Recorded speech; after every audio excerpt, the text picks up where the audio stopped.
The tale began with the protagonist immersed in a video game where a menacing skeleton addressed the knight, declaring him truly worthy of being his rival. The skeleton remarked that indeed the rumors were true and that the title Nightmare of the Continent suited him perfectly. Yet, he added, as long as the forces of light stood by their side, they would never surrender. Sung Hyun thought to himself that this was both a terrifying immortal king and a noble knight of light. He sipped on his soda, wondering aloud if their dramatic clash was a bit overdone. Still, he acknowledged it was just a performance. But how had things ended up this way? Even this unlucky guy stuck in his closet watching it all unfold, wasn't that also him? Before long, there was a knock at the protagonist's door. A staff member, holding a pen and a piece of paper, introduced himself as being from the Special Ability Control Bureau Relocation and Investigation Department. He asked if Sung Hyun was present. The protagonist confirmed with an eager expression. The employee explained that his identity had been verified and requested that, should he awaken, he report it immediately to the Special Abilities Control Bureau. Sung Hyun reflected that it was the first time he had spoken to a stranger in half a year. Now that the conversation was over, he figured he wouldn't need to open the door for another 6 months. It had been 2 years since he last stepped outside. Some might call him pathetic. Others might accuse him of lacking willpower. But in truth, he saw himself as a casualty of a twisted world. Suddenly, the TV news caught his attention. A reporter announced that firefighters were battling a blaze at a shopping mall. The arsonist, it was said, was an awakened individual who had started the fire before transitioning to another world. Sung Hyun stared at the screen in shock, thinking, an awakened person. Not long ago, people all over the world had begun awakening one by one, developing mysterious abilities referred to as special powers. After awakening, individuals were forced into another world within 24 hours, returning only after meeting specific conditions. However, very few ever came back alive. Desperate and hopeless, many of the awakened resorted to committing senseless crimes before their inevitable departure. 2 years ago, a reckless prank by one such awakened person had cost Sung Hyun both his family and his leg. Though he had tried to muster the resolve to start anew, the effort seemed futile. At one point, he sat on a specialized exercise machine attempting to work his legs. He slumped down, exhausted, asking himself what the point of all this was.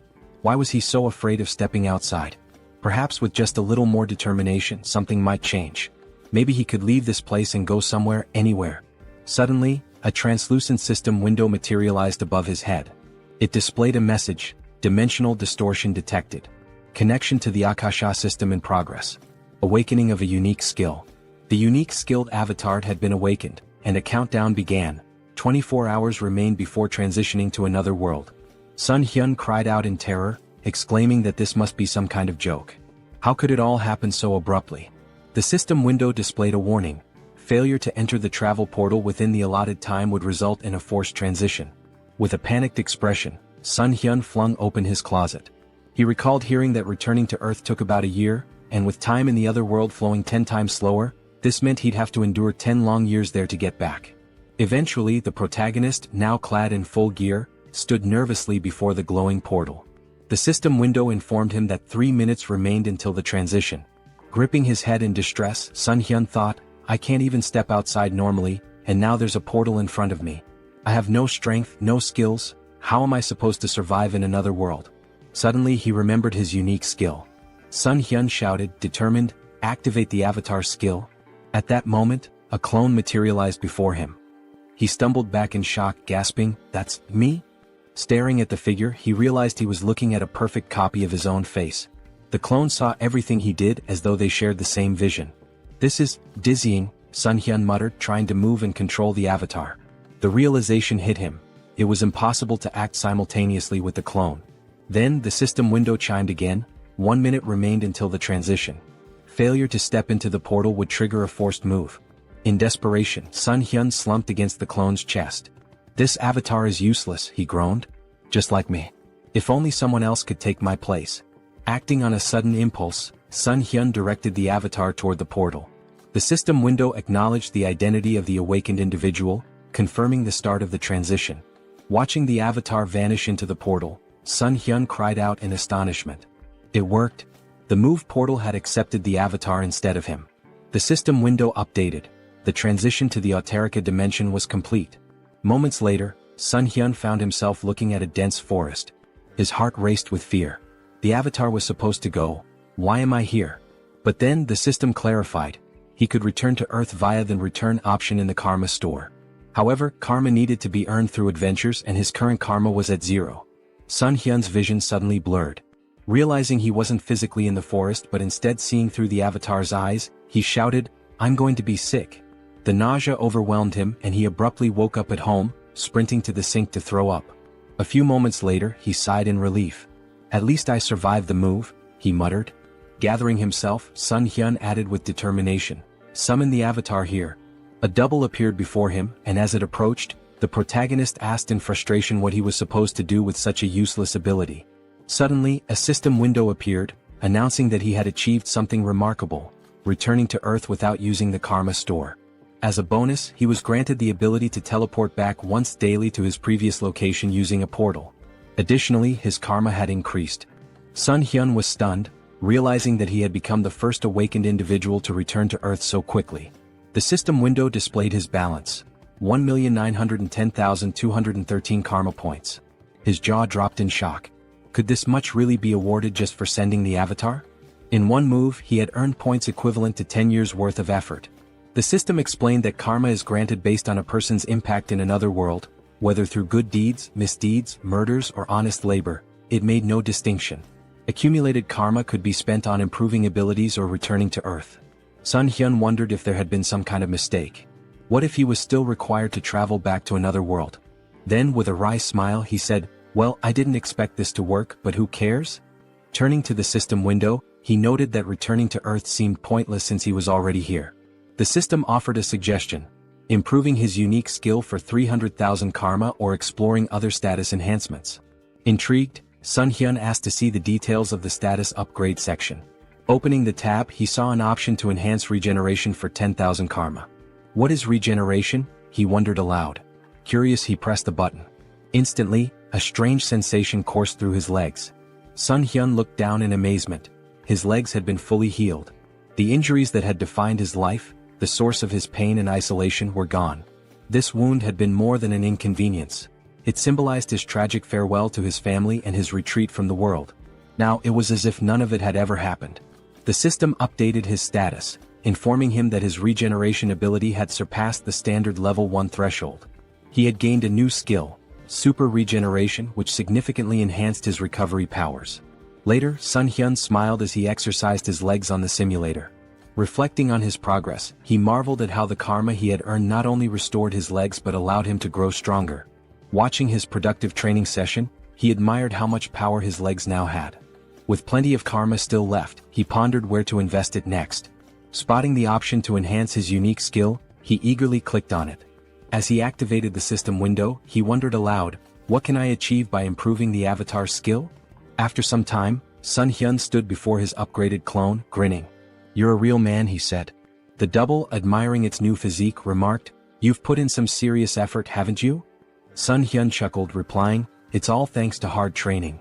After awakening the avatar skill, Sun Hyun realized his consciousness had split in two, allowing him to move freely. Along with this, he gained a new ability to enhance his weapon skills. The system window explained that, with the Mind Center, he could choose what information to receive. Sun Hyun thought, this means I'll no longer experience disorientation, and even if the avatar gets hurt, I won't feel any pain. Grinning, he grabbed a gamepad and remarked that he could now explore another world while comfortably sitting at home wrapped in a blanket. As he considered his newfound control over the avatar, Sun Hyun noted that it felt just like playing a video game. But this wasn't the only change. Now he had 3 avatars. Pondering aloud, he wondered if their numbers would continue to grow as he developed the skill. This could get confusing, he muttered. I can't just keep calling them avatars. I need names. Looking around for inspiration, his gaze landed on a ketchup packet on the table. The first clone, he declared, will be called Hans. The system window updated, showing Hans's abilities: general skills, Mind Center, Super Regeneration, individual skills, Mana Attraction. Note: first avatar is Sun Hyun. Turning to the second clone, Sun Hyun named him Heinz. The system displayed Heinz's abilities: general skills, Mind Center, Super Regeneration, individual skills, survivability. Note: second avatar is Sun Hyun. Sun Hyun couldn't help but comment, Mana Attraction and survivability? What kind of bizarre combination is this? Then with a grin he added, well, it's time to complete my long-awaited quest. Settling on the couch, Sun Hyun began controlling his clones. He sent Hans to teleport to another world, while Heinz took a bag of garbage and stepped outside. As Sun Hyun switched his attention to Heinz, he saw sunlight streaming down and marveled that he felt no anxiety. The mind center is working perfectly, he thought. Hans must already be in another world by now. Switching control to Hans, Sun Hyun observed that it was nighttime in a seemingly tranquil forest. "It's so quiet," he murmured. Just then, a black panther emerged from the dense foliage. Startled, he exclaimed, "How did that thing show up out of nowhere?" The panther lunged, but Hans quickly unsheathed his sword and drove it into the beast's mouth. Sun Hyun noted with satisfaction, "Exactly as I expected. No fear or pain. Just like a game." Hans withdrew the sword and finished off the panther. Sitting beside the panther's lifeless body, Hans muttered, "Is it this hard because I haven't leveled up yet? I'll be in big trouble if I run into another monster." Scanning the area, he spotted a small settlement in the distance. A short while later, Hans arrived at the village, where he was greeted by a villager named Glokali. Smiling warmly, Glokali welcomed him, praising his courage for navigating the monster-filled forest at such a late hour. Hans grinned, gesturing to his injured body. "I've got wounds all over me. Elder, do you think I could stay in the village for the night?" Glokali nodded with a kind smile. "Of course," he said. "We should always help each other." Hans exhaled with relief and gratefully thanked the elder. A short time later, they were walking through the village, passing by the houses. The elder commented that it was the first time he had seen such clothing and equipment, asking if Hans had come from far away. Hans chuckled. "I got a little lost. Kept walking and somehow ended up here." The elder smiled warmly. "It's nice to meet someone new after such a long time. How about we share a drink at the tavern?" Later that night, Hans lay on a bed, smiling to himself. "They even gave me a room here," he mused. The longer he stayed, the more he thought about how kind the villagers were. "How long has it been since I felt so happy talking to people? Today really was a good day." Meanwhile, the protagonist sat on his couch, holding a mug of alcohol. "This is great," he said aloud, savoring the feeling. "Eating chicken after a shower, pure bliss. Traveling around the world like this is amazing." Feeling a pang of guilt, he added, "I'm embarrassed though. Hans is working so hard out there." He reflected that Hans was practicing his survivability. "I don't know when I'll have to send him away again, so it's good he's preparing." With a smile, Sun Hyun concluded, "This is fantastic. But no matter how much my clones accomplish, I need to learn more about the other world. What kind of place is it really?" He opened his laptop, smiling as he thought, "I'll be a great leader." Suddenly, a system window appeared, declaring, "Avatar is dead. All skills and data acquired by the avatar will be reset." Sun Hyun froze in horror. Hans died. He pointed at the system window, panicked. He died in that village. Could it have been that old man's doing? Did he slip something into the drink? He shook his head, frustrated. How careless of me. Then a thought struck him. Wait, am I reconnecting to the avatar? At the same time, back in the village, Glokali stood with another man near Hans's lifeless body. "I thought he'd be useful," Glokali said, "but he turned out to be just an empty shell. He managed to get through the forest alone, so I thought he had real potential. But in the end, he's just another elite skeleton." As Sung Hyun began to control Hans's body again, he wondered in shock, what's happening here? The system window popped up, stating, "Race changed to undead. New skill acquired, decomposed heart." Hans's updated profile read, "Race, undead. General skills, mind center, super regeneration. Individual skills, mana attraction. Note, the mind center prevents mental damage." Sung Hyun's thoughts raced in panic. What is going on? Glancing to the side, he spotted a large number of skeletons behind a glass wall. Fear gripped him as he realized, could it be that these lunatics turned all the villagers into undead? Just then, a living man entered the basement. Who is this? Sung Hyun wondered. Wait, isn't that the guy from the tavern yesterday? The man, visibly annoyed, grumbled, "How much longer do I have to stay in this dump?" His gaze shifted to Hans's body on the floor and he stared at it intently. The protagonist anxiously wondered what the man was staring at. Did he really notice I've come to my senses? The man pointed at Hans's body with irritation and grumbled, "Why is this knucklehead still here? Why do I have to redo what everyone else has already done? Move the skeleton's body over there." Sun Hyun felt a jolt of worry. "Even though my heart isn't beating, I think I almost had a heart attack." He could feel a strange force trying to move Hans's body against his will. By concentrating, he managed to resist the pull, but he decided it was wiser to obey for now. The man muttered with frustration, "Why does the old man always make me check on these weirdos? What a meticulous pain in the neck. Sun Hyun reflected nervously. This force, it feels so familiar. It's the same one that moved my dead body earlier. Could it be linked to the mana attraction skill? His thoughts raced. If that's the case, maybe I can figure out how to control it. And if I can control this force, I might be able to take command of all the other undead too. 1 week later. In the dim basement, Hansa's undead body sat on a stack of wooden boxes, his skeletal fingers twitching with faint magical energy. Across from him, a skeleton lay crumpled on the floor. With a flick of Sun Hyun's will, the skeleton stood up stiffly, moving as though animated by invisible strings. Sun Hyun grinned. I finally did it. I can control others now. Although it's not exactly what I imagined. I can only influence one undead at a time, not a whole crowd. Guess an elite skeleton like me isn't capable of much more yet. Suddenly, the sharp hiss of a rat caught his attention. He snapped forward, grabbing the small creature in his bony hands. So, it was this little pest gnawing at my heels all week? You're a fast and nimble one, aren't you? A tiny nasty thing. An idea struck him. What if I use my magic on something small and fast like this rat instead of a person? He focused his mana, and the rat's eyes glowed an eerie red. Sun Hyun carefully set it down, grinning. Operation Night Watch begins, he said to himself. Let's see what secrets I can uncover with this little spy. Outside the warehouse. Through the rat's glowing eyes, Sun Hyun observed a man pacing outside. Why is this guy whining so much? He thought, amused. Then the man opened a heavy wooden door, revealing a second, dimly lit warehouse. The rat scurried forward, darting toward the open passage. Suddenly, a surge of energy pulsed through the air, halting its progress. Sun Hyun recoiled instinctively, even with the emotional dampening of the mind center active. That energy, it's overwhelming. I can't risk getting closer. From within the warehouse, he overheard a conversation. Jeffrey, a sharp-featured man, asked impatiently, when will the maturation process be done? That fragment of the immortal king, it feels like it's sucking part of my soul every time I go in there. It'll be soon, right? The teacher's been stuck in there for days. Another man replied, his tone cautious, it should be soon. But isn't it funny? We're guarding this place so tightly with traps set all over the village and even here. Not even a mouse could sneak through. Sun Hyun's thoughts swirled. A fragment of the immortal king? That must be what they're guarding. But where else can I gather information? And where did that old man disappear to? Moments later. A sudden flash of magical energy pierced the rat's body, shattering the connection. The elder approached, his expression calm and his tone almost amused. A simple mouse, he said, brushing his robes as he inspected the remains. Sun Hyun seethed from his safe distance. This old idiot. He noticed even a tiny spy. This is going to be more difficult than I thought. The protagonist's thoughts raced as he wondered, did they really figure me out? The old man stepped closer, inspecting the rat's lifeless body.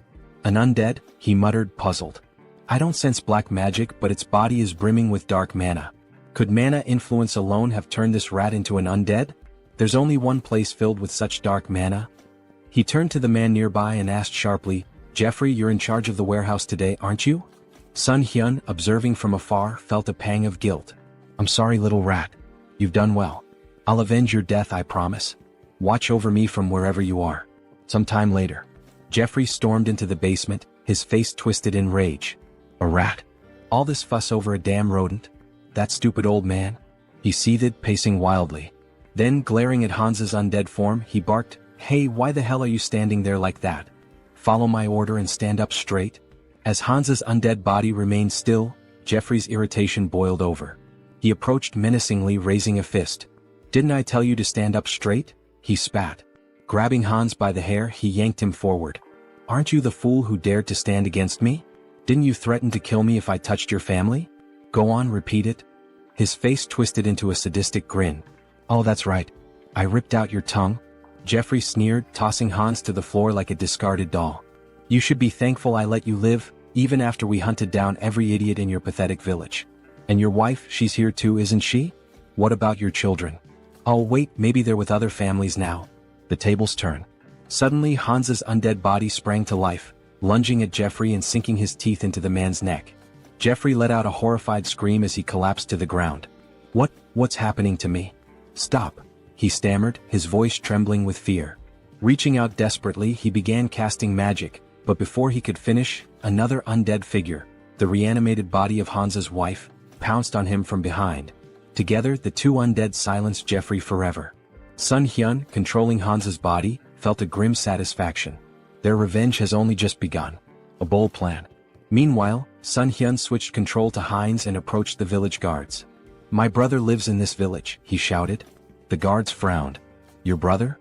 He left not long ago. What makes you think we'll just let a stranger in?" Heinz grinned. "If that's the case, then bring me to the village elder. He'll recognize me." Moments later, Glokali arrived, his expression calm but inquisitive. "What seems to be the matter?" Heinz greeted him warmly, bowing slightly. "Elder, it's a pleasure to meet you. I believe my twin brother Hans is somewhere here." Sun Hyun smirked inwardly. Having two avatars really comes in handy for moments like this. While Heinz kept Glokali distracted, Sun Hyun, through Hans's body, infiltrated the warehouse and approached the fragment of the Immortal King. The fragment pulsed with a dark, otherworldly energy, resonating with the undead around it. Is it absorbing the energy from the undead? No, it's more like it's replenishing itself. This explains why the people here are so unnaturally strong. That warehouse I was stuck in before must have been a dumping ground. And yet these fools dare to act superior? They'll learn soon enough. Sun Hyun activated his abilities, drawing the fragment toward him. A powerful surge of energy echoed throughout the village, shaking the very ground. The elder's realization. Back at the gates, Heinz maintained his ruse. "Twins are connected," he said with a sly smile. "We always know where the other is." Glokali frowned, his suspicion growing. "Hard to believe," he muttered. Suddenly his eyes widened in panic. He sensed a disturbance and shouted, "Something's wrong with the fragment. Kill this fool immediately."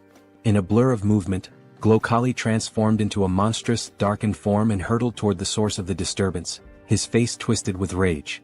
The guards, startled by Heinz's sudden disappearance, raised their spears in confusion. Meanwhile, the protagonist reflected on the overwhelming surge of emotions emanating from the fragment. Such an irresistible flow of negative energy. Even with the mind center filtering the input, it's like a tidal wave. Could anyone endure this and remain sane? Suddenly, a deafening explosion of energy shook the area, and a system window materialized before him. System notification. Your essence meets the conditions. Information unlocked. Immortal Magician Demolic. Rank increased due to the power of the fragment of the Immortal King. Dark magic hidden in the fragment has assimilated with your essence. New skill acquired, Demonic Wisdom. This skill grants mastery of dark magic and an innate understanding of its mechanics. Sun Hyun marveled at the new power. Demonic Wisdom. Just by observing dark magic, I can wield it as if I've known it forever. This changes everything. In the basement, a man stood near the remnants of Jeffrey's last stand, muttering to himself. That idiot couldn't even handle a zombie rat. Now I have to clean up this mess. Before he could proceed, the elder's booming voice rang out. Check the fragment immediately. And find Jeffrey. Grumbling, the man approached the cage containing the fragment. Why is it so quiet? He asked, leaning closer. Suddenly, a mass of undead surged from the shadows, clawing at him. Panicked, the man shouted, "This is impossible. How can they?" His words faltered as Heinz's voice cut through the chaos, calm and sarcastic. "Lovely weather today, isn't it?"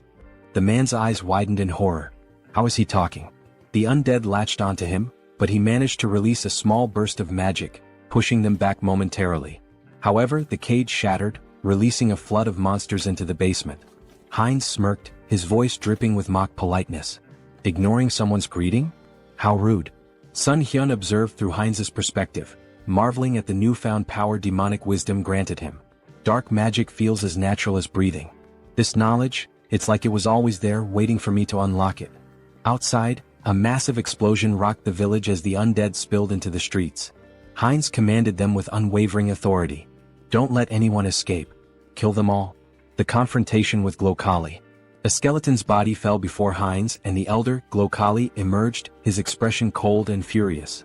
You should have been an elite skeleton, he growled. What did you do with the fragment of the Immortal King?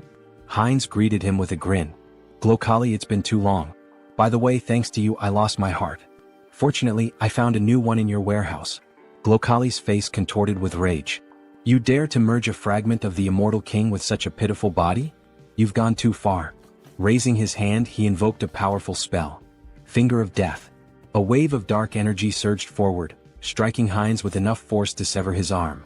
Heinz glanced at his dismembered limb, more annoyed than pained. Attacking someone mid-conversation? Really, where are your manners? Silence. Glokali roared. Do you have any idea how much effort and resources I've poured into this fragment? An entire year's worth of preparation and you've ruined everything. Glokali's eyes blazed with fury. I was so close, he growled, to wielding a power greater than anything in existence. And now you've turned my masterpiece into this? Heinz smirked, wrapped in the swirling energy of dark magic. What's wrong, old man? Can't handle a rookie demolic?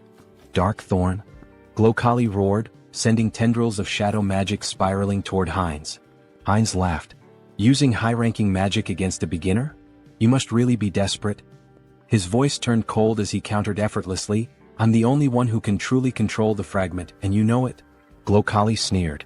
You may have survived the destruction of your body, but I'll dismantle it and use it for experiments. Let's see how you handle this destructive ectoplasm. Heinz scowled. Stop reciting your skills like an amateur. His voice rose with disdain. And just die already, Alfred. The elder froze for a moment. Alfred? His expression twisted into suspicion. How do you know that name?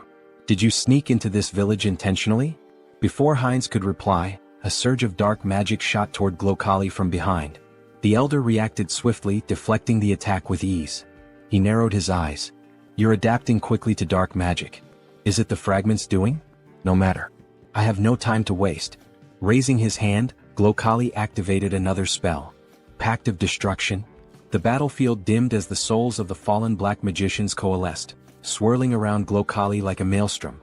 A dark crown materialized on his head, amplifying his power. Heinz watched warily. You're sacrificing the souls of your own allies for this? How fittingly vile of you. Glokali snarled, his voice thunderous. With the full power of this fragment, I would have crushed you. But no matter. Now, flame of souls soaked in darkness. A massive surge of fiery dark energy erupted toward Heinz. The final blow. Before the spell could reach its mark, a streak of magic pierced Glokali's chest. The elder stumbled, his expression frozen in disbelief. Heinz stood unimpressed. Took you long enough to tire yourself out. Honestly, I almost fell asleep while you were chanting all those fancy spells. He added with a smirk, by the way, thanks for plunging me headlong into dark magic. I think I've finally mastered it. Blood trickled from Glokali's lips as he collapsed to his knees. How could I die like this? So, senselessly. Heinz watched him fall lifelessly to the ground. Raising his gaze to the sky, he muttered, Alfred, I hope you saw all of this. Your revenge is complete. Rest in peace. I'll swear. In a grand cathedral, Rista knelt before a massive statue, her hands clasped in prayer. The flickering light of candles illuminated her solemn face. A knock interrupted her meditation. Rising, she opened the door to find Martin, his face pale with urgency. Are you finished praying? He asked. Yes, she replied calmly. What's the matter? Martin hesitated, then blurted, the ghost of the immortal king's resurrection has been detected in the west. Rista's eyes widened slightly, though she maintained her composure. The immortal king? Martin nodded grimly. I'll summon the council immediately. As he left, Rista turned back toward the statue, her expression hardening. The one who brought terror to this continent hundreds of years ago. I won't let it happen again. On the battlefield. Heinz surveyed the wreckage, the remnants of the battle littered around him. Devastation, he muttered. Hundreds of undead destroyed. A grin crept across his face. But losses can always be replenished. There's no need to mourn. He turned, the dark magic emanating from him pulsating with new strength. After all, this is only the beginning. Heinz stood, surveying his work. The most wonderful thing about necromancy, he mused, was the ability to create soldiers from corpses. He glanced at his missing limb, irritated, and muttered to himself. First things first, we'll need to take care of the hand. He had already walked a lot today, moving through the battlefield and observing the aftermath. His thoughts turned to his own body and the need to fix it before going any further. Looking around, Heinz's eyes fell upon a lone skeleton, its bones still fresh from the battle. Without hesitation, he tore off its arm, examining the form. This will do. He attached the arm to his shoulder with practiced ease and placed his other hand over the spot, enveloping it with energy. Super regeneration activated, he muttered under his breath. Clenching his fist, he tested the new limb. Perfect, he said, pleased with the results. The regeneration took a moment, but soon the arm was securely attached, and Heinz's body was as whole as it could be in its current state. Where to start? He wondered. He stepped forward, hands extended as he focused his energy. The skeleton in front of him was about to become his first test. With a commanding tone, he spoke aloud, You must become my subordinate. The voice of the evil wisdom, The fragment of the immortal king that had fused with his soul, whispered to him in the back of his mind. Its presence filled him with strength, guiding him toward his goal. Return the remaining magical power to your body, cleanse it of the fragments of thoughts. But as he focused, something went wrong. The skeleton suddenly fell apart, crumbling into dust. What? Heinz raised his hands in confusion. Didn't work? A moment of silence followed as Heinz stood before the pile of bones, arms folded, contemplating. He muttered to himself as realization dawned on him. I've been going about this wrong. After a few attempts, it clicked. He turned his gaze toward the village chief's body, still lying in the aftermath of the battle. A dark idea began to form. He pointed his hand toward the body and spoke slowly, "Should I turn you into an undead with a soul to extract information from you?" Grabbing the lifeless form of Makam by the clothes, Heinz lifted him up for closer inspection. "What?" he exclaimed, his voice tinged with surprise. "The old man doesn't have a soul." Makam's body had been stripped of any trace of life, except for the magical circle burned into his chest. Heinz examined the symbol and thought for a moment. So this is how they've been controlling things. Throwing Makam's body aside, Heinz couldn't help but smirk at the oversight. It's strange they didn't think of this little thing considering the scale of their operations, he muttered. But no matter. I can still use this. With renewed focus, Heinz concentrated energy into his hand. If the soul is gone, I'll have to make do with what's left. He directed the energy straight into Makam's body, deciding that he would turn the old man into something more useful. A high-level undead with consciousness and combat skills. Heinz's magic spiraled through the corpse, desecrating the remnants of its magical power and cleansing it of any remaining fragment of thought. A few moments later, the body twitched and Makam rose to his feet, now an obedient death mage. The undead mage stood before Heinz, waiting for orders. His voice was hollow but clear. "I await your command." Heinz looked at him with curiosity. "You're speaking." "I didn't even expect that result," he muttered, impressed. He turned to Makam, his expression cold. "Your name is Makam. From now on you will obey me." Without hesitation, Heinz slammed his hand against the undead mage's skull. Makam flinched but immediately responded with desperation. I will obey." Heinz smirked, rubbing the bruise on Makam's head. "Even if he lost his memories, his sins remain. I'll enjoy this." Turning his attention to Makam's cane, Heinz casually remarked, "It looks pretty good." Makam's bones trembled, his fear palpable. His new existence as a death mage was not one of autonomy, it was one of fear and servitude. The power of the immortal king's fragment coursed through Heinz, and with it, the ability to control life, death, and everything in between. Heinz's grin widened. "You're going to be a useful tool?" As the protagonist stood, looking over the gold he had gathered, his thoughts shifted to the mountain of corpses he had left behind. Among the undead, there was one particularly young zombie, a grim reminder of the recent battle. This young zombie, who killed Jeffy along with him, he thought. He placed his hand on the zombie's head in a strangely respectful gesture. Well, he should rest in peace with his family. With a flick of his wrist, he directed fire at the building nearby, setting it ablaze. The crackling of flames in the distance was the only sound that could be heard as the protagonist briefly considered the devastation he had wrought. No turning back now. Back in his hideout, the protagonist sat comfortably at a table, his belly full after a satisfying meal. He leaned back, smiling contentedly. I ate too much," he said to himself, his voice light. "God, that was delicious." He glanced at his phone, curiosity piquing. "What's the gold rate today?" he muttered aloud, tapping the screen. The village had been full of magicians, and given their affinity for treasure and arcane wealth, there was bound to be a lot of gold left behind. Just think, these people had accumulated a fortune. He began considering what he might do with the loot. Maybe I should take a closer look at what's left. With a deliberate motion, he reached out, muttering, "Summon Hans." In an instant, his avatar appeared before him, and an ominous aura filled the room. The feeling was intense, suffocating, his presence too strong for the quiet of the space. The protagonist's eyes widened in panic as he recoiled, covering his face. "Cancel the summoning," he shouted in fear. As quickly as the avatar had appeared, it vanished. He gasped for breath, his heart racing. "I thought I was going to die," he muttered to himself. "What should I do now?" He scratched the back of his head in frustration, trying to regain his composure. "I need to summon Hans, but maybe I should improve my unique skill first." The protagonist's thoughts turned inward, and he focused on accessing the Karma Shop, a place where he could enhance his abilities. Moments later, a system window appeared in front of him. He marveled at the results. "I earned more than I expected," he mused. The last time he had just over 400,000 karma. Now the amount had grown. He selected the item to improve his unique skill and spent a hefty 300,000 karma. A message popped up on the screen stating that his skill had improved. The number of avatars you can own has increased. His mental strength exceeded the norm, and as the information sunk in, he clenched his fist, enveloped in a surge of energy. Serenity. This skill would protect him from external stimuli and mental attacks. A welcome upgrade for the challenges ahead. Later he began filling a paper bag with gold, thinking about the potential.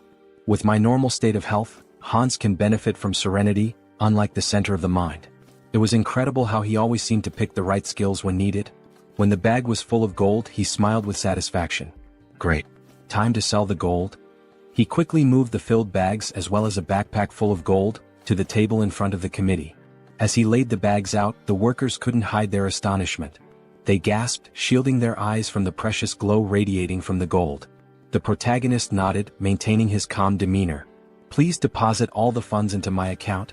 He then turned and walked outside, leaving the employees to complete their task. They bowed in gratitude, thanking him for his trust. Sung Hyun offered a smile in return, wishing them well. As he walked away, he glanced at his shadow on the ground, remembering how Hans had hidden it with dark magic just in case. Maybe I was worried for nothing, he mused. The shadow was well concealed, even masked to avoid detection. Just as he was about to leave the area, an explosion echoed from behind him. The building rocked, debris flying through the air. Wolf stood amidst the destruction, his grin wide as he surveyed the damage. Looks like we hit the jackpot, he said, his voice dripping with satisfaction. Holding a bag of gold in his hand, the protagonist, Sung Hyun, grinned, looking at the treasure he had gathered. Who would have thought there'd be so much gold in such a remote place? He mused, clearly pleased with the haul. His grin was wide, but it was quickly interrupted as a bandit beside him urged, "Stop chatting, it's time for us to run." Without wasting time, they made their way forward, running swiftly through the streets. I know. Wolf shouted, his confidence undeterred as they sprinted. Ahead of them, they spotted Sung Hyun, who looked at them in fear and shouted, "Villains! Someone needs to report them. These criminals using their awakened powers for evil, and the ones who protect citizens from them are..." His words were cut off as a powerful blow struck his cheek. Wolf, dealing the blow, shouted, "Shut up." His voice was a harsh command, shutting down Sung Hyun's words before they could gain any traction. The protagonist touched his bruised cheek and thought to himself, the guards will probably track them down. I can't do anything. Meanwhile, Wolf ran confidently forward, saying, "Great. Everything is going according to plan." The bandit hanging from his back added, "We've got plenty of time. The guards will be here in about 3 minutes. We just need to reach the portal." Is she here? As they neared their destination, they saw something that made them stop in their tracks. A girl lying unconscious on the ground. The wolf stopped and shouted, "Portal? What happened to her? She needs to wake up." His voice was laced with urgency. The bandit, looking around nervously, turned to the wolf and said, "Look over there." His voice trembled as he pointed, and the wolf looked to see a figure standing in front of them, masked and glowing ominously in the distance. "Hans?" the wolf muttered, trying to make sense of the situation. He couldn't help but ask, "Who's that?" "The guards?" The bandit, shaking his head, whispered, "That idiot isn't one of them." As Hans moved closer, he reached up to remove his mask. Sung Hyun won't be able to do anything, Hans thought, but he knew that his avatar, was a different matter entirely. The bandits looked on in fear, raising their hands in surrender. Time passed, and soon the guards of the South Korean Returned Association arrived at the scene, their boots pounding the ground as they ran. The lead guard shouted confidently, "Here?" He looked back at his colleagues, urging them forward. "Are we going to miss him again?" When they arrived, they froze in surprise. "What happened here?" the guard asked. He surveyed the area where the bandits lay defeated on the ground. The wolf, still dazed, had lost his mask in the scuffle. The lead guard assumed that someone had dealt with the villains but that they couldn't have gotten far. He turned to his colleagues, gesturing around the area. "Search the surroundings carefully." Meanwhile, Hans, like a shadow, moved swiftly through the area. He flew past the guards, heading straight toward Sung Hyun. As they reunited, Sung Hyun couldn't help but smile. "I see you've warmed up well," he remarked, pleased with the success of their plan. The tension hung in the air as the scene shifted to what would come next, the consequences of their actions and the looming threat of the guards' arrival. Heinz strolled around the parking lot with his hands in his pockets, feeling a sense of satisfaction as he reflected on how relieving stress like this could sometimes be a good idea. His mind was clear for the moment, and the mundane surroundings seemed to offer a rare calm. Meanwhile, Hans, his second avatar who possessed the unique skill Vitality, stood at the entrance to a city on the east side. With a smile on his face, he shielded his eyes from the sun as he looked out at the unfamiliar skyline. "I finally made it here," he said, a hint of excitement in his voice. He remembered Malcolm's words about this city, and after seeing it for himself, he concluded that the old man hadn't lied after all. Stepping into the city, Hans mused aloud, "This is my debut in another world." But even as he admired the bustling surroundings, something didn't feel right. "Although there's still everything ahead," he added, scanning the area. However, as he walked deeper into the city, he realized something. Why was the city so empty? It seemed that the locals weren't paying much attention to newcomers. People went about their business as if strangers were a normal occurrence, not even sparing Hans a glance. Just then, in a nearby alley, a robber turned to his companion Diana and exclaimed, "Was this a joke?" He pointed an accusing finger at her, his expression dark. "I warned you." Diana, trembling, folded her hands in a prayer pose and apologized, pleading for a little more time. The robber's tone grew harsher. "I want 2 silver coins from both of you," he demanded. "And you have 3 days. No money? Then there's no other choice." Hans, who had been casually observing the scene from the corner of his eye, thought to himself, local thugs, and a young girl being manipulated. How cliché. He was about to continue walking, uninterested in getting involved, but fate had other plans. As Diana turned and tried to flee from the robbers, she collided with Hans. She stumbled back, immediately lowering her head in apology. "Sorry," she muttered, not knowing who he was. "Let's talk," Hans said, his tone calm as he sized her up. "How well do you know this city?" It was clear to him that he would need a guide. "Who are you, uncle?" she asked, surprised by the stranger's sudden question. Hans grinned, holding up 2 silver coins in his hand. "I'm a potential employer," he said, his smile widening. "Maybe we can discuss the terms?" Diana's eyes widened as she stared at the silver coins, the promise of money catching her attention. She quickly agreed, and the two of them made their way through the streets toward an inn. When they arrived, Diana pointed to the building. "This inn is one of the best places you'll find here," she said, clearly proud of her choice. "What do you think?" Hans, now understanding a bit more about her situation, nodded thoughtfully. He could tell from the way she spoke that life hadn't been easy for her. Diana had barely been making ends meet, struggling to care for her sick brother after the loss of her parents. She also mentioned how she couldn't pay the local tax. In response, Hans handed her a silver coin, and Diana's eyes sparkled with gratitude. "Okay," Hans said with a smile. "You'll come to me tomorrow as soon as you wake up. We can discuss your pay then." Diana agreed quickly, and with that she became his guide, earning 2 silver coins a day. That night, Hans lay down on the bed at the inn, his hands tucked under his head as he made himself comfortable. "Well," he thought, "I'll pretend I'm doing a good deed even if she just wants to rob me." He chuckled to himself and settled in for the night, his thoughts drifting off as he prepared for whatever the next day might bring. Heinz sat up in bed, scratching his head in frustration. The bed was terribly uncomfortable, and despite his best efforts, he couldn't seem to fall asleep. He tossed and turned for a while, but then a sudden sneeze from outside caught his attention.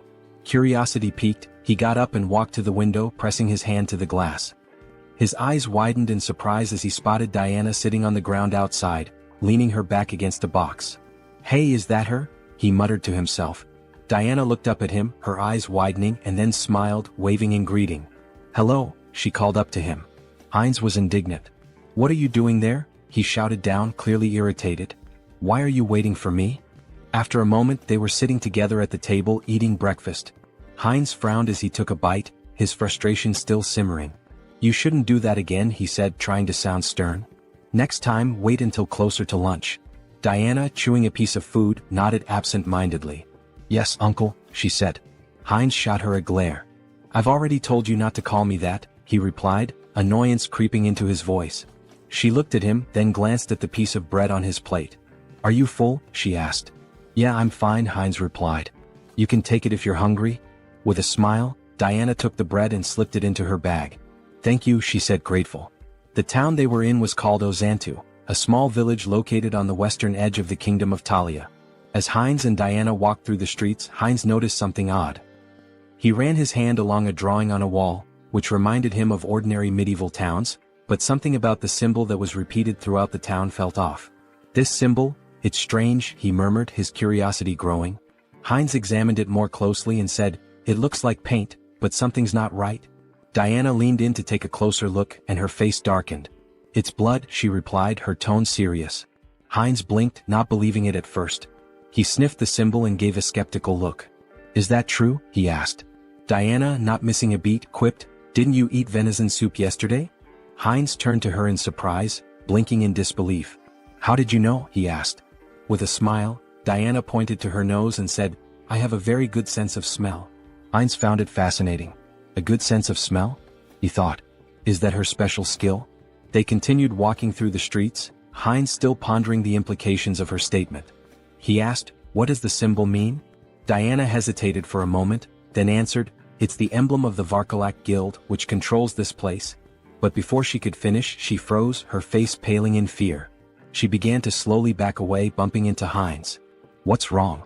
Heinz asked, alarmed by her sudden change in demeanor. Diana's eyes darted around nervously. That smell, she said, her voice tight. Heinz furrowed his brow. What smell? He asked, not sure what she was talking about. Diana inhaled deeply, her eyes closed as she focused on the scent. Then, with a sense of urgency, she turned around, her fists clenched. Freshly baked bread, she exclaimed. I have to try it? Heinz, confused but amused, asked, didn't you just eat a minute ago? Diana pointed ahead, her face lighting up with anticipation. I'm hungry again, she said, clearly excited by the smell. They followed the scent down an alley which led them to a door. When they peeked inside, Heinz's stomach dropped. Behind the door was a corpse, its lifeless body sprawled on the ground. The smell of bread was still in the air, but the sight of the body made it clear that something sinister was at play.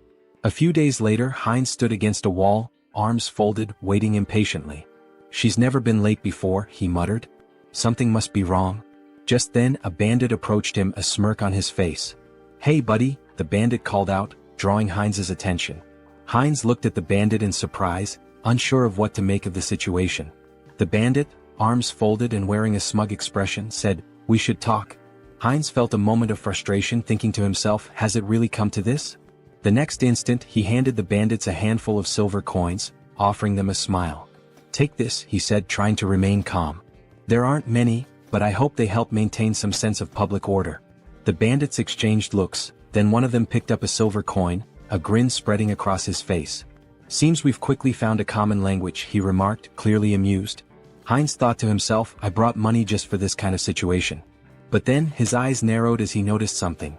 The bandit had a symbol on his neck, one that looked strikingly similar to the emblem Heinz had seen on the walls of the city earlier. His thoughts turned grim. Diana had warned me to avoid the alleys. We need to leave this place as soon as possible. Heinz couldn't help but wonder just how terrified the girl must have been, given how deeply afraid she'd seemed of the thugs.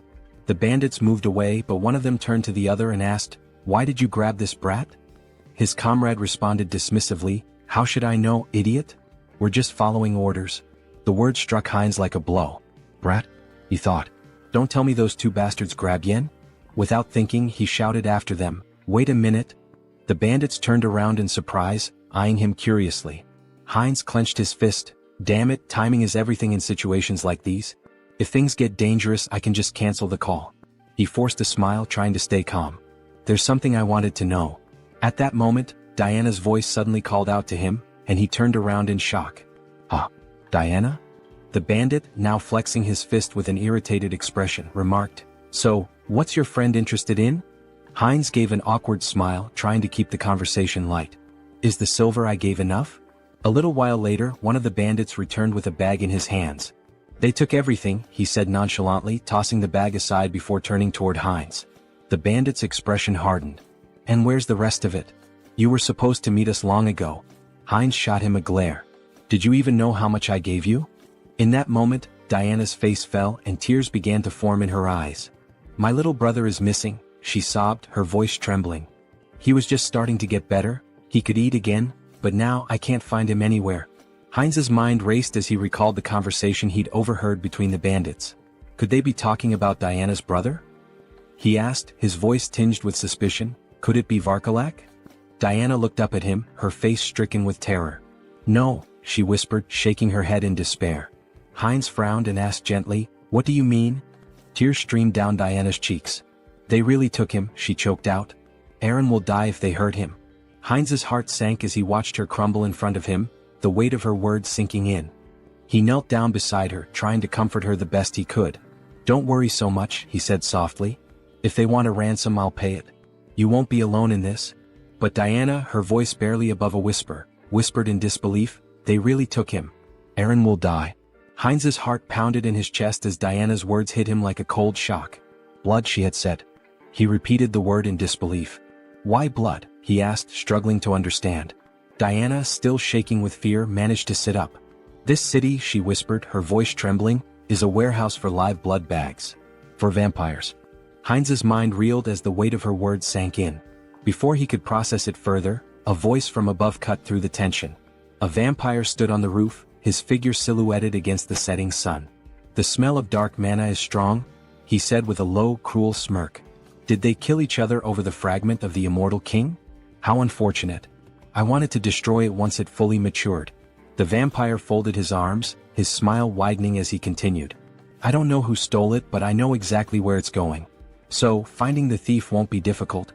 Heinz, still processing the bizarre situation, looked at Diana, his expression confused. "A vampire?" Tears streaming down her face, Diana nodded. "Yes, vampires. The Varkalax and all the other organizations in this city, they're all run by vampires. Even if you escape the city, none of us will survive. They're all connected and they'll hunt us down." She buried her face in her hands, sobbing. "We've been trying our best to hold on, but we're just getting picked off one by one. In the end, I know what will happen to us." Heinz reached out, gently grabbing her face and forcing her to meet his gaze. "Listen to me," he said, his voice firm. "If what you're saying is true, we don't have much time. Do you know where they've taken your brother?" Diana hesitated, looking down at the ground. She looked at him, uncertainty in her eyes, and then whispered, "I don't know. But, if you try to help me, it will be dangerous. You won't survive either." Heinz smiled, though the weight of the situation hung heavily in the air. "Don't worry about that," he said confidently. "I know how to fight back against these scoundrels. We'll make it through this." In his mind, the mission to save the girl, and to get to the bottom of the sinister operations in the city, had just begun. Sometime later, in a dimly lit tavern, a group of bandits sat around a table, laughing and playing cards. One of them tossed silver coins onto the table, calling, "All in." His companion looked at him with a grin. "Where did a debtor like you get such a big pile of money?" The first bandit leaned back and smirked. "I robbed some idiot this morning. Made a nice profit." At that moment, the tavern doors flew open with a loud crash. The bandits turned in surprise, just in time to see Heinz stride into the room, his expression determined. One of the bandits stood up with a sneer. "What's this then?" he said, striding toward Heinz. "Who's this idiot?" His comrade snickered. "Is he some new fool who thinks he can challenge us?" The bandit raised his hand to stop his friend, looking Heinz up and down before saying, "So, you're the idiot we robbed. Came to give us more money, did you?" Heinz didn't flinch. He held his ground, his eyes steely with resolve. Meanwhile, near the entrance of the tavern, against the wall with the vampire symbol, blood dripped slowly from a wound. A guard lay slumped, his broken body leaning against the wall. The bandit sneered at the scene. "What happened to the guards?" he asked. "Did you give him a coin or something?" Heinz's expression darkened as he met the bandit's gaze. "I won't ask again," he said quietly but with a deadly edge in his voice. "Where did you take the child?" The bandit's face twisted in disbelief. "What?" he spat, raising his finger toward Heinz. "Are you out of your mind? Do you know who you're dealing with?" In the blink of an eye, Heinz drew a knife from his belt and drove it straight into the bandit's throat. The man gasped, his eyes wide with shock as the blood began to spill. "I know exactly who you are," Heinz said coldly, watching the life drain from the bandit. "You're scum. You prey on families to satisfy your own selfish desires." As the bandit crumpled to the floor, the others in the tavern fell silent, eyes wide with fear. Heinz stood over the fallen body, his knife gleaming in the dim light, ready to face whatever came next. The mission was far from over. Heinz stood in the midst of the fallen bandits, his breathing heavy as the weight of the fight settled in. His knife was lodged deep into his shoulder, but he didn't flinch. Blood seeped from the wound, but he didn't have time to focus on it. There were still too many enemies around. "Why are there so many?" he muttered to himself. He had lost count of how many bandits he'd taken down in the chaos. Each one had been dispatched swiftly, his skills in combat and the magical tools he'd brought with him giving him a significant edge. But now more were coming down the stairs. He wrenched the knife out of his shoulder with a grimace, his gaze scanning the room. A couple of new bandits appeared at the top of the stairs, looking down at the carnage below. One of them shouted, "What's all the commotion about? Who the hell is this guy?" Heinz paused for a moment, annoyed at his own carelessness. Damn it, he thought. His mouth had gotten him into trouble again. This wasn't the time for reckless talk. There were more screams from the building, growing louder as the fight escalated. The bandits kept coming one after another. 6, 7, 8. It felt endless. Eventually, Heinz stood alone in the middle of the fallen bodies, breathing hard, sweat dripping down his forehead. His shoulder throbbed where the knife had struck, but he had no time to think about it now. His focus was on the bandit still alive, groaning beneath him. He stepped over to the bandit, placing his foot firmly on his head. "Hey big guy," he said with a sneer, "where's the boy you captured today?" The bandit, still dazed and groaning in pain, glared up at him. "You think I'm just gonna tell you everything?" he snarled. "You're an outsider, aren't you? You don't even know who's behind this. You're gonna regret this." Heinz's expression darkened, his eyes cold as steel. "I don't care who's behind this," he said, his voice low but steady. "I'll find the boy and I'll make sure your little game ends here." The bandit struggled under Heinz's foot, but Heinz wasn't about to give him any leeway. He leaned in closer, whispering, "Tell me where he is and I'll make it quick. Otherwise we'll see how long you can last." The bandit growled through gritted teeth, but Heinz could see the fear in his eyes. Despite his bravado, the man was terrified. I don't know where they took him," the bandit spat, "but the leader, he's the one with all the answers. He's got a place near the old mill. Go there if you want to find the kid." Heinz's eyes narrowed. This was the break he needed. The mill. Got it? He stepped off the bandit's head and turned, heading for the door. As he did, he thought to himself, this isn't over yet. They've taken too much from this town and I'm going to put an end to it. He left the tavern, the weight of the mission heavy on his shoulders. There was no turning back now. After some time, Heinz opened the door to the room. Seeing the boy sitting on the floor, he asked, "Is this Aaron?" Trembling with fear, Aaron held his head and begged for mercy. The avatar knelt down, extended a hand toward him and reassured him, "Don't be afraid." Aaron's sister had pleaded for his rescue. Confused, Aaron asked, "Do you know my sister?" At that moment, a vampire in bat form flew into the scene. Heinz turned to Aaron, confirming, "It's true. I'll explain everything once we're out of here.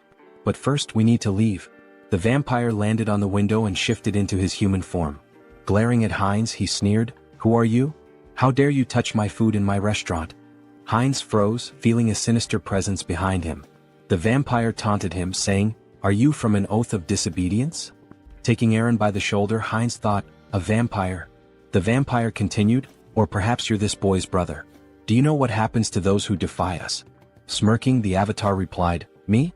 Just an outsider, robbed by your rabble." Shielding Aaron, he added, "It's pure coincidence I helped this boy." The vampire extended a hand and scoffed, "Really? How dull. I prefer my meals lively. Both of you will die here." As the vampire fired a magical projectile that shattered the surroundings, Heinz shielded Aaron with his body, yelling, "Run." The avatar, now lying on the ground amidst spilled alcohol, gasped heavily. He sat up, noticing the smell of liquor, and muttered, "Alcohol? Is that a barrel?" He patted Aaron's head, asking, "Are you okay? This is it, you need to hurry and get outside." Just then the vampire landed nearby, sneering, "Dodged? You're faster than I expected. A good warm-up before dinner." The vampire lunged with claws extended, but the avatar shoved Aaron toward the door, shouting, "Run and don't look back." Wielding his sword, he blocked the attack but noticed the vampire's claws growing longer. They pierced his body as the vampire mockingly praised his regeneration abilities. Heinz clenched his teeth, realizing the power gap was immense. The vampire, licking his lips, remarked, "Unexpected, but you'll make a fine delicacy." Despite the pain, Heinz thought, "If I hesitate, I'll die." He swung his hand, but the vampire severed it effortlessly, laughing, "Oh dear. I'll carve you up before I feast." Lifting Heinz into the air on his claws, the vampire declared, "This is where your resistance ends." As he leaned toward Heinz's neck, Heinz thought, "If strength isn't enough, then we'll both die."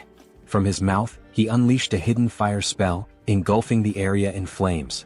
Shocked, the vampire shouted, "What is this? A fire magic tool? You were hiding this." Thrown to the ground, Heinz noticed the alcohol spilling across the floor. A plan formed in his mind. The vampire screamed in terror, "You're insane. Do you want to burn us both alive?" The vampire attacked, slashing Heinz's body. Laughing maniacally, he jeered, "Fragile flesh." But Heinz headbutted him with full force, sending him flying. "You said it yourself. I have a strong body and good regeneration. Tough enough for you?" he growled. The vampire screamed, "No. Stop." But Heinz advanced, and the next moment an explosion consumed the building. Amidst the flames, Heinz lay on the floor, murmuring, "Impressive. I survived. Being strong has its challenges. A notification appeared before him. Mission complete, help the unlucky girl. Outside the burning building, Diana clung to her brother, staring at the inferno. Uncle, she cried. Meanwhile, a system window announced, Avatar Heinz has died. The avatar will respawn in 7 days. Diana stood there, exhausted from her work, wiping the sweat from her brow as she watched the man walk away. She had been cleaning his shoes for what felt like hours, and now that the job was finished, she could finally take a moment to catch her breath. The money left on the table was a small consolation, but it would be enough to help with the next day's bills. Her thoughts drifted to the events that had unfolded not long ago. The building that had once been the scene of chaos was now nothing but a smoldering wreck. She had heard that the avatar Heinz had been consumed by the flames, leaving her to wonder about the fate of the man who had helped her and her brother. The world around her flickered, and a new, familiar figure stood before her. It was Heinz, alive, standing in the middle of the street as if nothing had happened. His body was covered in bandages, but the intense aura he exuded made it clear he had come back, somehow. Diana stared at him, mouth agape. Her heart skipped a beat. Uncle? Heinz's eyes softened, and he smiled faintly despite the pain he was clearly in. I told you. I'd be back, he said, his voice hoarse. It was then that the system window appeared in front of him, announcing that Avatar Heinz had been reborn after 7 days. His rebirth had been completed, and with it came a sense of purpose, a new mission to carry out. The flames from the explosion, the chaos, the danger, they were all behind him now. But Heinz knew this was just the beginning. Whatever had happened, whatever lay ahead, he was ready. And this time he wouldn't fail. Diana slowly approached him, her eyes filled with disbelief and relief. You're really here, you're alive? Heinz nodded, offering her a reassuring smile. I told you I'd keep my promise. He extended his hand, a gesture of both gratitude and solidarity. Let's move forward together. And with that, they began to walk side by side, ready to face whatever challenge. After some time, Heinz sat on the edge of the bed, staring at the system window deep in thought. It displayed that the interdimensional transfer would take 10 days to complete. Longer than I expected, he muttered, but that's fine. Suddenly the wall burst apart and Virik stormed in, grabbing Heinz by the neck. He slammed him against the wall and growled, "This was your doing, wasn't it? The tracks from the forest lead straight here." Heinz, gasping for air, thought, vampires. Have they figured it out already? Virik sneered. The outsider was under the jurisdiction of my slain kin, he accused. Despite his struggle, Heinz couldn't muster the strength to fight back. What a monster, he thought, his teeth clenched in frustration. Leaning closer, Virik sniffed the air around Heinz's neck. I don't sense the aura of dark magic or the blood of my king, he mused aloud. Heinz, barely able to speak, croaked, What are you talking about? I don't understand. I was just sleeping. Virik grinned menacingly. Don't understand, huh? Let's see about that. Pulling Heinz closer, he sank his fangs into his neck. I'll ask again, slowly this time. Lies won't work. Heinz convulsed in pain, thinking this is insane. Why is this happening to me again? The system window flashed a notification. Entity appearance has changed, vampire. Virik released him, stepping back as another message appeared. Special skill acquired, legacy of lesser blood. Heinz's super regeneration had been replaced with regeneration. Still radiating an overwhelming aura, Virik asked, So, are you truly uninvolved in the vow of disobedience? Heinz felt the oppressive authority of the higher vampire, his blood screaming for submission. Swallowing hard, he replied, No, Lord Virik. I'm just a simple traveler. Despite the instinct to obey, Heinz knew his center of the mind ability blocked the compulsion. Virik turned away, muttering, Was I mistaken? Then he commanded, Follow me. We have important matters to attend to. Heinz smiled faintly. Fine. I'll go, and gather some intel while I'm at it. They soon arrived at the Azanta branch of the Vargalak clan. Inside, vampires greeted Virik with respect, though their eyes narrowed at Heinz. One sneered, What is this? New blood? A female vampire covered her mouth, disdainful. What were you thinking, bringing scum like this? Before Heinz could react, Rosalicia appeared, a glass of red liquid in hand. Beaming, she grabbed his arm. Hello, little blood. Long time no see, she exclaimed. Her cheerful demeanor caught Heinz off guard. Who is this drunkard? He thought. She introduced herself with a bright smile. I'm Rosalicia. And you? He hesitated but answered, Heinz? Rosalicia handed him the glass. Don't be rude. We're both lesser bloods, aren't we? Here, freshly squeezed blood. Drink up. Heinz stared at the glass, debating. If I drink, I might avoid suspicion. Taking a small sip, he felt a surge of thirst, even through his mental filter. Alarmed, he thought, drinking this is dangerous. Blocking the taste and smell, he downed the rest in one gulp. Delicious, he said flatly. Rosalicia ran her finger along his cheek with a playful grin. I like you. If you were human, I'd drain you dry, she teased. He laughed awkwardly. You called me lesser blood? What does that mean? Rosalicia tilted her head, placing a finger on her chin. Huh. You don't know about vampire ranks? She asked incredulously. Lesser bloods are like knights to humans. Pure bloods, though, they're the aristocracy. For example, Lord Virik, Rosalicia explained. The clan leaders are known as the true blood. And above them is the sacred blood. She paused before adding, well, it's like a god. The avatar raised an eyebrow. A god? He asked. She nodded. Our prophet. The one we must obey without question. At that moment, Virik, standing on the second floor, tapped his spoon against his glass to draw attention. It seems everyone is here, he announced. Let's get down to business. The room quieted as Virik continued. The fragments of the immortal king have disappeared. From across the room, Perita, a pure-blood vampire, casually adjusted a strand of her hair, observing the proceedings. Virik elaborated, we've determined that the fragments were last transported to the city. But at some point, they vanished without a trace. Teopal, another pure-blood, folded his arms and listened as Virik suggested. It's possible they've already been brought into the city. Heinz glanced up, his curiosity piqued. The fragments of the immortal king? He asked. Rosalicia sighed, giving him a knowing look. Don't you know? Dark mages from a certain village were cultivating the fragments of the immortal king. Heinz furrowed his brow. And the oath of defiance? Where are they in all this? Virik addressed the group. From today onward, each of you will thoroughly investigate your assigned areas. Report anything suspicious immediately. Later, as Rosalicia shielded herself from the sun with an umbrella, she grumbled, walking around during the day ruins my skin. Heinz, standing beside her and adjusting the hood of his cloak, remarked, sunlight weakens us. It's no surprise. Both their faces glistened with sweat. Rosalicia continued, even Lady Perita, a pure blood, is out searching. We can't just sit around doing nothing. She sighed. Still, it's surprising the fragments vanished. Moving them has always been a hassle. Heinz turned to her, intrigued. You mean, you've had the fragments of the immortal king? She nodded casually. The black magicians once cultivated them. We thought we could combine them with ours. Heinz clenched his fists, his thoughts racing. What a break. He looked at her intently and grabbed her shoulders. Where are they? Do you know the location of the fragments? Rosalicia laughed. Me? How would someone like me know? A voice cut in from nearby. I think I might know, Diana said between bites of food. Heinz turned to her in shock. What? The fragments of the immortal king? You know where they are? Diana nodded hesitantly. I think so. But it's been a long time, she said, pausing to chew. About a year ago, I was responsible for keeping the tomb clean. Every Friday, members of the Vargalak Guild would visit the stone chamber inside. But every time there was a foul smell in there. Heinz's mind raced. I should investigate this. Aaron, sitting nearby, sighed in realization. So that's why you always told me to stay away from the tomb. Heinz stood from the table, nodding firmly. Thank you for the valuable information, Diana. I'll investigate this myself. It would be better for them to keep a low profile. Diana said, grabbing his hand and turning to him. That he seemed to smell different now. Could he tell her the reason? Some Hyun said, showing his fangs, that her nose was not deceiving her, but it just happened that. What? It would not affect her, so she should not worry. Diana looked at him in shock.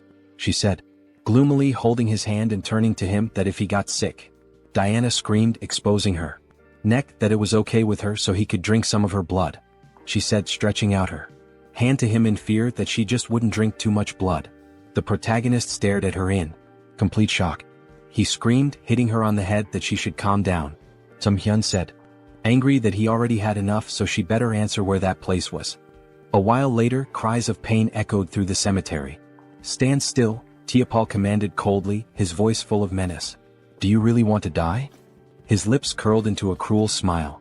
I'll give you one chance, take your best shot at me. Afterward, I'll gently send you back home.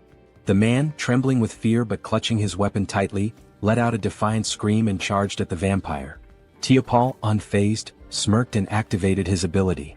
How cruel of me, he said mockingly as blood-red threads materialized and bound the man's body. The man struggled, wide-eyed, and pleaded, you don't need to do this. But as his blood was drained, his cries turned to screams. "Stop. Please stop." Tiapal sighed, sounding almost bored. "This is so dull."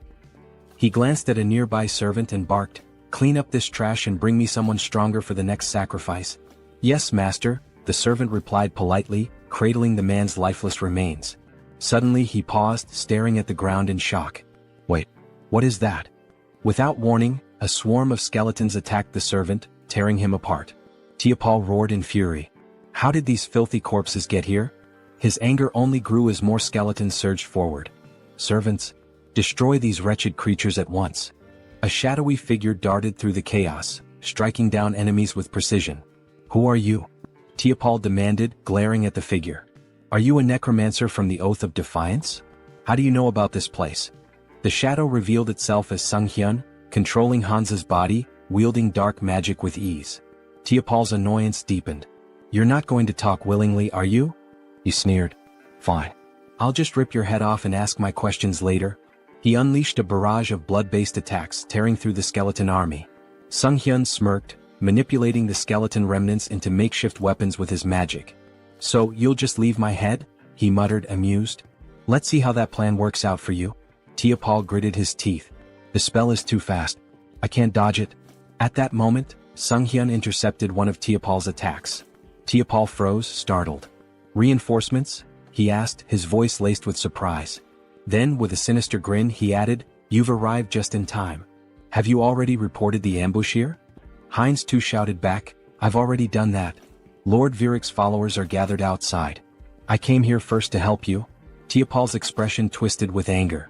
"Great news," he snarled sarcastically. "Then you'd better make yourself useful.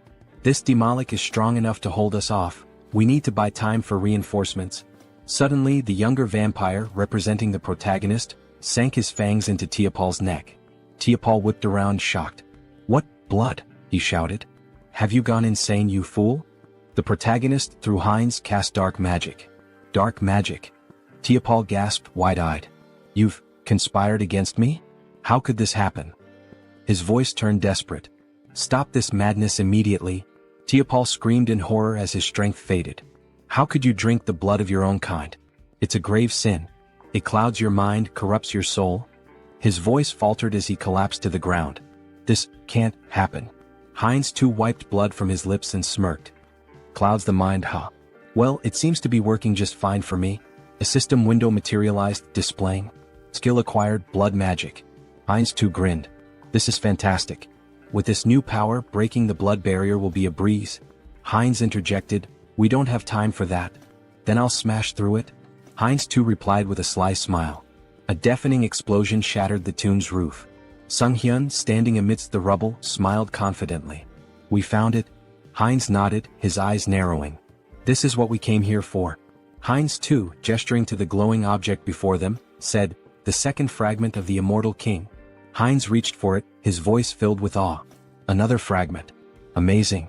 As the fragment's power surged through him, he thought, even with the mind center filtering the negative thoughts, this fragment holds too many. He focused the mental power of all the clones on his core personality. Suddenly, a massive pillar of dark energy erupted skyward. Viric, observing from a distance, looked up in astonishment. "What is this fog? Are we too late?" He froze as his gaze locked on the floating skeleton radiating dark energy. "That silhouette, it seems familiar." Viric barked orders to his subordinates. "Attack it." The vampires unleashed a barrage of blood arrows, aiming for the figure. Heinz retaliated with dark magic, striking down one of the attackers with devastating force. A system window appeared. Skill evolution, regeneration, immortality. Skill acquired, forbidden knowledge. Personality status, Heinz Archlich. Meanwhile, the holy paladins arrived at the cemetery's outskirts. "What is this?" one asked, shielding his face. "Smoke? Fire? It seems to be coming from Azanthu." He coughed, overwhelmed by the dark energy. Tuscan dismounted, his face grim as he examined the ashen residue. "We're turning back. This isn't ordinary ash." "What do we tell the saint?" another asked nervously. Tuscan looked up at the ominous energy pillar. "Everything. This changes everything." The ominous energy surged in the air, thick with power and foreboding. System notification. The rebirth of the immortal king is imminent. Heinz stood motionless, overwhelmed by the rush of newfound strength. This is incredible, he thought, his mind racing. I've become 10 times stronger than before.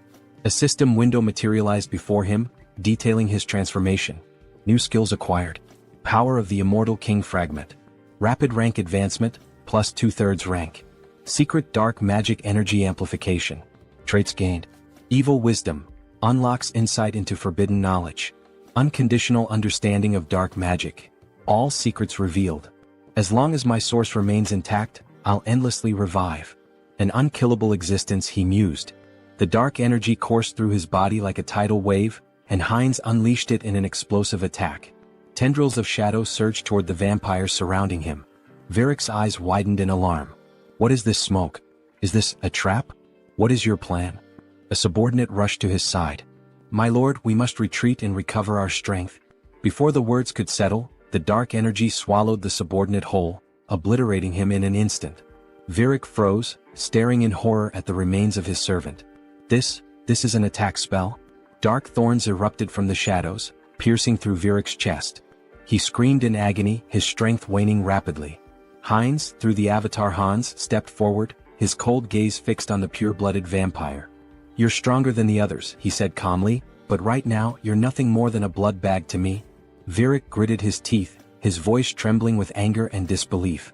Where did you get such power? Did you truly absorb the fragment completely? How did you endure so much darkness alone? Heinz too smirked, stepping closer. Alone? He asked mockingly, leaning in. Who said I was alone? Before Virik could respond, Heinz too sank his fangs into the vampire's neck, drinking deeply.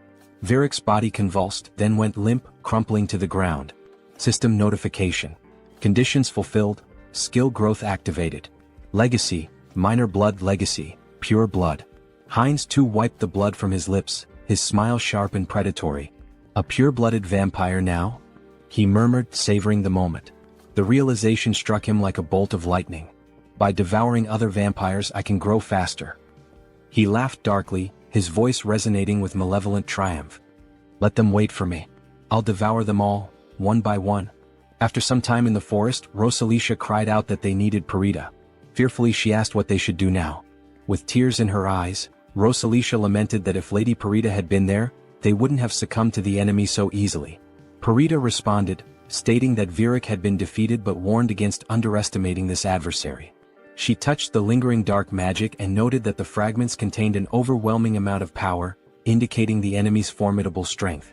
As the sun began to rise, she urged them to return to the base quickly to request reinforcements. Elsewhere, a man sprinted through the city streets, shouting curses. Leaning against a wall, he demanded angrily, "They won't chase me to the very end, will they?" He blamed everything on the vampires, accusing them of arrogance before being destroyed in an instant. He cursed his own mistake of trusting them. From the shadows, Heinz too grabbed the man, dragging him away. A terrified scream echoed from the alley. Meanwhile, Sung-hyun reflected on leaving Hans in the city to deal with the remnants of Varkalak. He had also arranged for Heinz too to be connected to a minor merchant guild so he could escort Diana and her brother out of the city. Later, in the forest, Heinz too, holding a frying pan, joked that with enough pepper, he could make a special steak. Diana and her brother gazed at the meal with admiration, thanking him for the delicious food. The protagonist smiled, assuring them it was healthy and safe to eat. Sung-hyun thought about how their happiness stemmed from being free of danger. Smiling, the protagonist asked if they had an uncle who ran a store in eastern Lapillas. Diana nodded nervously, unsure if her uncle would be pleased to see them. He reassured her not to worry, and Sung-hyun considered giving them money if things didn't work out. A wave of sadness hit him as he thought about their eventual parting. When was the last time he'd felt this way? Perhaps he'd changed since arriving in this world. Diana called his name, reaching out with concern. "Are you okay? Do you need blood?" she asked. Laughing, the protagonist replied that he'd had enough to drink, having drained the vampires left in the village. At the same time, Hans, embodying another side of the protagonist, was reanimating the corpses of vampires in the cemetery. He decided it was time to finish up and retreat to their secure space, marveling at how convenient and boundless it was. He wondered if forbidden knowledge could help him create a similar subspace on Earth. Suddenly, blood magic struck him. Varkalak, a purebred vampire, confronted him with fury. "Still lingering in our city? Do you underestimate us so much?" she demanded, using blood magic to challenge his membership in the Oath of Defiance. Hans smirked, introducing himself as an honorary member of the Oath. She accused him of stealing the fragment of the immortal king and destroying their hideout. Holding a weapon forged from her blood, she declared it no longer mattered. He would die. Her attack was swift. Though he narrowly avoided a fatal blow, Hans felt the strength of a purebred vampire firsthand. Crashing into a barrier, he realized it was the work of her clan's blood mages. Did you think escape would be so easy? Over taunted. The protagonist analyzed the barrier, recognizing he could break it but would need more time to adapt to his new power. Over vowed to crush his skull and personally reclaim the fragment. Grinning, the protagonist declared she should remember his name and that he was from the Oath of Defiance. I am your death, he added dramatically.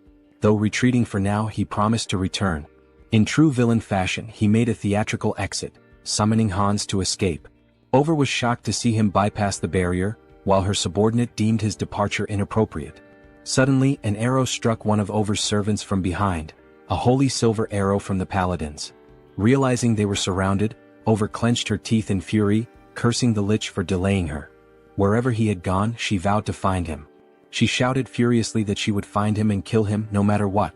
A while later, in the protagonist's room, Sunghyun sighed in relief. I'm still alive, he muttered. Hans remarked that the recall ability was like a cheat code, reaffirming its power. Sunghyun cringed as he remembered the dramatic line he had uttered before using recall. Swinging his legs off the bed, he asked himself, why did I have to use such a typical villain line? He groaned, clutching his face. Am I crazy? What possessed me to say that? Adopting Hans's persona, he tried to justify it. You're proud of your strength, aren't you? You took down a group of evil vampires, saved a defenseless girl and her brother, and even protected an entire city. Sunghyun smiled at that thought. Now that I think about it, I feel like a hero. Stretching, he added, surely I've earned myself some karma points, right? Calling up the karma shop, he stared in disbelief at the system window. His balance was 731,002 points. How do I have over 700,000 points already? He exclaimed. Didn't I spend everything on upgrades? With a nervous laugh, he speculated that enraging the vampires and dark mages must have significantly boosted his karma. Dismissing the thought, he pressed the system window. I'll figure it out later. For now, should I upgrade my special skills again? A notification appeared. His limit on summoning avatars had increased. Smiling, he noted that his avatar count had gone up. But were there any new skills? The system revealed that he had acquired a special skill, Persona. Sunghyun beamed. This is exactly what I needed. Is Persona similar to Mind Center? I should check it out. After reading the description, he realized the skill allowed avatars to act as vessels for emotions, adapting and growing based on his needs. The system had clearly determined this skill was essential for him. I get it now, he thought. I've been forming connections, defeating powerful enemies and making a difference. But in reality, I've spent 2 years locked in this room.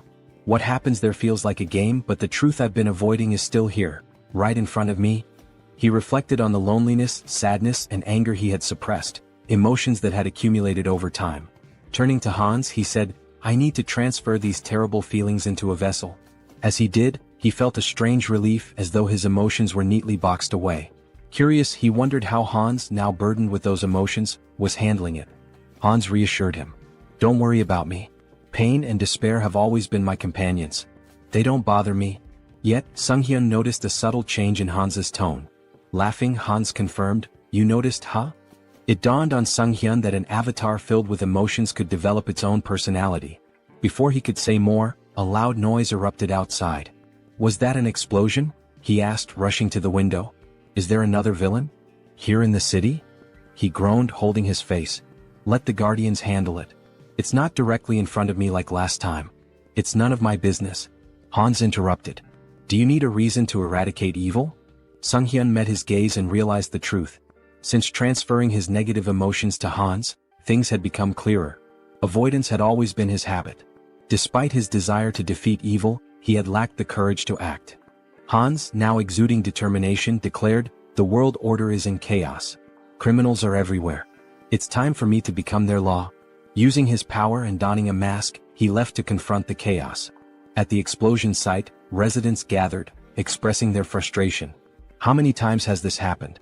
Why haven't they called for reinforcements? Meanwhile, Hans observed the scene. He deduced that the villains had formed an organization, and their time was running out. He wouldn't leave empty-handed. Using dark magic, he created the Eye of Darkness, his new network of spies. You will be my eyes and ears in the shadows, he thought, ready to hunt down hidden sinners. In an alley nearby, a group of schoolchildren bullied a classmate. Bring him an ashtray, one taunted. They laughed as one boy held a cigarette to another, mocking him as the best ashtray ever. The schoolboy being held down screamed, begging them to stop. At that moment, a woman clutched her child tightly and asked where they could possibly run. A man, drunk and swinging his belt, shouted accusingly that she was lying to him. Meanwhile, a masked robber shattered a store window, climbed inside and declared, while opening the cash register, that this was all he needed. Hans observed it all, his thoughts dark and resolute. These villains were no better than trash, and he resolved to punish them. Their punishment would be a trauma so profound it would scar their souls. They would remember this day, and if evil ever sprouted within them again, darkness would come for them once more. Screams of terror echoed throughout the city. Hans felt himself growing more accustomed to his powers, but it wasn't enough, not nearly enough. There was still so much filth to cleanse. He needed to purify the entire city of evil. By the end of the night, Hans stretched and remarked how satisfying it was to rid the shadows of hidden garbage. While the Eye of Darkness had proven useful, its limitations were evident. In the presence of light, its power weakened and eventually vanished. He needed a more reliable method for detecting enemies. However, he couldn't unleash undead creatures into the city. What alternative did he have? The protagonist grumbled angrily about birds ruining his clothes, joking that he should just kill them all and make them his minions. Then, gazing at the birds in flight, he paused. Hans pointed out that an invisible, mobile eye capable of surveilling the city was an excellent idea. After some thought, the protagonist realized that familiars were a form of enslavement magic dark mages used to control animals. Hans, surrounded by birds, questioned why the magic didn't work for him. Sung-hyun decided to experiment with various methods to create a familiar, though his attempts had failed so far. Hans mused that it would be ideal if the familiars appeared normal yet remained infectious. However, simplifying their appearance by reducing magic power would weaken their infectious ability. Sung-hyun finally understood the complexities of the task. He likened it to debugging, where programmers grind their teeth in frustration. His latest attempt, a revised version of his contagious enslavement magic, was ready to test. Will it work this time? He wondered. A mutated cat leapt from a cage, leaving him disappointed yet again. After 3 weeks of research, significant progress still eluded him. Clicking his tongue, he eyed the last bird in the cage and muttered, "This one better work." As he carefully adjusted the amount of magic power, he grasped the bird and cast the spell again. Sighing in relief, he said he was finally done.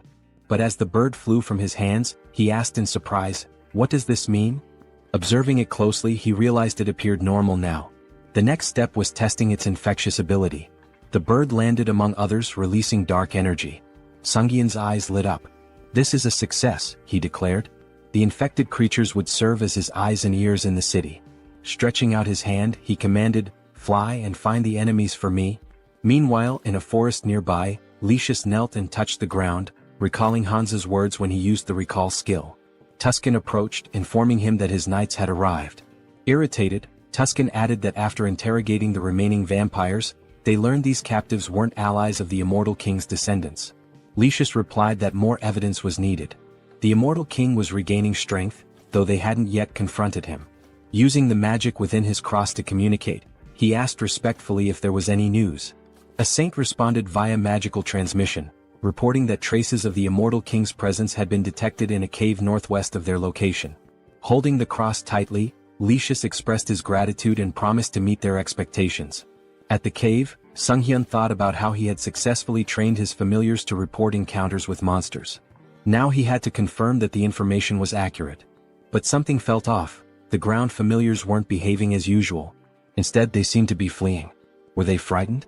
If they had found a monster, they would have reported it immediately. This behavior could only mean one thing: humans. Why are people in such a remote area? He wondered. Could this be an ambush? But that seemed impossible. How could such a large group remain unnoticed while hiding their presence? Suddenly, one of his familiars was struck down. Tuscan stepped forward and declared, "You are a participant in the Oath of Disobedience. Your pathetic tricks won't work on us," Tuscan declared. "No evil can escape the saint's sight. You won't leave here alive." Drawing his weapon, he demanded surrender and promised divine justice. The protagonist recognized them immediately: Holy Knights. He had seen their emblem during his training in Brokislack. Divine power directly countered dark magic, which meant this would be a challenging fight. Hans, unshaken, asked how the servants of the church had managed to find him here. Tuscan struck him sharply with his weapon, silencing him. "You have no right to speak," he snapped. "Don't think you can fool me with your words." The protagonist muttered to himself that his opponent was far too stubborn. Should he deceive them and flee instead? Tuscan seemed to read his mind. "Cheap tricks won't work against us," he said, wielding light magic. "You cannot deceive the servants of the saint." A weapon infused with light pierced the protagonist, and he winced in pain. "Do you truly consider punishing villains a crime?" he asked. "Silence," Tuscan barked, his light magic intensifying. "From the moment you embraced forbidden power, you became one of them, a villain." Sung Hyun activated his dark magic and retorted, "Where's the logic in that?" He felt an unusual weakness. Something had been interfering with his magic recently. The Holy Knight's anthem began to play, sapping his strength. Tuscan ordered the singers to keep going. The hymn was draining Sung Hyun's energy, but he couldn't bring himself to harm innocents, even if it meant stopping the song. He groaned in frustration as a weapon stabbed him from behind. "Now's our chance," Tuscan declared. "Restrain him." Sung Hyun realized his mistake. He had been too careless and now he was bound in chains. These restraints were not ordinary, they blocked both his movements and magic. "Impressive work catching me," the protagonist admitted. Tuscan smirked. "Exactly as expected. No evil has ever escaped these chains. Will you resist any longer?" Grinning, the protagonist replied, "As if I'd make it that easy for you." He knew there was no reasoning with them. It was time to part ways. Let them think they had won. Tuscan, now wary, activated his light magic. "I don't know what you're planning, but don't think I'll just stand by and let you try anything." He launched another attack. But the protagonist only smirked. The strength of the chains didn't matter anymore, because Hans was already free. Tuscan's eyes widened in disbelief. He broke the chains? Impossible. Who is this man? Later, lying exhausted on his bed, Sung Hyun sighed. Trouble seemed to follow him wherever he went. First, the Shadow faction and the Oath of Defiance. Then the Varkalak vampire clan. And now, the Paladin Order, one of the most powerful forces on the continent, had joined the list of his enemies. He called up the system window, his thoughts racing. There must be a reason for all this karma I've been accumulating. Is it because I keep attracting villains from across the continent? He groaned and decided to focus on his original plan for now. Sometime later, in the city, the protagonist prepared to test the fruits of his research. Controlling the essence of black magic was simple in principle. His familiars could serve as his eyes and ears, even covering a massive area like Seoul with ease. His thoughts were interrupted by a terrified scream. A girl, tears streaming down her face, begged for mercy. "Please, I'll do anything. Just let me go." She spotted a figure in the window and pleaded, "Help me. I'm being held here against my will. Don't just leave me." The man holding her sneered, gripping her hair tightly. "Scream all you want," he said. "No one will hear you except me." He explained that his ability rendered them invisible to others. "Go on, scream louder," he taunted. "You've got such a cute voice." As he raised his weapon to strike her, he boasted, "You'll be among the top 3 in my collection." At that moment, Hans burst through the ceiling, wielding dark magic. The man with the knife asked, bewildered, "How could this happen? My ability is sound suppression and invisibility, isn't it?" The protagonist glared at him, his voice cold. "That won't work on me. Your vile deeds end today." Angered, the man demanded, "Who are you? A guardian? How did you even get here?" Holding the weapon to the woman's throat, he threatened, "Don't come any closer or she dies." Sung Hyun activated his dark magic. "Is that so?" he said, snatching the woman away with a surge of power and holding her safely in his arms. "Now what will you do?" The man with the knife gasped in disbelief. "A Ritterni? You dare to steal my prey? Then I'll kill her along with you." He lunged at the protagonist but was suddenly restrained by tendrils of dark energy. Judging by his words, Hans deduced, "This isn't your first victim." Binding the man tightly with dark energy, he pressed his fingers to his forehead. "You won't mind if I confirm that for myself?" Using necromancy, Sung Hyun activated the Cry of the Dead skill, peering into the man's memories. He saw vivid scenes of the man torturing and murdering his victims. "You're a serial killer," Hans declared grimly. "I don't need to look any further." His tone sharpened. "I sentence you to death." The man screamed in agony as the dark magic overwhelmed him. Sung Hyun muttered, "Even death is too merciful for someone like you." He considered for a moment. "But I need an undead servant for my work." "You'll do just fine." With a cruel smile, he activated a spell that drained the blood from the man's body. The system window appeared, announcing the creation of a new undead, Ghast. Satisfied, the protagonist said, "I'll need to prepare the subspace portal. It'll come in handy later." Looking at the unconscious woman, Hans pondered. What should I do with her? Clean up the mess? Maybe just call emergency services. A short while later, the police arrived, cordoning off the crime scene. Park Han-cheol, leader of the Special Ops Bureau's criminal investigation team, stood outside, observing the scene through the window. A suited officer approached him. "We've reviewed the footage. It's definitely the serial killer we've been after." Han-cheol, irritated, asked, "And the person who stopped him? A returnee?" The officer nodded. "Confirmed. But the killer's body is missing. There's evidence of dark magic and blood at the scene. Someone definitely died here. It's a mess. This case is a nightmare," Han-cheol muttered. "A rogue playing hero. Do they think the law doesn't exist?" Meanwhile, the protagonist stood atop a roof, surveying the city. A passerby on the street pointed upward. "Is that a sleepwalker? Who is he?" Hans petted a cat perched beside him. "I wonder what they'd say if they saw my face," he mused. Elsewhere, at the South Korean Citizens Repatriation Association, Seoul South Branch, a secretary entered Yoon Ji-yoon's office. "Sorry to interrupt, but there's something urgent." Yoon, still recovering from a late night, groaned. "What time is it? What's going on?" The secretary handed her a file. "A request from the Special Ops Bureau. They're investigating the serial killer case and..." Ji-yoon skimmed the file. "So, the dark mage in the long coat and mask strikes again. Public security's already a mess." She sighed, placing a tablet over her head. "We should hand this over to that guy." The secretary, shocked, exclaimed, "That guy? The murderer?" Ji-yoon slammed her fists on the desk. "Exactly. He's competent. If we tame him, he'll make a great asset." The secretary frowned. "You want him as a guardian? Are you serious?" "Stop complaining and get back to work," Ji-yoon retorted, gesturing at the towering stack of documents. Frustrated, she threw her hands in the air. "I'm going to tear those villains apart myself." Later, Han stood by a window, stretching. With a satisfied smile, he muttered, "Punishing villains feels good." His gaze swept the bustling streets. "Soon I'll have to deal with a few more pests." The villains' organization was wreaking havoc, causing complete chaos.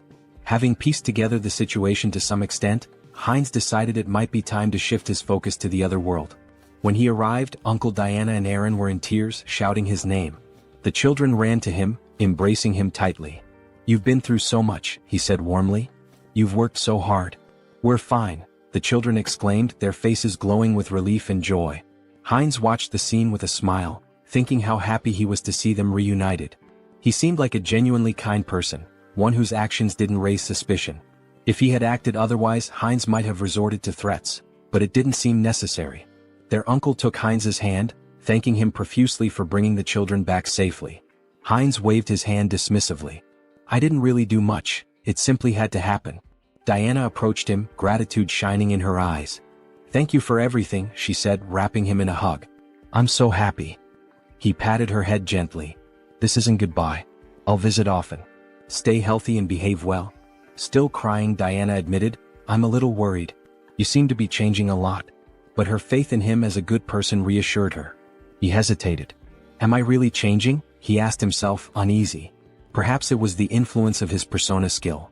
Heinz was a blend of negative emotions, driven by a desire for recognition, an attempt to draw attention through intrigue and deception. Yet his character now seemed calm and stable. Diana, looking at him sadly, asked where he was headed next. "I'll seize every opportunity," he replied, "and embark on a pilgrimage." Sometime later, in the capital of the Kingdom of Talia, Teleria, a city known as the heart of the Church of the Goddess and home to its grandest temple, Heinz wandered the streets, observing everything with keen interest. Stepping into a secluded alleyway, he ensured no one was following before activating his abilities to summon his fourth avatar, Heinlich. This avatar embodied key traits: a composed mind, persona, super regeneration, and calm demeanor. Its unique feature, the spirit of a warrior, granted additional bonuses to skills and experience acquired through combat and training. Handing a bag to Heinlich, Heinz instructed, "Walking through the holy city as a vampire isn't ideal. Take this and step into the light." Heinlich made his way to the elder, who sat on a chair surrounded by his subordinates. "Next believer, step forward," the elder called. In response, Heinlich emptied a bag of gold at the elder's feet, startling everyone. The elder began counting the coins, stacking them neatly. "How much is this?" he asked, astonished. "This is everything I have," Heinlich declared, placing a hand over his heart. I wish to dedicate it all to the goddess and serve as a paladin to fulfill her will. Reflecting on his past avatars, an undead, a dark mage and a vampire, Heinrich mused that this time his form would embody light. A paladin respected by all. The elder slammed his fist on the table, sending coins scattering. Instructor Marco stepped forward with a hearty laugh. A sincere young man like you will make an excellent paladin. The elder, still hesitant, said, wait. No matter the sacrifice, we can't just accept an unknown person as a paladin. Marco reassured him. Don't worry. Training reveals a recruit's true nature. Are you prepared to show us yours? Heinrich nodded eagerly. I am. Weeks into the grueling training, Heinrich gasped for air, sweat pouring down his face. I need water, he cried moments before a massive iron ball flew toward him. What is this madness? He thought, summoning his strength to stop the ball. Exactly a month had passed since his training began. Initially he thought the paladin order was noble and refined. Instead it was filled with relentless macho warriors. The room echoed with shouts of encouragement as paladins trained intensely. A fellow paladin approached, number 12, chastising him. You're losing focus. Did you forget the rules? You can't stop praying during training. The paladin knelt in front of him, shouting, good. Now concentrate and recite the prayers again. Number 12 resumed, reciting fervently as he lifted the iron ball. The coach praised him. Well done. Keep focusing. Let prayer restore your strength. From the sidelines, Heinrich observed. He admitted that the repeated prayers, despite being grueling, effectively strengthened faith and divine power. Nearby, two paladins were hitting a third with sledgehammers, who shouted gleefully, my back feels great today. Heinrich couldn't help but think, this is absolute madness. Let them hit him even harder. Another paladin stood tall, attempting to crush a spiked iron ball with his bicep. Around him, the group shouted praises to the goddess, proclaiming their ever-growing faith. Watching from the sidelines, Heinrich couldn't help but think, do they really need to train like this? On the second floor, the trainer approached Marco, questioning him about the new recruit. Is he just a simpleton? Marco smirked. And if he is, what of it? The trainer chuckled. Well, even before baptism he's managing to lift such massive weights. His shoulders and lower body are already unnaturally strong. I can't wait to see how baptism will transform him. Hearing this, Heinrich felt a wave of discomfort. Why are they drooling over my body? He thought, trying to suppress his unease. He didn't want to attract attention from this group of apparent muscle fanatics. Time passed, and Heinrich continued to endure the relentless training. During one particularly grueling session he paused, gasping for breath. It had been 3 months since he began. Without his wind instrument and super regeneration skills, he would have collapsed long ago. His body and endurance had improved significantly, but the endless perversions of the group were the real challenge. Marco approached him, placing a firm hand on his shoulder. Finished with lower body training? How about we hit some chest exercises together? Marco removed his shirt, flexing dramatically in front of Heinrich. Panicking, Heinrich let out a distressed scream. The trainer joined in, striking a dramatic pose. What a beautiful day. Don't you agree we should do some solid back training? Heinrich's discomfort grew unbearable as he tried to suppress a shudder. Why are these muscle perverts targeting me? Later, Heinrich sat near a building with another paladin, stretching his neck. I think I'm starting to lose my mind, he muttered. Not a single day goes by without someone inviting me to train with them. The other paladin laughed. That's because the elders have low expectations for themselves. As they spoke, a group of smiling paladins passed by, laughing among themselves. Suddenly, two figures emerged from the building, Archbishop Lucius and Tuscan. They waved at the paladins, their presence commanding attention. One of the senior members announced, we've received orders for an expedition with a full contingent of crusaders. When do we depart? Heinrich noticed one of the paladins and thought, isn't that the guy who pointed his sword at Hans? The returning group must have been searching for Hans. Could they really have been hunting him all this time? Shortly afterward, the recruits gathered in a grand hall. An elder stood at the altar, addressing the group. We are here today for the baptism ceremony of the most promising recruits. Due to special circumstances, the ceremony has been moved forward. We hope for your understanding. One recruit whispered, why are they holding an event that usually happens only once every 6 months? Why now? Heinrich had his suspicions. They're desperate for reinforcements to pursue the heir to the immortal king. But this is a perfect opportunity for me to test my plan. The elder called out, Max Veroin? Max stepped forward, and the elder asked, are you ready to dedicate your life to the goddess and serve as her paladin? I am, Max declared confidently. Heinrich observed quietly, reflecting on the process. Those who undergo baptism transfer all their mana to the deity, losing the ability to use magic. In return, the deity grants a sacred blessing of immense power.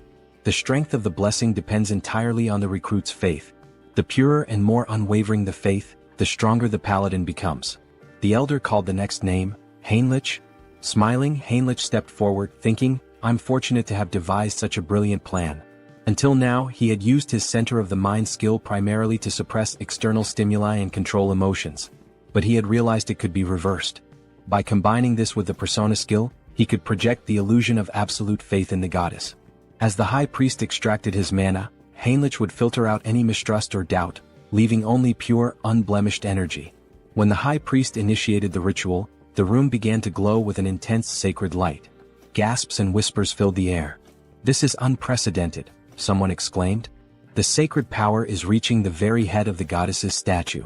The high priest, astonished, placed a hand on Heinrich's shoulder. You've just undergone baptism, yet your sacred power rivals that of a priestess. Such unwavering faith. I'm truly impressed. Heinrich's plan had worked perfectly, and he smiled inwardly. Heinrich continued to train diligently, a smile forming on his face as he thanked those around him. Suddenly, a system window appeared before him, informing him that he had acquired the holy baptism skill. This skill allowed him to distribute spiritual power more effectively among his avatars. As he examined his hand, he pondered, is this the limit of holy power? The thought brought him some relief. He had been skeptical that a false faith built on illusion could yield any results. Still, it seemed the skill hadn't worked to its full potential. He reflected further, the church's deity appears closer to the system, a personal god tied to the individual. When he opened his mind earlier, he felt a peculiar sensation. If he had to describe it, it was akin to curiosity, a distant, watchful presence. Is this what it means to be monitored? He wondered. Such power, he decided, should only ever be used for good. Later, in one of the meeting rooms, Lucius and Tuscan stood before a tactical map, moving pieces around as they discussed their strategy. This is a mess, Tuscan said grimly. We've been searching for a month and haven't found even a single village connected to the heir of the immortal king. Lucius sighed. I have nothing to present to the deity. He glanced at Tuscan and added, and beyond that, I sense the kingdom of Talia's support is waning. The vampire organization hidden within their borders is likely involved.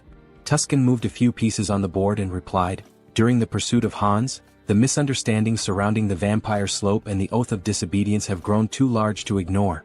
He picked up one of the game pieces, continuing, the assassination squad has failed to achieve any meaningful results. Political pressure from the state is mounting, and they're leveraging this situation against us. Slamming his hand against his head in frustration, Lucius declared, the assassination squad will be disbanded. My subordinates will return everyone to the capital. Tuscan nodded in acknowledgement and left to carry out the orders. As he walked away, he thought about the precarious situation they were in. We're surrounded on all sides and the paladins' numbers are no longer sufficient. What should I do with this knowledge? Looking out onto the training yard, he observed the recruits sparring. Are these the ones baptized today? He wondered. Suddenly, something caught his attention, a recruit striking Heinrich with a weapon. Heinrich reacted instantly, countering with an elbow to the face that sent his opponent sprawling to the ground, disarmed. The trainer shouted, Heinrich wins this battle. A system window appeared before Heinrich, announcing that his avatar had achieved enlightenment through repeated training. He had unlocked the Crusader fighting technique skill. As he stood there, Heinrich noticed a wound on his body healing rapidly. With his super regeneration and newfound sacred power, the injury disappeared entirely. The defeated recruit, wiping sweat from his face, asked, Did you let me hit you on purpose? Heinrich extended a hand to help him up. The effort was worth it, he said with a smile. Tactics are my style. Yet inwardly he thought this still isn't enough. To grow further, I need to evolve my abilities. At that moment, Tuscan approached, his expression serious. Your sacred power is remarkable, he said. You're already at the level of a trainer or a high-ranking paladin. The defeated recruit looked shocked by Tuscan's words. Tuscan continued, but you're not experienced enough to be a full paladin just yet. Heinrich tilted his head, curious. What do you mean? Tuscan smiled knowingly. You've likely felt it, more than others? He extended his hand to Heinrich. I can make you much stronger. Will you come with me to the Rosalia Temple? The protagonist inquired about his purpose in the Grand Temple, to which the response came as a question. Did he have any particular issue? Heinrich extended his hand reassuringly, stating that there was no problem and affirming his desire to accompany him. Tuscan, with a dissatisfied expression, began walking away, remarking that if he wanted to follow, he should do so immediately. The protagonist hurried after the paladin, requesting time to gather his belongings, but Tuscan advised him to entrust that task to someone else. They entered a room and stood on glowing runes. Tuscan placed a hand on the protagonist's shoulder, acknowledging how sudden everything seemed. He assured him that everything would be explained in detail later. The protagonist nodded, indicating his understanding. Soon they arrived at the renowned Great Temple of Rosalia, the largest sanctuary of the church, positioned at the continent's center. This sacred site was where both the father and the goddess had once dwelt, marking the heart of the faith. Inside, Rister greeted them warmly, expressing her hope that their long journey hadn't been too exhausting. They knelt before her, expressing their gratitude. The protagonist reflected on entering this sacred space, where the goddess resided, as an opportunity for immense growth. He believed it to be the ideal place to develop his skills and gain recognition as a paladin. Determined, he resolved to hone his abilities while handling covert tasks with Hans's assistance. Meanwhile, Hans sat atop a rooftop surrounded by corpses, scrolling through news about the saint on his phone. Acknowledging his newfound fame, he noted that remnants of a human trafficking ring had been eliminated. However, something peculiar caught his attention: mentions of a divine retribution society by the defeated villains. They had cursed him repeatedly, claiming the society would not forgive anyone who failed to act against him. Hans suspected this society was linked to multiple organizations. Stretching as he stood, he resolved to investigate further and continue dismantling their operations. He mused about dividing his profits, now contemplating how best to manage his newfound wealth. Later, Hans walked down the street wearing a mask, considering the risks of trading large quantities of valuable, mysterious items under the guise of the Haho mask persona. Any sudden activity might make him a prime suspect. Entering a discreet establishment, he handed a bag of money to an employee and expressed his intent to sell. The employee scoffed, questioning if Hans mistook the place for a pawn shop. However, Hans emptied the bag's contents, revealing its valuable items. The employee, visibly stunned, quickly began examining the goods. He realized the badges belonged to a group involved in human trafficking, a trading syndicate. He had heard rumors that this syndicate had been dismantled by a masked man. The protagonist turned to the person before him and asked if he was interested in the deal. The man grew visibly nervous and instructed him to use the back door, warning him not to try leaving any other way. Following the instructions, the protagonist eventually arrived at the correct location. A masked man greeted him, asking if he was there to sell something. Hans confirmed, then inquired if payment could be made in a form other than cash. Hans handed over a bag and the masked man began examining its contents. He asked if Hans was looking for material goods and, if so, what exactly he needed. Hans pointed out that he required a lottery ticket for a grand prize, preferably one that could be used immediately. Cash, he explained, was useless to him unless it could be spent. What he needed were legal funds for his real identity, Sunghyun, and a lottery ticket would provide clean, untraceable money. The masked man confirmed that a lottery ticket was possible but mentioned the commission would be steep. Hans assured him it wasn't a problem and asked how much it could sell for. The masked man replied that it would be 6-1, with a redemption period of 4 months. Hans requested 2 tickets, but the masked man stated that the payment provided wouldn't cover that. Unfazed, Hans assured him there was no need to worry and retrieved gold bars from his subspace storage. He asked if those would suffice. The masked man, stunned, felt the bars and asked incredulously, "A subspace storage tool? Who are you? These are extraordinary materials. Where did you get them?" Hans, annoyed at the man's curiosity, complained about being touched and stated he wasn't there to chat. He urged the masked man to finish the deal quickly. Apologizing, the masked man agreed to proceed. As the transaction concluded, Hans used his heightened senses and noted the faint scent of blood lingering in the air. It wasn't his imagination after all. Moving closer, he remarked that this wouldn't be their last deal and predicted they'd see each other often in the future. Later, Hans stepped outside, smiling as he inspected the checks in his hands. He mused aloud about how he'd used his dreams to win the lottery. Now he pondered what to purchase. Subordinates would make such errands easier, as constantly running back and forth was inefficient. Taking a moment to enjoy the cool night air, he observed the bustling streets. Only a few months ago, they had been eerily empty due to the human trafficking syndicate's presence. Now life had returned and the streets were alive once again. Perhaps it was all the rumors he had heard, but he felt relieved to know that he was somehow involved in promoting peace. Out of nowhere, Gamma approached from behind and whispered in his ear, asking where he was from. Startled, the protagonist turned around, alarmed. He thought, who is this? How did he sneak up on me unnoticed? Gamma, noticing his reaction, tried to calm him down, assuring him there was no reason to worry. He simply wanted to have a conversation. The protagonist, still uneasy, asked what exactly Gamma was talking about. He had snuck up behind him and even sniffed him. What was going on? Gamma asked if he was a vampire. The protagonist froze. That's right, Gamma confirmed. He was at level 6, born from Demir's transformation. Gamma pressed further. What's your name? When did you return to Earth? The protagonist, thinking that yet another vampire traveler from another dimension had appeared, realized he needed to come up with something quick to get out of this situation. However, without realizing it, he began answering questions he hadn't planned on, his mind seemingly under some sort of hypnosis. He found himself saying, "My name is Heinz and I haven't been on Earth for a long time." He thought to himself, why am I answering so easily? Is this all his mind control at work? Gamma smiled. Very good, he said. So you're a newcomer who's just returned to Earth. Let me introduce myself properly. He handed the protagonist a business card. I'm with the Blood Pack organization, which encompasses all the vampires on Earth. My job is to track down those who have recently returned. The protagonist took the card, still processing the information, and asked, is such an organization real? Gamma sighed and explained that if the protagonist wanted to survive, they'd better stick together. There wasn't much choice in the matter. The protagonist looked at him in disbelief and asked, by the way, what did you mean by level? Gamma, noticing his growing curiosity, suggested they continue the conversation elsewhere.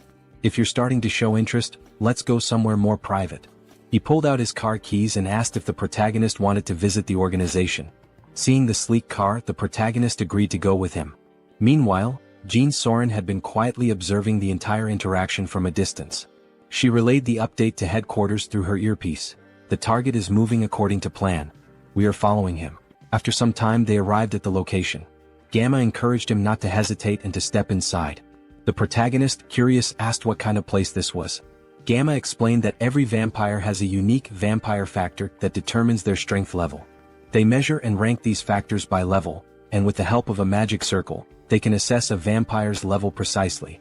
Gamma led him into a room filled with vampires and runes. Heinz was astonished by what he saw, wondering if this was truly a magic circle. The scene struck him as highly suspicious. Gamma gestured toward the circle, urging him to enter it without delay. The protagonist hesitated, thinking he could cancel his participation if it turned out to be dangerous. However, the presence of a skull emanating dark magic caught his attention.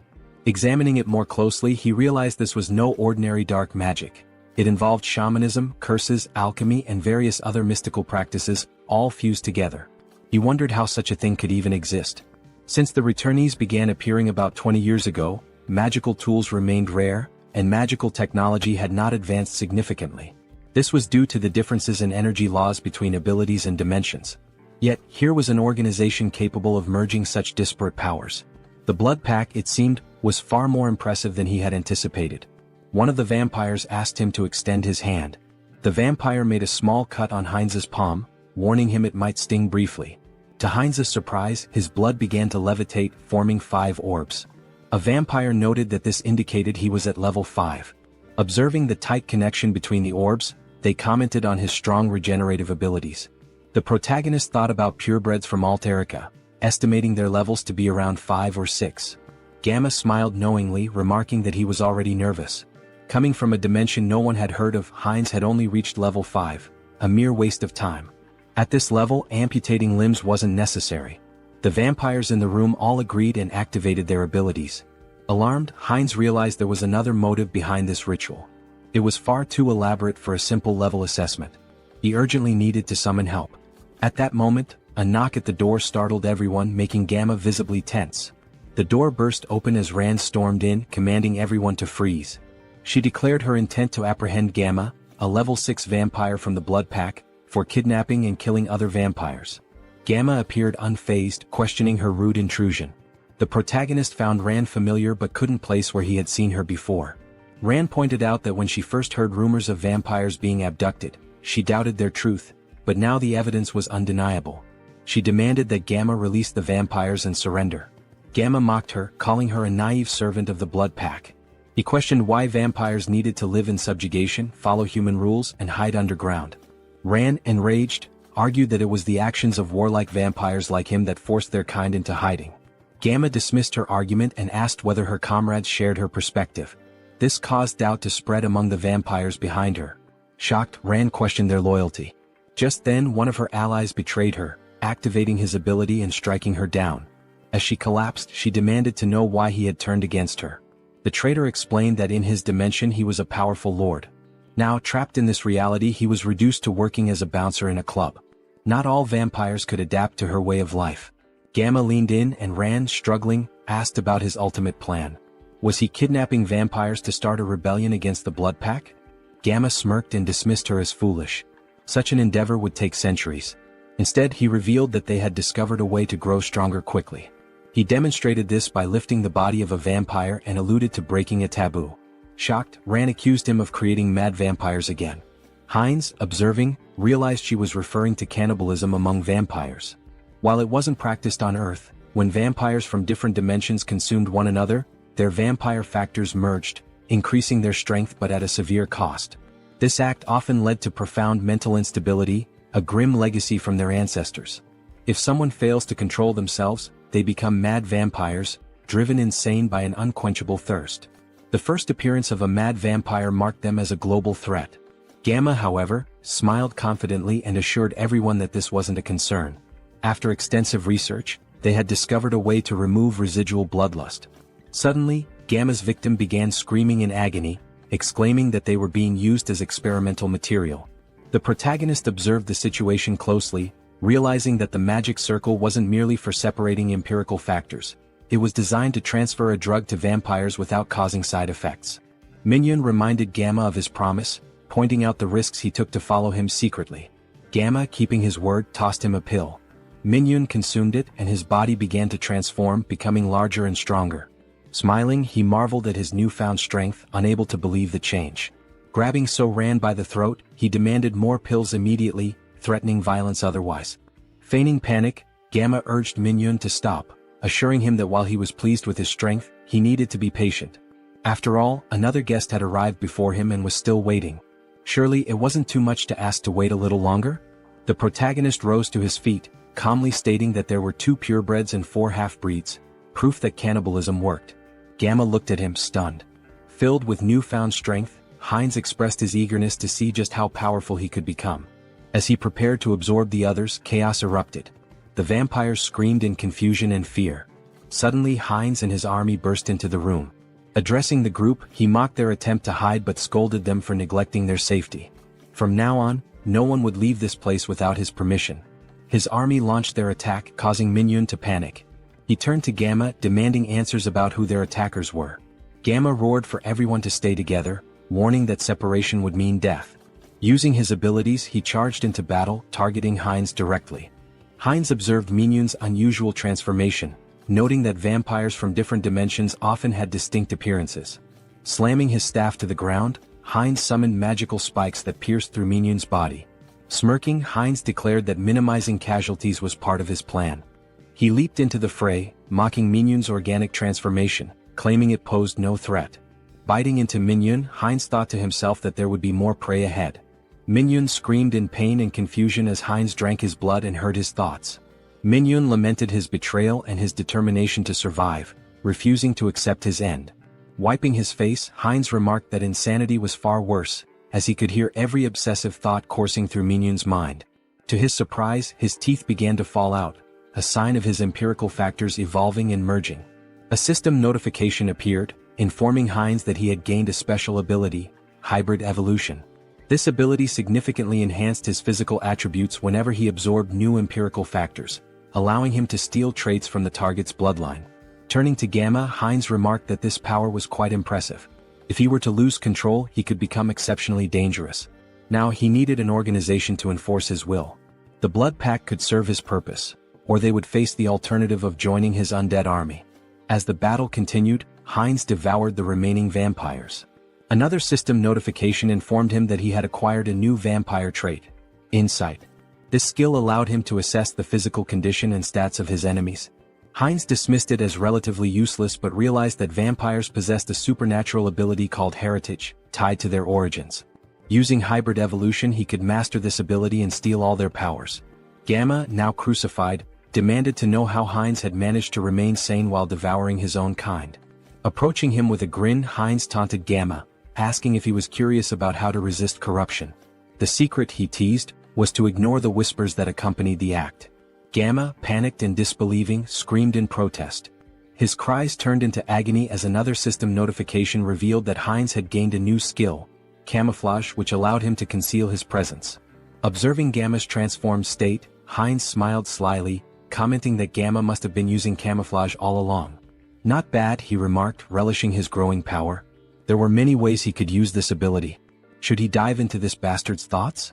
Gamma reflected on research, collaboration, support, and the public retribution technology. He also recalled a promise he had made to Mr. Beta. The protagonist panicked, wondering who the hell is this? Was this person Gamma's patron? And once again the Public Retribution Society was mentioned. It seemed like this intricate ritual was also their doing.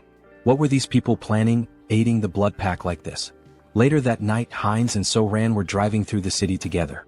Heinz glanced at her and asked if she was finally coming to her senses. Startled, she yelled at him, calling him trash for selling his life and demanding to know where he was taking her. Grabbing him by the throat, she shouted furiously. Heinz gasped, pleading for her to stop and look around. They had captured him too, and if she didn't let go, they'd crash. Reluctantly, So-Ran released him and apologized, asking for an explanation of what had happened. Heinz asked if she had heard of Ho-Ho's mask. He mentioned that the masked figure had escaped during the chaos when a group of vigilantes burst in. Placing her hand over her heart, So-Ran expressed her gratitude, saying that even amidst the chaos, Heinz had gone out of his way to save her. As Heinz observed her closely, her face and voice felt oddly familiar. Yet no matter how much he tried to place her, he couldn't shake the feeling that he'd seen her somewhere before. He asked why members of the Blood Pack were fighting one another. So-Ran explained that the group was divided between radicals and moderates. She and her team had discovered evidence that the radicals had kidnapped one of their own, so they infiltrated the radicals' territory. She expressed relief that they had escaped in one piece and even managed to learn the radicals' plans. She intended to inform the higher-ups and put an end to it. Heinz, skeptical, thought to himself that resolving this wouldn't be so simple.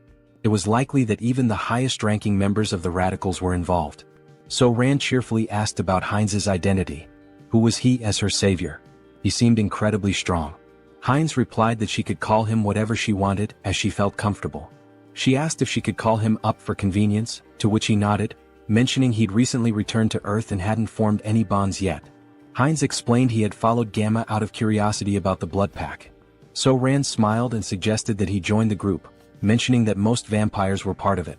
She assured him that moderate vampires didn't engage in shady activities and had steady blood supplies through partnerships with blood banks. Heinz expressed interest and So-Ran promised to show him more. After some time they arrived at their destination. Inside, a little girl named Nahi ran to the door when she heard them. So-Ran greeted her warmly and Nahi hugged her, asking if she was okay. Smiling, So-Ran reassured her, introducing Heinz as their friend and a new member of the Blood Pack. Nahi, looking nervous, greeted Heinz. He waved back with a friendly smile. So-Ran patted Nahi's head, asking her to stay and play while she showed Heinz the room. Nahi agreed but asked her to return soon. On the way up, Heinz commented that Nahi seemed very small. So-Ran clarified that it wasn't just her appearance. Nahi wasn't a returner. Confused, Heinz asked if all vampires weren't returners. So-Ran explained that wasn't true. Nahi had been born and raised on Earth, but her father, a returner, had turned her into a vampire to save her from a chronic illness. This revelation made Heinz reflect on why the government wanted strict control over vampires. In many ways they were like an infectious disease. So-Ran continued, explaining that turning someone on Earth took significantly more power than usual. Nahi's father had reached his limit but wanted her to live confidently, even under the sun. Eventually they reached a room. So-Ran let Heinz in, telling him to call her if he needed anything. Since it was late, she suggested he rest. She said goodbye with a distinct gesture. Heinz froze, startled. That gesture, her voice, it all seemed so familiar. Pointing at her, he asked, "Is she the streamer Orchid?" So-Ran's eyes widened in shock and she screamed in embarrassment, covering her face. She stammered, asking if he'd just mentioned her stream. She blushed, saying that moment from her stream was stuck in her head, then nervously asked if he was one of her subscribers. Heinz awkwardly waved, denying it, explaining that her videos had simply popped up in his recommendations a couple of times. She sighed in relief and said it was a good thing because she had nearly died of embarrassment. She explained that she had been a trainee, and after quitting she felt lost and decided to try streaming. Heinz asked how old she was back then. She replied that she was 22 now and had awakened at 19. Then she asked his age and when he had awakened. Feeling awkward, Heinz quickly shut the door behind him, calling out that he'd tell her later. She blinked in surprise, wondering aloud if she had said something wrong. Inside, Heinz exhaled deeply, realizing she was much younger than he had assumed, which explained his casual tone earlier. At 20 years old himself, he found it surprising that she was older than him. Lying on the bed, he muttered to himself that regardless, she still looked familiar. As a streamer, she was quite famous. Maybe he should look her up online? Opening her streaming page, he found a notification about her recent hiatus. In the post, she mentioned taking a break from streaming for about a week due to work obligations. She assured her audience she'd return as soon as possible and hoped to see them again soon. Heinz swiped through the updates, thinking to himself. After she posted this, she went straight to the crime scene? If he hadn't intervened, that post might have been her last. The thought unsettled him. The situation had been far too close and dangerous. The next morning, Heinz woke to the sound of So-Ran yelling into her phone. She was shouting, demanding to know why there was no evidence. How could they find nothing? Groaning from his headache, Heinz got out of bed, wondering what the commotion was about so early in the morning. Heading downstairs, he heard her shouting again. He says there's no proof of this. How is that even possible? Noticing Heinz, So-Ran paused her argument and asked if he was awake. Holding the phone away, she explained that her colleagues had gone to the crime scene yesterday, but everything had been burned. There was no evidence left, and now they couldn't act against the radicals. Heinz clenched his fist, thinking to himself, they've gone too far. Were they trying to erase all traces of me? Out loud, he sympathized, saying it was unfortunate, but then he asked her something. Could she tell him where the radicals' base was? Her eyes widened in surprise. Why do you need to know where the radicals' base is? She asked. Then raising her voice, she added, don't tell me you're against the blood pack. Heinz raised his hands to calm her down, assuring her it wasn't the case. He explained that the radicals were dangerous, and it would be better to know their locations to avoid them. Taking a deep breath, So-Ran nodded, placing a hand over her heart. That does make sense, she admitted. She pulled up some information on her phone, handing it to him.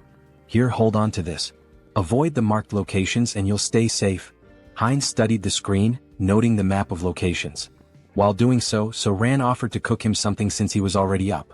He waved his hands, politely declining. No need to trouble yourself, he said. I'll grab something nearby. There are plenty of good restaurants around. Looking at the map's marked spots again, Heinz licked his lips and muttered, that's why I'm thinking of going for a walk and finding something good to eat. Moments later, he appears indulging in the blood of vampires, as if feasting at a banquet in a restaurant. Suddenly, a still-living vampire calls him a bastard, warning that he cannot leave peacefully because the clan leader will hunt him down, leaving not a single bone marrow behind. The protagonist asks if they know who he is and thanks them, mentioning that after stealing the concealment skill from these vampires, they are now worse than blind fools. So, he won't have any trouble for now. He then demands they reveal where their other friends are. By touching the vampire's head, he accesses their memories and discovers that the next day, there will be a gathering in a secret location, and their leader will also be present. The protagonist sees this as a perfect opportunity to eliminate all of them and feed. After finishing off the last living vampire, he says it's time to clean up. Using the blood bloom skill, he spreads blood to create a burning flower that won't extinguish unless the caster wishes and burns only the target. This new technique, which he acquired after stealing from the vampires, is perfect for erasing his traces. As for magical traces, he'll use his concealment skill to hide them. With these two skills, no one will be able to track him. Suddenly, the protagonist's heart starts pounding. This feeling, his body was beginning to evolve again. While spitting blood and groaning in pain, he acquired new abilities. The special skill, Bloodline, Pure Blood, evolves into Bloodline, True Blood. Due to the effects of hybrid evolution, he gains enlightenment and acquires the skill, Blood Flow Amplification. His recovery ability has transcended its limits, and the skilled regeneration has evolved into hyper-regeneration. Finally, he has become a True Blood and gained some new abilities. Let's test what they do. He makes a deep cut on himself and within seconds his artery heals. Now he can control blood and has absurd regeneration. During a fight, he can absorb the blood of enemies to recover, making him practically invincible. If a True Blood is this strong, imagine how powerful a Holy Blood might be. In the next scene, we see Jean Soren thanking someone for donating 1 million cheeses. The donor earned 1,000,000 points in her heart. She thinks this donation will allow her to buy many blood packs without worrying. Suddenly, the protagonist enters the room. They look at each other and blush. He apologizes for interrupting and tells her to continue her work. Soren, embarrassed, shouts at him to knock before entering and punches him. Soren then asks what happened. He tells her they received a letter in her name. The letter contains images and information about a group of criminal vampires. Someone mysterious sent this dossier with such valuable information. She has no idea who it could be. Perhaps the famous masked figure people keep talking about? But the only person she had discussed this with was Mr. Hines. These details came after she gave the location to Mr. Hines. Could these two be working together, or is it just a coincidence? The next day, Hines observes a house from a rooftop where a secret meeting will take place to discuss measures against the masked figure and the recent attacks. Hines uses a skill to peer inside the house but notices a blood magic barrier. On the first floor, he sees several high-level vampires emanating intense energy. Alright, let's go in. Hans will use the shadows and I'll go from above. Let's enter together and wipe them all out. Hines enters through the window like a scene from an action movie. Prepare yourselves, you criminal bastards. But when he looks, there are no vampires on the first floor. Suddenly, the wall begins to crack and a voice claims, I would have loved to capture the masked one, but only some random vampire appeared. No problem, we'll hunt down this mosquito. Beta 1 Beta Shin, do you recognize this vampire? We don't know him. He seems to be level 7 but he's entirely unfamiliar. It looks like this vampire came from somewhere unknown. Hines recalls the name Beta from the vampire memories he absorbed. Their leader is called Alpha, while the others are Betas and Gammas. Both Betas are here today. The big problem is the masked members. Perhaps they belong to the secret divine society I've been searching for. I can't sense their energy, they're using a strong skill to conceal it. For now, get this bastard out of my sight, and, of course, the one hiding in the shadows. They point toward Hans. Hines is surprised they know about the shadow. Since you're so eager, I'll end you right now, Hines says, irritated, with veins pulsing. Using the skilled blood flow amplification and acceleration, he quickly jumps on the vampires, draining their blood. The other vampires are shocked to see Hines cannibalizing his own kind, which is unacceptable. Hans, meanwhile, summons skeletons from the shadows. One vampire tries to flee, begging for his life, but Hans appears in front of him, saying, You're not the only ones who can create barriers. From now on we'll perform the dance of death, where there's no place to run. And so, the dance of death begins. Vampires lose their lives one after another. Beta 1 is stunned by the strength of this unknown vampire. This power doesn't make sense, he's only level 6 or 7. There must be some trick. One charges at Hines, but Hines uses his extended claws to stab one. One, however, hardens his skin like crystal to block the attack. Realizing the enemy blocked him, Hines decides to increase his strength and lands a heavy punch on one's chest. One is shocked to see his crystal armor shatter, something that had never happened in combat before. Recognizing Hines' superior strength and speed, one orders the other vampires to assist him. Hines taunts, Do you think these small fries will stop me? With open hands, Hines releases jets of blood, piercing one's subordinates. Enraged, one seizes the moment while Hines' hands are occupied, slicing off one of Hines' arms with a sharp strike. But it's useless. Hines absorbs blood from the fallen vampires and regenerates his arm instantly. Gaining a new skill, invisibility, Hines disappears in front of one, reappearing behind him and driving his hand into one's body, humorously described as into the vampire's butt. Checkmate, Hines declares as he begins to absorb one's blood. New vampiric factor collected. The skilled blood magic evolves into the special skill Mystery of Blood. Mystery of Blood absorbs subordinate skills, Blood Bloom, and Blood Flow Amplification. Hines feels the surge of power, now able to control all abilities with sheer will and manipulate them rapidly. Beta Shin curses Hines for devouring his own race, calling him a corrupted bloodline, and blaming his strange abilities on it. Hines responds, So what? Are you just going to keep yelling nonsense all day? Why don't you come at me like your brother did? Or are you too scared for that? Beta Shin charges at him, shouting, Bastard! Hines uses Mystery of Blood and traps Shin with blood chains. Shin continues cursing, saying, These tricks are unfair. Unfair tricks? That stings a little, Hines replies sarcastically. Let me tell you something too. Checkmate. He slices the vampire's neck. As Hines absorbs Shin's blood, the other vampires are terrified, muttering, This vampire is insane. Who would have thought the masked one would have such a strong helper? Prepare the orb, we need to deal with him now, says one assistant. One of them casts a spell and launches it at Hines. At that moment Hans appears, saying, That's an interesting spell, and reflects it back at the vampire who cast it. The other assistant, now terrified, says, The enemies are too strong. There's no hope, we need to flee. The leader, hearing this, declares, We're not running, and uses a skill on the subordinate, saying, "You've been useful until now, but you'll be even more useful by dying for the Society of Divine Retribution. Go and die for freedom." The leader then uses a spatial manipulation skill to escape. Hans notices something strange about the vampire left behind. Auto-destruction mechanisms? And abandoning your subordinates on your own? What an irresponsible leader. He thought this spell would force me to leave the battlefield. What a pity. It's nothing, Hans says. Inspecting the vampire's body, he observes, there are 2 energy orbs attached to him. If they are removed, Hans continues, I control the rules of death here. Do you think you can escape death in my presence? Meanwhile, the leader is teleported to an unknown location. It was tough escaping such a strong barrier, and the magic didn't work properly. But it was enough to survive, he says. Suddenly, Hans appears behind him. So, you were here, leader? Hans contemplates playing with the leader for a while but decides it's better to act decisively to prevent another escape. Hans places his thumb on the leader's forehead to access his memories about the Society of Divine Retribution. However, a defense mechanism activates, an unknown memory technology from the society. Hans is transported to the mental realm. A mysterious voice echoes, saying it didn't expect Hans to reach the realm. Hans questions, so you've been watching this whole show from inside your own mind? He realizes this is the leader of the Society of Divine Retribution. That's correct, Haho Mask. Why don't you join us? The entity asks. Hans considers and asks, what's the society's goal? The mysterious entity replies, it's simple, freedom for the returned and creating a world led by them. Hans questions, an organization formed so recently already has such ambitious goals? Recently, the entity retorts. We've existed for a long time. We've been fighting for our freedom endlessly. Hans presses further, so you've been committing acts of terror for ages, haven't you? Answer me. A system alert activates. Warning, Mind Hub is regulating emotions. Repeatedly it states, Mind Hub is regulating emotions. Hans' heartbeat quickens. The entity asks, does that even matter? I hope you make the sensible choice, Masked One.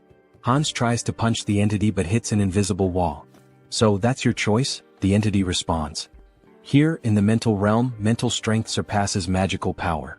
You'll never defeat me here. Hans laughs, saying, is mental strength really the deciding factor here? In that case, combining all of our consciousnesses, you're the one who can't defeat us here. Meanwhile, Heinrich trains intensely.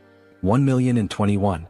1,022, he mutters while lifting a gargoyle statue. Finally, a system message appears. The entity has achieved the conditions and acquired the special skill, Blessing. Sturdy Body. The entity gains the skill, Out Erica Sacred Art, through repeated training, achieving a power level equivalent to a high priest.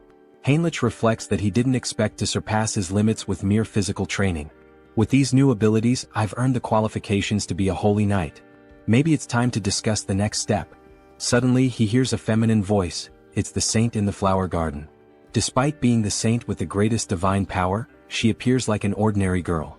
Hello, Sir Heinrich, she says with a smile. Her radiant aura of divine power betrays her otherwise ordinary appearance. Heinrich greets her and asks, why are you alone in a place like this? The saint replies, I was just watching a ladybug in this field of flowers. The little creature was so cute I lost track of time. Heinrich had thought she was admiring the flowers, only to find out it was the ladybug. The saint notices something different. Sir Heinrich, you've finally received the blessing. Congratulations. The saint's perceptiveness amazes him. Blessing, sturdy body is not something achieved with outside help, she remarks, praising his accomplishment. Thank you, Saint, he replies. Well, it's time to work. Shall we go to the chapel together, Sir Heinrich? Of course, Saint, he answers.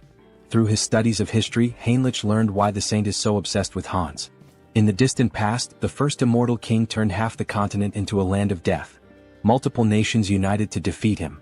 However, his heart was stolen by an ally, a black mage. He reincarnated as the second immortal king, causing the fall of the Great Western Empire. Although the chosen of the order managed to destroy his heart, it was split into 3 parts and scattered across the continent. Every time an immortal king crisis arose, the Great Divine Order was always at the forefront. They knew the heavy toll it took, with countless lives lost along the way. For the saint, who sees her followers as family, her intense hostility and obsession with the immortal king are natural. For now, though, Heinrich reflects, there's no need to worry much about that. The current immortal king is surprisingly gentle and kind-hearted. Alright, back to the main topic. Let's focus my mental strength on Hans. Upon changing the scene, we see a vampire spitting blood. Your Excellency the Arbiter, are you alright? Get out of my way, you're disrupting my focus. This can't be happening, I'm being pushed back. Me? In a battle in the mental realm? How is this possible? Hans begins punching the mysterious entity. At first, Hans had complete control of the battle, but now the entity is growing exponentially stronger to an uncontrollable degree, as if it were channeling the strength of multiple individuals. How did I lose? This isn't just a difference in the mental realm, it's a difference in skill? There's no way my mental abilities are inferior. This is no time to waste on this.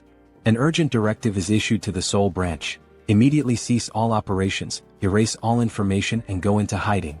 Especially for the Korean branch, this is the top priority right now. Inform the commander, a monster is in Korea. Even with Mind Hub and Serenity, Hans wasn't a weak opponent. His resilience would require further study. However, it was regrettable to lose sight of him. The system emits a new notification. The entity absorbs someone else's karma, transforming the skill Black Magic into the special skill Path of Sorcery. Thus, this fragment is the remnant of something scattered across the mental realm. Absorbing its karma means my growth comes at the cost of its reduction in power. That's fine. By reading the memories left behind in this fragment, I'll track the hidden members of the Society of Divine Retribution. So this is the Korean branch of the Divine Society, hidden deep in the forest. I won't give them any chance to escape, says Hans, blending into the shadows. I'll uncover all your secrets now. Suddenly, a scientist appears. They told me to evacuate as quickly as possible, but they didn't mention that a monster like this was coming. So the evacuation order had already been issued? At least my effort wasn't completely wasted. Look at you, trying to save a piece of paper with some data, only to hand everything over to me. Let's see what you've been up to for so long. Wait, this incident. I will never forgive you, Society of Divine Retribution. You're the ones who stole my life. I'll hunt down and kill every one of you without exception. Heinz refines excess blood stored in his body into blood crystals, which he plans to use to enhance other vampires' vampiric factors. This refined blood connects these vampires to Heinz, creating a hybrid clan loyal to him. Those who resist will be crushed. The next day, Jean Soren is stunned to learn that Heinz has eliminated all vampires in the region and intends to meet with the leader of the moderate faction. Wait a minute, this is a lot to process. I need to verify these facts, Soren says. Verify? What do you think of this as proof?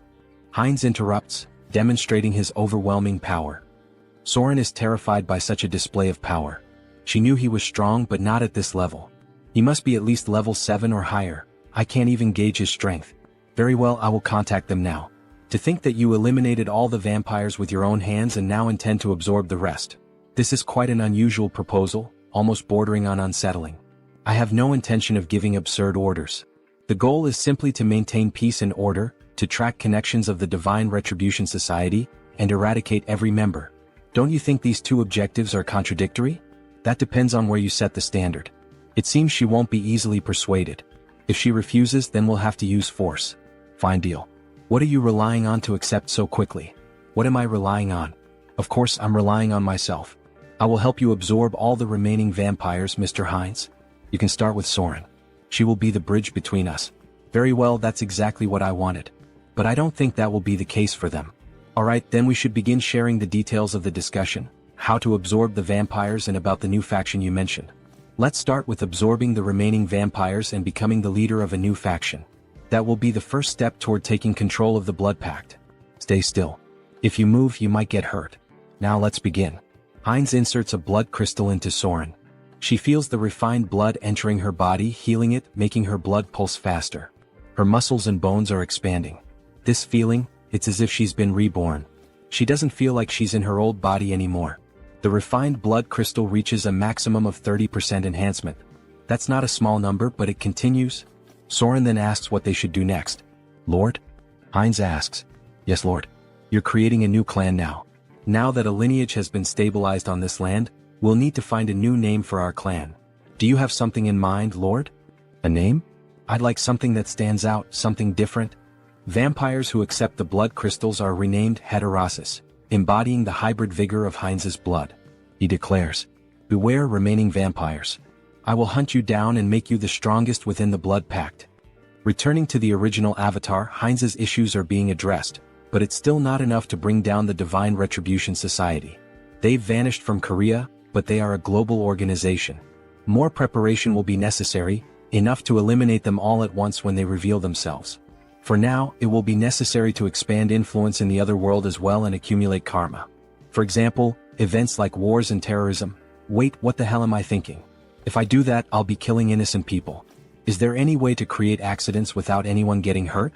Maybe I should give up. As the protagonist glances at a book, an idea emerges. The Demon King Hans wants to destroy humanity, and the hero Heinrich will defend it. Hans will use corrupt nobles to expand his forces of evil, while Heinrich defends against malevolent organizations and becomes a hero. This is a perfect story, gaining karma points from both bad people and good people. It's a win-win game. Alright, let's take this one step at a time. Harley, it's time to act. A system message appears. Harley is the fifth avatar of Han Seong-gyeon's adaptation. He can adapt quickly and efficiently to extreme conditions. I intended to strengthen him appropriately after creating him as a new avatar with an extended limit. In the meantime, I'd like to further develop his adaptation. There might be a way. Yes, this is the right path.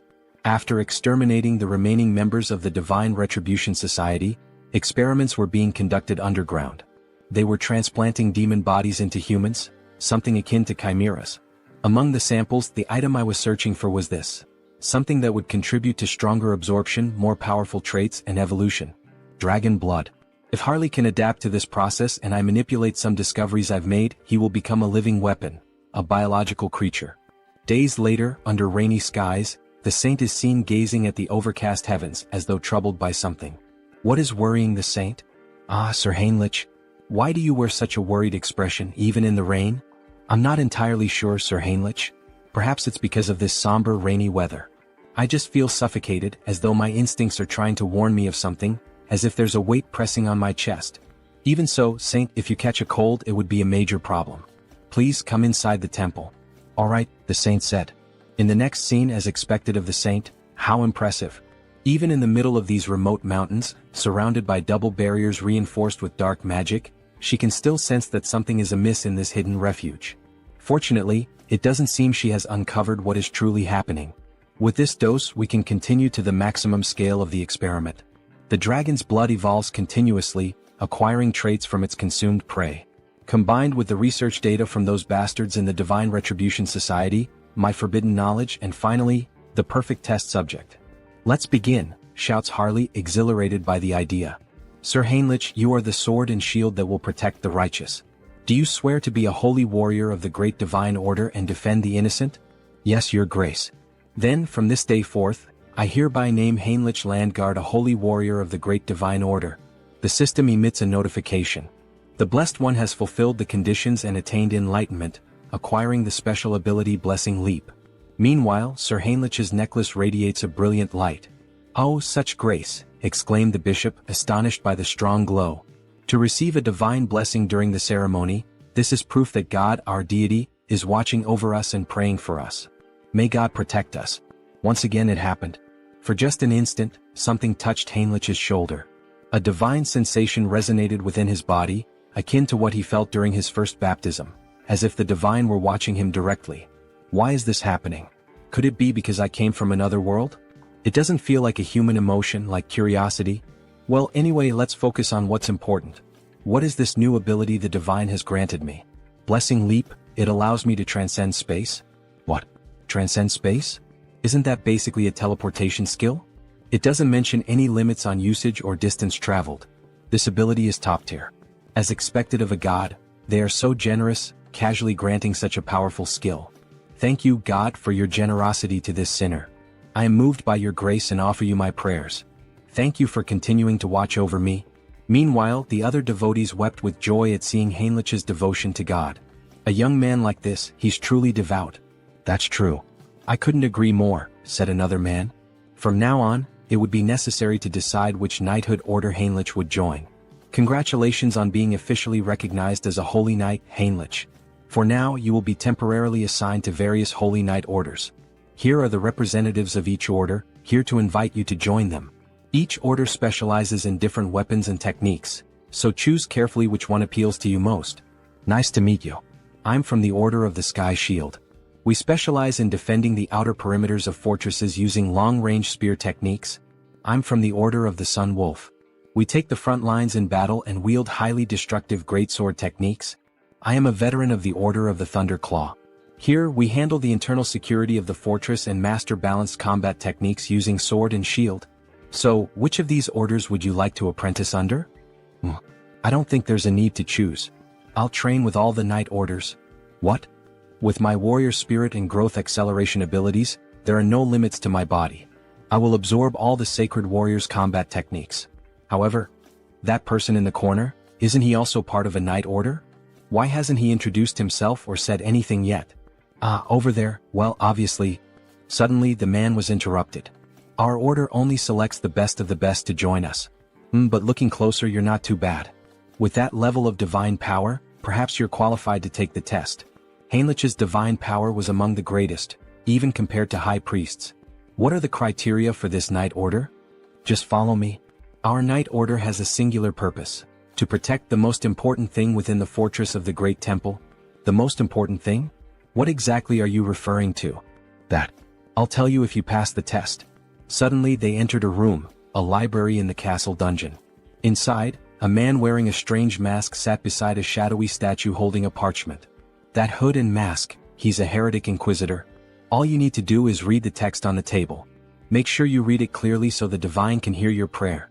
Strange, is this some kind of device to weed out spies? This is bad. Could Heinlich's identity be exposed? What is this?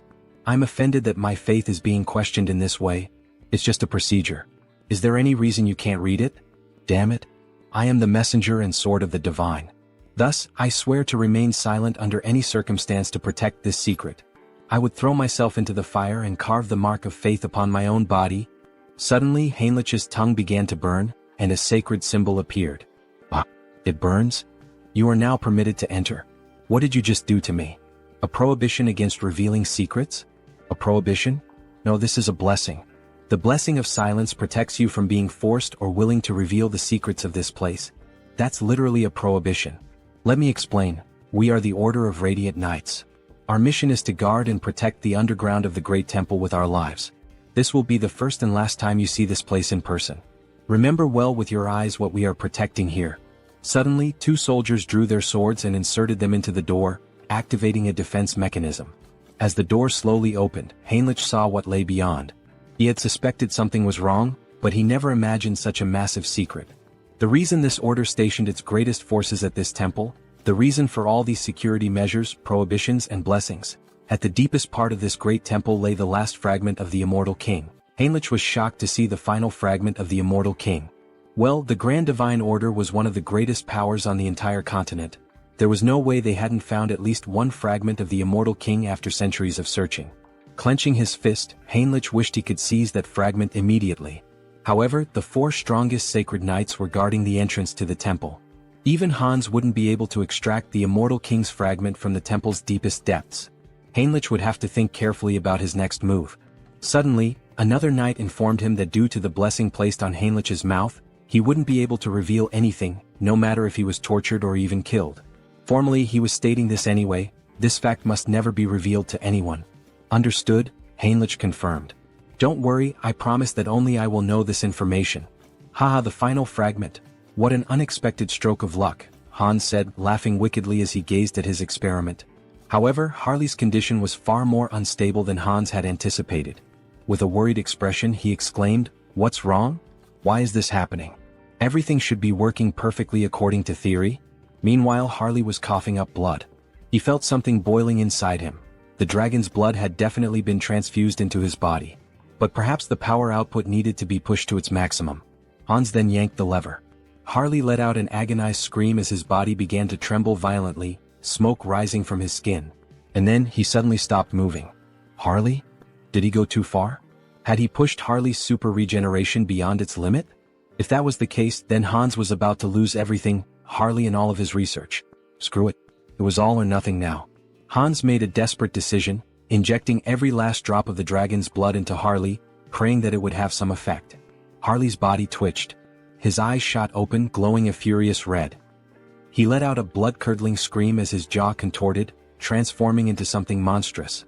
Crimson lightning crackled throughout the room as Hans watched, frozen. And then he stopped moving again. Shit, so the experiment failed? Hans muttered under his breath. Damn it, Harley. Just as he turned to leave, a system window suddenly appeared before him. System notification. Caution, exclusive abilities have evolved. Your abilities have grown. The number of avatars you can create has increased. Han's eyes widened. Increase? What do you mean, increase? He looked around at the lifeless body before him. All I see is a pile of corpses, not growth. Then, without warning, Harley's body convulsed violently. His muscles rippled as he snapped his restraints apart like they were nothing. System notification. You have acquired a new ability, physical mutation. Your recovery ability has exceeded its limits.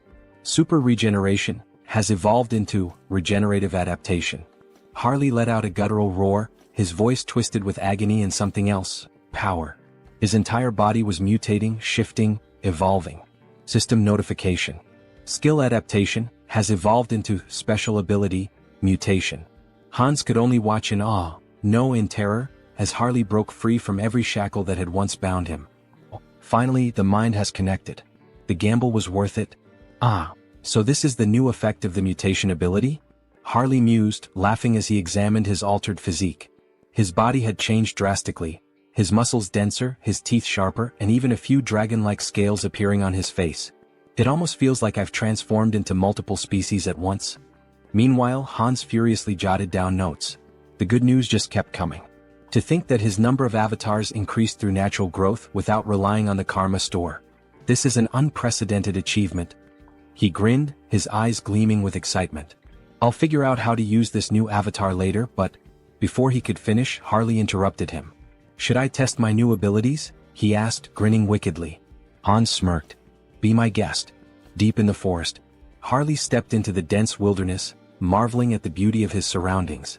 His body had become a perfect killing machine, every sense razor sharp, his instincts honed to an unnatural degree.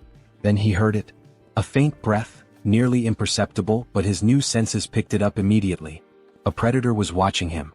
A black panther lurked in the shadows, muscles tensed, eyes locked onto its prey. It pounced, a blur of muscle and claws, but Harley didn't move. Instead, as the beast drew closer, his eyes widened. Wait a damn second. Recognition struck him like a bolt of lightning. You're the same species that attacked me the moment I arrived in this world, aren't you? His lips curled into a smirk. Well then, it's nice to see you again. Crack. Before the panther could react, Harley's hand shot out, clamping around its throat with a terrifying grip. The creature thrashed wildly, but it was useless. Forgive me, but... With a single motion, he slammed the beast into the ground with monstrous force, shaking the earth beneath them. The impact alone was enough to cripple the creature, but Harley wasn't finished. His blood boiled. His strength surged. With nothing but his bare hands, he drove his fingers straight into the panther's belly, tearing through flesh with horrifying brutality. The beast let out a final, pitiful gasp, before everything went silent. To enhance the efficiency of the mutation ability, he needed to find monster crystals. More specifically, he had to consume their cores, commonly known as magic stones. It was the fastest and most efficient way to evolve. As he bit into the monster core, his body immediately began to undergo minor transformations again.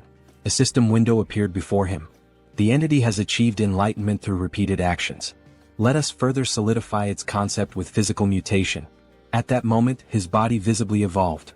His muscle mass expanded, his height surged, and within moments he stood close to 2 meters tall, his physique now overwhelming and powerful. Having a large and muscular body is undeniably an advantage in battle, isn't it? Another system alert followed. You have acquired the ability, Gluttonous Feast, a new skill that allowed him to consume and digest anything with ease, ensuring that he could always eat more. But using his mutation ability had drained him, leaving him starving. Without hesitation, he tore a chunk of flesh from the dead beast with his bare hands. With this new Gluttonous Feast ability, there shouldn't be any issues if I eat this meat, right? Harley thought, drooling at the sight of it. The moment he took a bite, his body shivered. The meat was incredibly tender, and the blood coating his lips sent a strange, refreshing sensation through him. Is this because of the mutation? He couldn't suppress his laughter, or his growing urges. At this point, anyone watching would think he had lost his mind. His behavior was completely primal. Primal, huh? That word stuck in his mind. He recalled rumors of an isolated barbarian tribe in the southern regions of this land. In that case, Harley smirked, licking the blood from his fingers, perhaps it's time for a class change. The country of Tulek Kingdom, Tarak. The scene opens to the entrance of the guild in this city. What the hell? A barbarian from the south? What's he doing here in the west? The tension in the air is palpable. Welcome. Everyone seems completely on edge. Well, of course they are. This body is stylish and intimidating. Harley figured it might be too much, but in the end it suited him just fine. But he wasn't here to make an impression just yet. His goal was far greater, to become a hero capable of shaping the entire continent, leaving behind a legacy so unforgettable that no one would ever erase his name. So, what does the esteemed guest require? The guild receptionist asks hesitantly. Harley leans in, smirking. Isn't it obvious? He says, slamming his hand down on the counter. I'm here to exterminate the monsters in the northern mountains, near the steel fortress. Isn't that what this city is for? The guild worker flinches but quickly composes himself. Oh, of course. I'll register you immediately for deployment, rookie mercenary. Harley grins. Good. Let's get this started. Meanwhile, at the temple, a grand duel reaches its climax. Heinrich stands victorious, wiping his blade clean. Damn that tenacious bastard. One onlooker mutters. Heinrich had done it. He had mastered every combat technique and weapon style of the sacred knights. The entity has achieved enlightenment through training. You have acquired the skill, comprehensive weapon mastery. It was finally over. Now Heinrich could wield any weapon to absolute perfection. This experience would undoubtedly benefit all his other avatars as well. Just as he relished his victory, he caught sight of the Saintess. But something was off.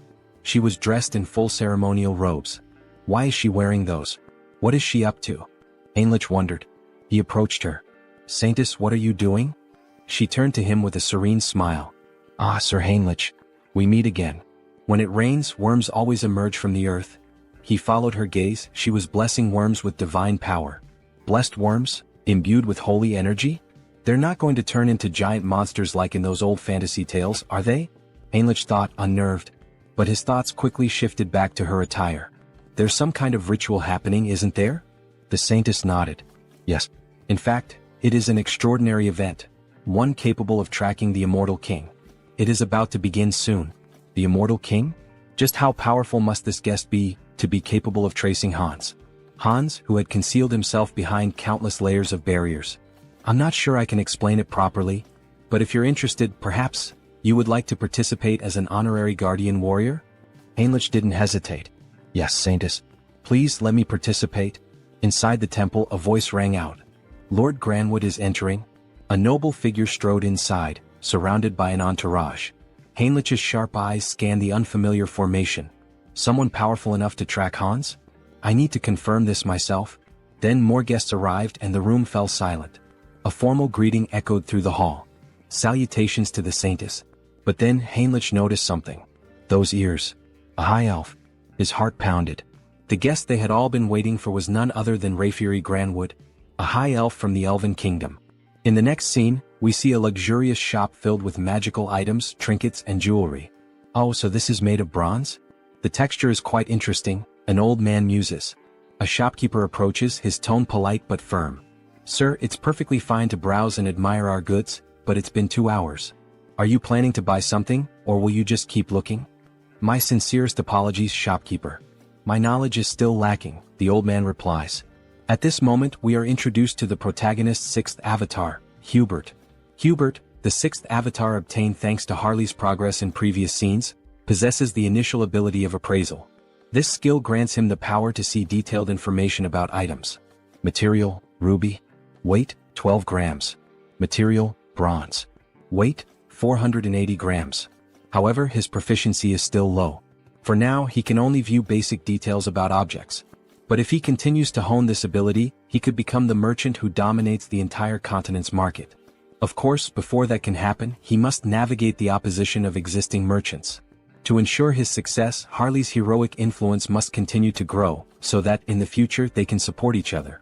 Shifting scenes, we now find ourselves in a vast landscape of towering ice-covered mountains. Harley has finally reached his destination. So, it's you? The biggest threat lurking in this mountain? Before he can react further, a massive bear lunges at him, wasting no time in launching a ferocious attack. Harley grips his axe tightly, bracing himself as he counters with powerful swings, wounding the beast and forcing it to retreat. Seeing an opening, he leaps above the bear, ready to deliver a devastating strike to its head. However, just as his attack lands, his axe shatters in two. Before he can even curse the bear, a massive paw strikes him with full force, sending him flying several meters through the trees. Damn it! The axe didn't work. As the bear charges at him once more, Harley quickly decides to activate his body mutation ability. His arm becomes covered in dragon scales, reinforcing his strength. He clenches his fist and, as if standing in a boxing ring, delivers a full-force punch straight into the bear's mouth. The impact is immense. The bear is sent flying. Tisk, fighting barehanded is more effective than using weapons. But with power like this, I'll never be recognized as a hero. He begins to wonder, could he harness the vitality of monsters without physically altering his body? If so, it might be the key to controlling his own evolution.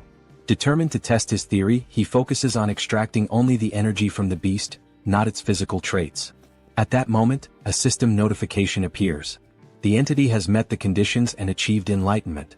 A special ability has been acquired, Aura. It worked. A fiery orange aura begins radiating from Harley's arm. Finally, an ability that lets him grow stronger while remaining human.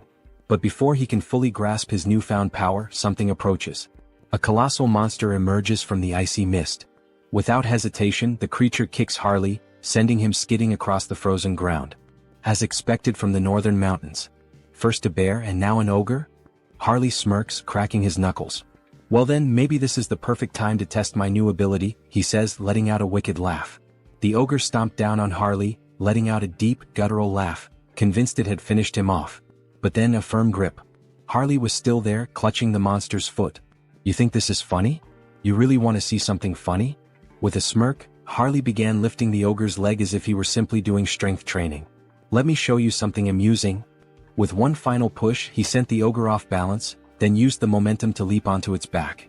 In his hands was a new weapon, gleaming with power.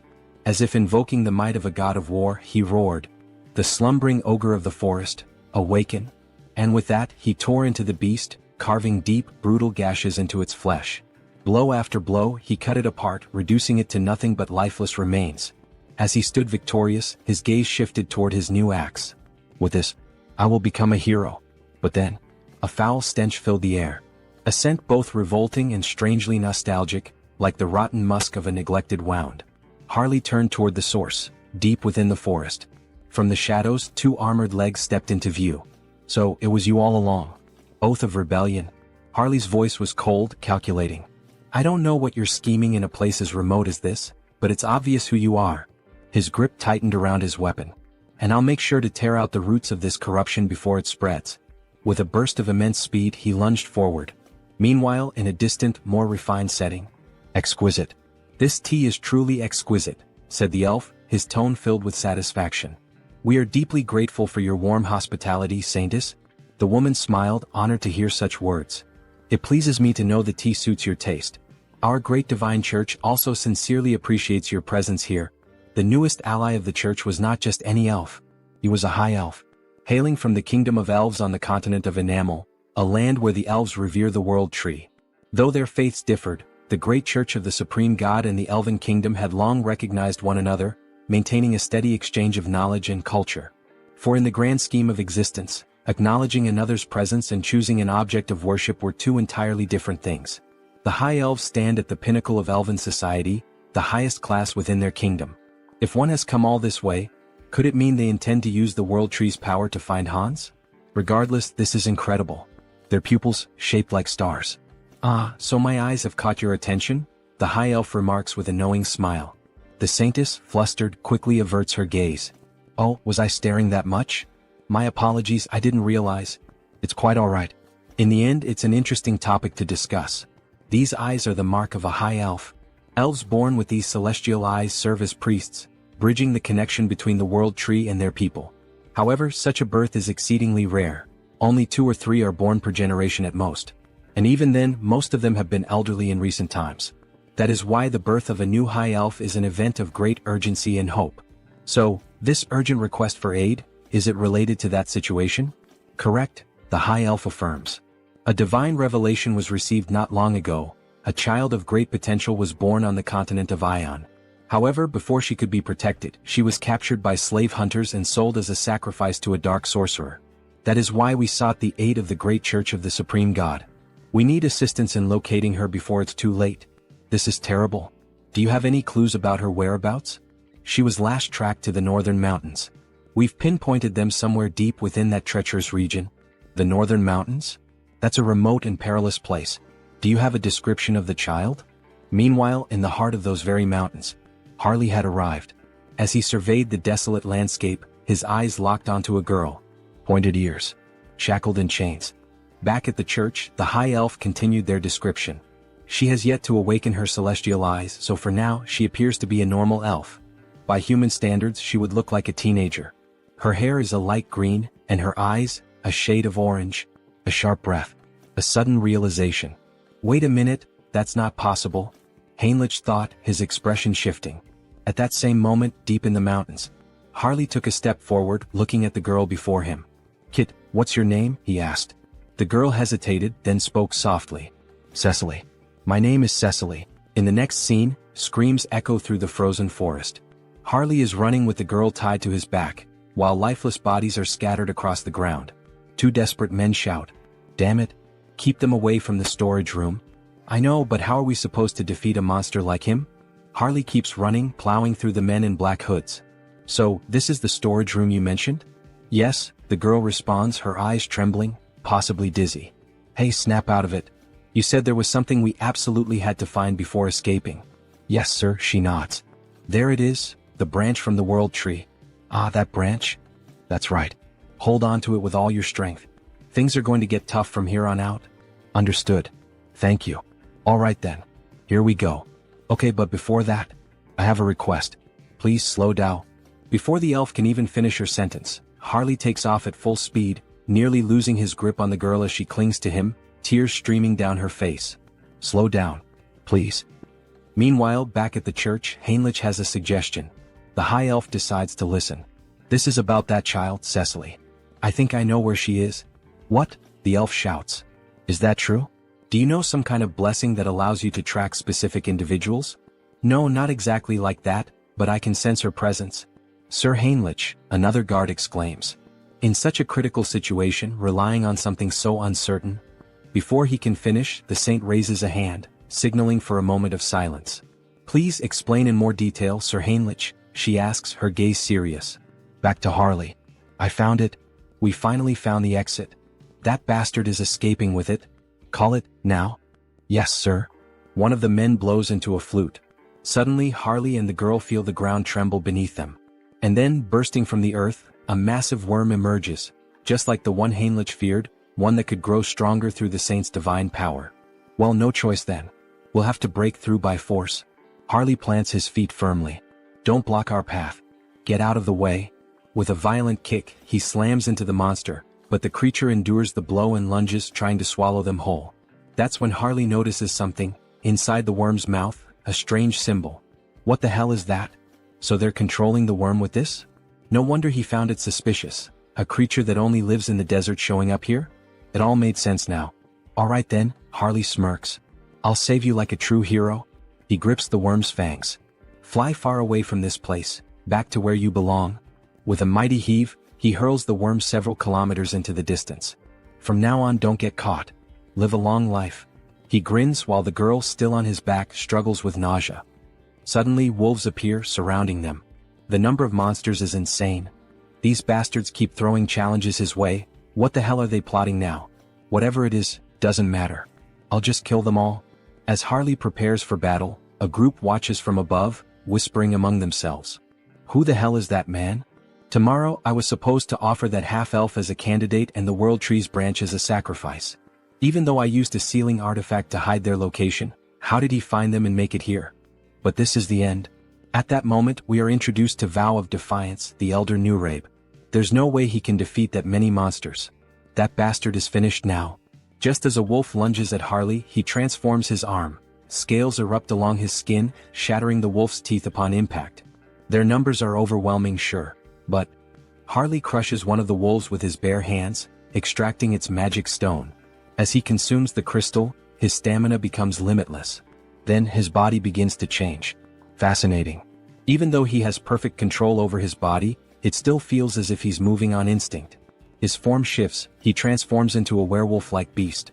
Fighting alone. Feasting alone. And with a deafening roar, he asserts his dominance. The entity has fulfilled the conditions and attained enlightenment. The skilled wild instinct has been acquired. This can't be happening. That thing is a monster. the men whisper as Harley tears through the wolves. What do we do, Elder Nurabe? At this rate, they'll break through our siege with sheer force. Activate all summoning circles. What? Are you serious? Yes. It's shameful to reveal this to the world so soon, but we have no choice. Either we do it now or we die. Release those two. Ah, I really like this kind of wild fight. Harley grins. Shall we end this battle now? Just as he's about to land the finishing blow on the last wolf. Whack. Two piercing objects strike his arm. What the hell? He looks down. Crystal arrows? Then the arrows dislodge themselves from his body and return, floating back into the hands of a figure gripping them tightly. The hell is that? Harley narrows his eyes. A precious individual? He can feel an immense telekinetic power emanating from the gemstone embedded in the figure's body. Before he can react, another monster descends from the sky. Sir. Above us, be careful, the girl shouts. The beast crashes into the ground with immense force. You won't take another step, you filthy half-breed? It grips a sword engulfed in flames. Harley scoffs. So now we even have demons in the mix? But brute strength alone won't be enough to defeat me. As Harley roars and prepares to strike back. Another crystal arrow is fired. This time it pierces his ribcage. And before he can react, bam, the demon lands a brutal punch to his face. Give up, half-breed. You can't win. The girl cries out, Sir, are you alright? The demon raises his flaming sword. You're dead now. The blade comes down. Yeah, this really is over, Harley mutters. Even a demon is capable of speaking the truth. Then, a blinding light bursts forth from the heavens. It shines intensely between Harley and the demon. What? Where is this overwhelming holy power coming from? Harley smirks through the pain. You got here just in time, Heinrich? Going back to the past, my lady. Are you really going to believe in a theory and an uncertain feeling in such an important situation? How can you say something like that? Sir Heinrich is someone the church can trust wholeheartedly, but he has never been blessed with divine favor for exploration. Since the divine has shown interest in him multiple times, he must have received some kind of revelation from our own God. The elf becomes irritated, standing up abruptly and slamming the table. It doesn't matter whether this is a revelation or just another guess. That's irrelevant. If it leads us to the child, I will follow any decision. Show the way, Sir Heinrich. Returning to the present, a great battle is taking place in the mountains. Sir Heinrich is facing the demon of the flaming sword. They clash blades, but when Heinrich imbues his sword with divine power, he delivers a clean and flawless strike, slicing the demon in two. Before dying, the demon himself mutters, so strong, both this divine power and his swordsmanship. This paladin is not normal. The gem-covered creature sees its fallen companion on the ground. However, before it can react, Harley suddenly appears, ready to land a punch on the monster. Where do you think you're looking? He taunts. Yet, before Harley can strike, the monster covers its entire body with crystal arrows, striking multiple points on Harley's body at once, including his eye. Not a bad attack, Harley remarks, gripping the monster's head. He then smirks. I'll be taking your eyeball as payment, for the one I just lost. Then he begins pressing the monster's head with all his strength. Cracks start forming, spreading slowly until, finally, the gem-like head shatters completely. Gritting his teeth and groaning in pain, he carefully and quickly removes the arrow still lodged in his eye. Since you were the one who took and destroyed one of my eyes, he mutters, I'll replace it with yours. With that, he implants the gem into his empty socket. A system notification suddenly appears. A new body part has been transplanted. Ability acquired, Jewel Eye, Psychokinesis unlocked. Ha. Ha ha ha ha. He bursts into laughter. Now he can attack from a distance.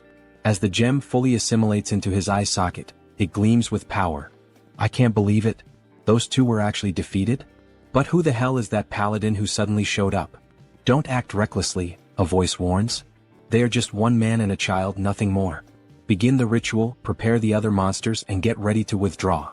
But then, a noise. Elder Nurabe? A sickening thud echoes through the air. One of the cultists is suddenly struck by an iron club, his body crumpling to the ground.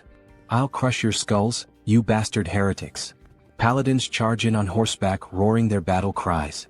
The Holy Knight order. Damn it, one of the cultists panics. Elder Nurabe, what should we do? Should we start preparing the teleportation spell to escape? Screw that, Nurabe growls. There's no turning back now. Gripping the arm of one of his devoted followers, he begins the ritual. One by one, their souls are drained, their lifeless bodies collapsing to the ground. With a wicked smile, Elder Nurabe offers up every last soul as a sacrifice. Descend upon us. Incarnation of greed. Then, a massive pentagram begins to form. Burn them all, the elder commands as he completes the ritual, his voice laced with eerie finality. Slowly, something monstrous begins to emerge. Reduce them to ashes. But before the creature can be fully summoned, a radiant light pierces through the darkness. A divine force, so overwhelming, so absolute, strikes directly at the demon, annihilating it before it can even materialize completely. Forgive me, but the only thing burning today will be you, heretic. With those words, the paladin invokes the light once more, this time beneath the elder's feet. A massive explosion erupts at the mountain's peak, so powerful that even those far below hear its devastating impact. Looks like things are just about wrapped up here, a voice calls out. Hey kid, you can stop hiding now. Come on out. Shaky footsteps. A hesitant voice. That was terrifying. Suffocating. I feel like I'm about to throw up. Ah, that just means you're healthy, Harley chuckles. As long as you're not hurt, that's all that matters. The girl lets out a small, relieved laugh. Sir Heinrich, it seems we arrived at just the right time, all thanks to you. Thank you. Sir Paladin Tuscan, Heinrich greets in return. But the high elf standing nearby seems troubled. You were absolutely right about the location, Heinrich. But, how did you know the girl would be here? I'm not sure, Heinrich admits. I just knew. Then, suddenly the elf calls out. Lady Cecily. For the first time he lays eyes on her, his voice filled with emotion. It is an honor to meet you at last, Lady Cecily. He kneels before her, his expression solemn. I am Rayfury of the Elven Kingdom. Cecily looks at him, confused by the formal greeting. Harley watches closely, analyzing the situation. So this is the gaze of a high elf. Ah. I'm truly glad you were able to reunite safely with your kin, Harley says. It was an honor to help you as a warrior, Cecily. Cecily smiles warmly. All right. Thank you so much, warrior. The elf then turns to Harley. How could I possibly repay you for protecting Cecily? Ah, no, Harley waves him off. I didn't do this for a reward. You are truly an admirable person, Rayfury acknowledges. However, since I have received your aid, I must express my gratitude properly. That is the way of my people. Harley grins. Well then, if that's how it is, I'd be honored to accept. All right, Sir Harley, could you lower yourself a little for a moment? The elf looked clearly uncomfortable with the situation. Cecily then leaned forward and placed a soft kiss on Harley's forehead. May nature's blessings be with you. A glowing symbol appeared on Harley's forehead, and an overwhelming energy surged through him. It felt like the very presence of the world tree itself. This is a blessing that only high elves can bestow, Rayfury explained. The blessing of nature, a high-level enchantment that can only be used a limited number of times. He glanced at Cecily. Cecily isn't a high elf yet, so this won't be as effective. But once she awakens her true sight, she'll be able to reinforce the enchantment and make it even stronger for you. Then, with a solemn expression, Rayfury continued. And of course, I must give you a proper gift as well. Please extend your hand.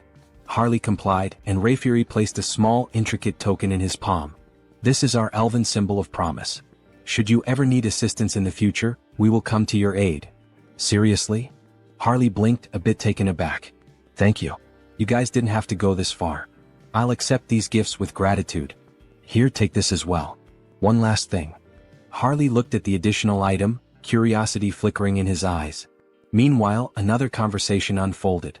That young man? He has quite an impressive physique, Rayfury observed. He's just as capable as you, isn't he?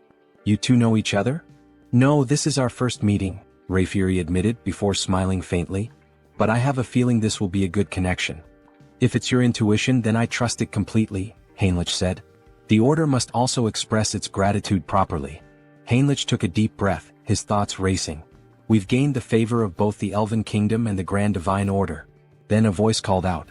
Lord Tuscan, thank you for handling this issue so swiftly. Now it is our turn to assist you. Just hearing that gives me courage, Tuscan replied. We have only one request. For the peace of this island, please find the immortal king. Heinrich exhaled slowly. So, in the end, was making contact with the high elves all for this? He looked up at the sky. The world tree is the root of all trees. The high elves can borrow its power, sensing energy anywhere there is life, anywhere trees grow.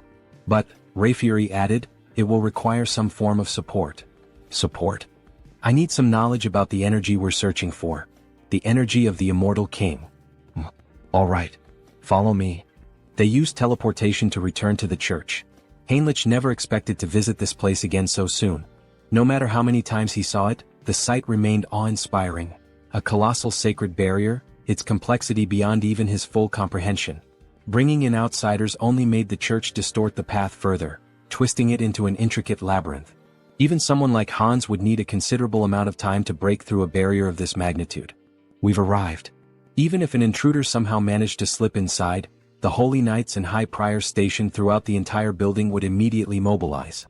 And then, at any moment, this is a fragment of the legendary Immortal King? Alright then.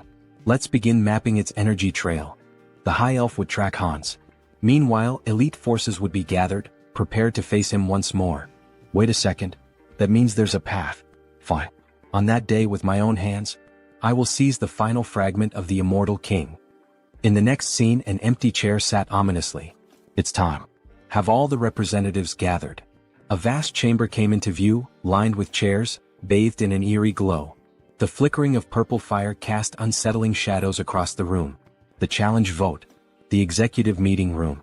The first to respond was a pink flame, its shape vaguely humanoid. The representative of the Empire is present. Next, a dark violet silhouette flickered.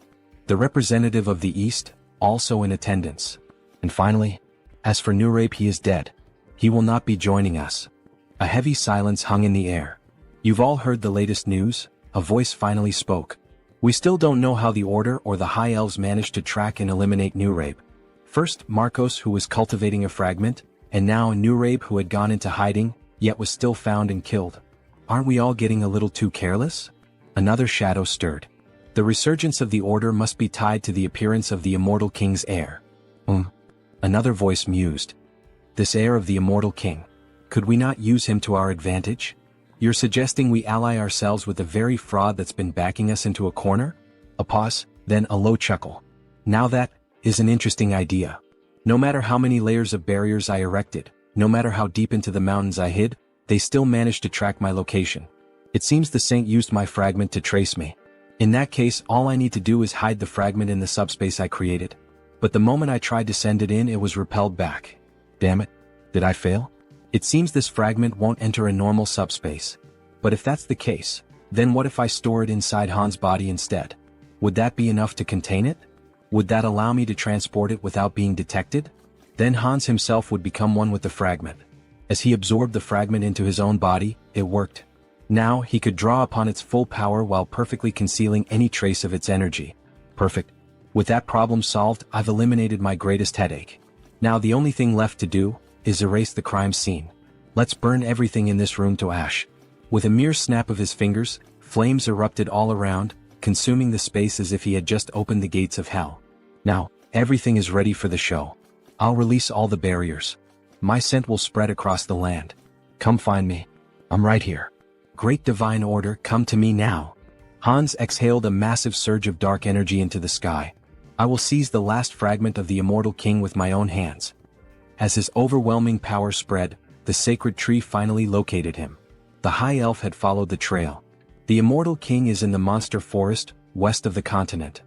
Summon all available paladins immediately. We begin the hunt now. Bring every archbishop we have at our disposal. Suddenly, a mysterious paladin stepped forward. Well, I must say I feel a bit offended. You didn't even think to invite me to such an important event? I've already heard the essentials. Paladin Pyrii from the Great Temple of Geron will be joining you. Cardinal Pyrii, one of the most powerful figures of the Great Temple of Geron. His presence was reassuring. This expedition was composed only of the strongest. Archbishop. This time, I will go, the Saint declared firmly. That won't be necessary, Saint. But even the Cardinal is going. Saint, you are the pillar of the great divine order. You must remain here. Sir Landguard. Yes, Archbishop? This time, you will stay behind and protect the great temple alongside the Saint. Understood. If anything happens to me during this mission, the Saint will be in your care. Understood. Don't worry. While you're all away, I'll take good care of everything here. I'll make sure the Saint remains safe. However, only the Saint will be safe. Soon we will once again face the nightmare of our continent. But in the end, a nightmare is nothing more than a dream. For the divine watches over us and protects us. For the peace and salvation of all. for the peace and salvation of all. The troops began to march toward the church's teleportation gate. As they departed, the protagonist and the saint stood in silence, watching them go. Don't worry so much, Saint. I'm sure everyone will return home safely. Really? Did the divine grant you some great revelation? Not exactly. But for some reason, I just feel that's how it will be. Meanwhile, Hans appears. His dark mana was on high alert, sensing everything around him. Standing in front of the church, he could not see through the divine barriers, but he could feel them, woven into the very walls like chains binding the structure. Even if he used a skill to bypass them, the internal barriers would still remain. In that case, I'll force them out of my location. And buy some time. Raising both hands, Hans unleashed several spells into the night sky. They burst into the air like fireworks, a midnight display of destruction. The hell is that in the sky? A guard shouted. Another turned eyes wide. Look down there. We're under attack. Sound the alarm. Call everyone. From the shadows, an undead legion began to swarm toward the church. Meanwhile, deep in the forest, under the cover of night, this is getting complicated. We've searched every inch of where his presence was detected, but there's nothing here. The high elf refused to believe it. He was certain this was the place. If Hans had moved, the world tree would have warned him. But wait, could he have realized he was being tracked? Did he set this up to mislead us? Everyone returned to the great temple immediately. That's an order. This is his trap. It was all a distraction. By the time they returned to the church, it was in ruins. Bodies of soldiers, skeletons, and undead littered the ground. And standing there, waiting for them, Hans. Finally we meet. The last fragment of the Immortal King. The time for the Immortal King's resurrection begins now. With those words, Hans began to absorb the final fragment into himself. Move quickly. The bell is ringing, signaling that they are under attack. The undead are advancing. Move fast. They seem to be in serious trouble now. Well, good luck to them. Heinrich has been assigned to guard the garden, so all he has to do is wait and then slip in unnoticed while Hans takes care of the rest. Everyone move in this direction, a soldier shouts. Don't stop, hurry. However, Heinrich is starting to feel uneasy. There are more of them than he expected. He sees several paladins, warriors, and other people he has never encountered before. Well, in any case, they still don't know that Hans has already reached the depths of the dungeon. They will be too preoccupied with the undead both outside and inside the castle. But then, someone appears above Heinrich, something almost angelic. The figure begins to speak. Everyone listen. The undead outside the castle are merely a diversion. The heir of the Immortal King has already reached the depths. Head to the sealing chamber, all of you. Heinrich is stunned. Who the hell is this person? Wait, that's an inquisitor. How the hell did they figure out our plan so fast? Damn it. Heinrich dashes toward the soldiers. He must intervene before this turns into a complete disaster. If they get there quickly, Hans won't be able to retrieve the last fragment of the Immortal King. The ceiling begins to crumble bit by bit. The saint looks on in shock. She cannot believe it. How did an intruder manage to reach the sealing chamber without anyone noticing? Are you telling me that they, the enemy, teleported into our temple? She questions. That part, we don't know yet, someone replies. The saint begins to panic. The Immortal King was this close all this time and we didn't notice? All because I wasn't good enough to sense his presence or track him. Oh my god, this is all my fault. So many lives will be lost because of my failure. If the Immortal King truly comes back to life once all the fragments are reunited, what the hell can we do?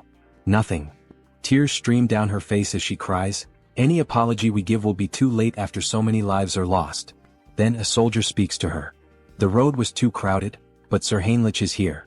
From now on he will take command. The saint, who had been crying in despair just moments ago, now cries for a different reason. A radiant smile appears on her face. Sir Heinrich, you have no idea how relieved I am to see you here. Please, lead us with your strength to fight against this evil. Back to Hans, thinking about how many undead they have managed to eliminate from the army, they are proving to be more resilient than he initially thought. Countless skeletons lie scattered on the ground, including an inquisitor. One of them has an especially angelic face. Malcolm was no ordinary opponent. He was like an elite boss. Rest well, Malcolm. You fought so bravely. After searching for a while through the war-ravaged battlefield, Hans finally finds it. The last fragment of the Immortal King is right before him. Finally. Come to me now, fragment. He begins to absorb all the energy from it. The Immortal King's final legacy will belong entirely to Hans. He continues drawing every last drop of residual power from the fragment, devouring it completely.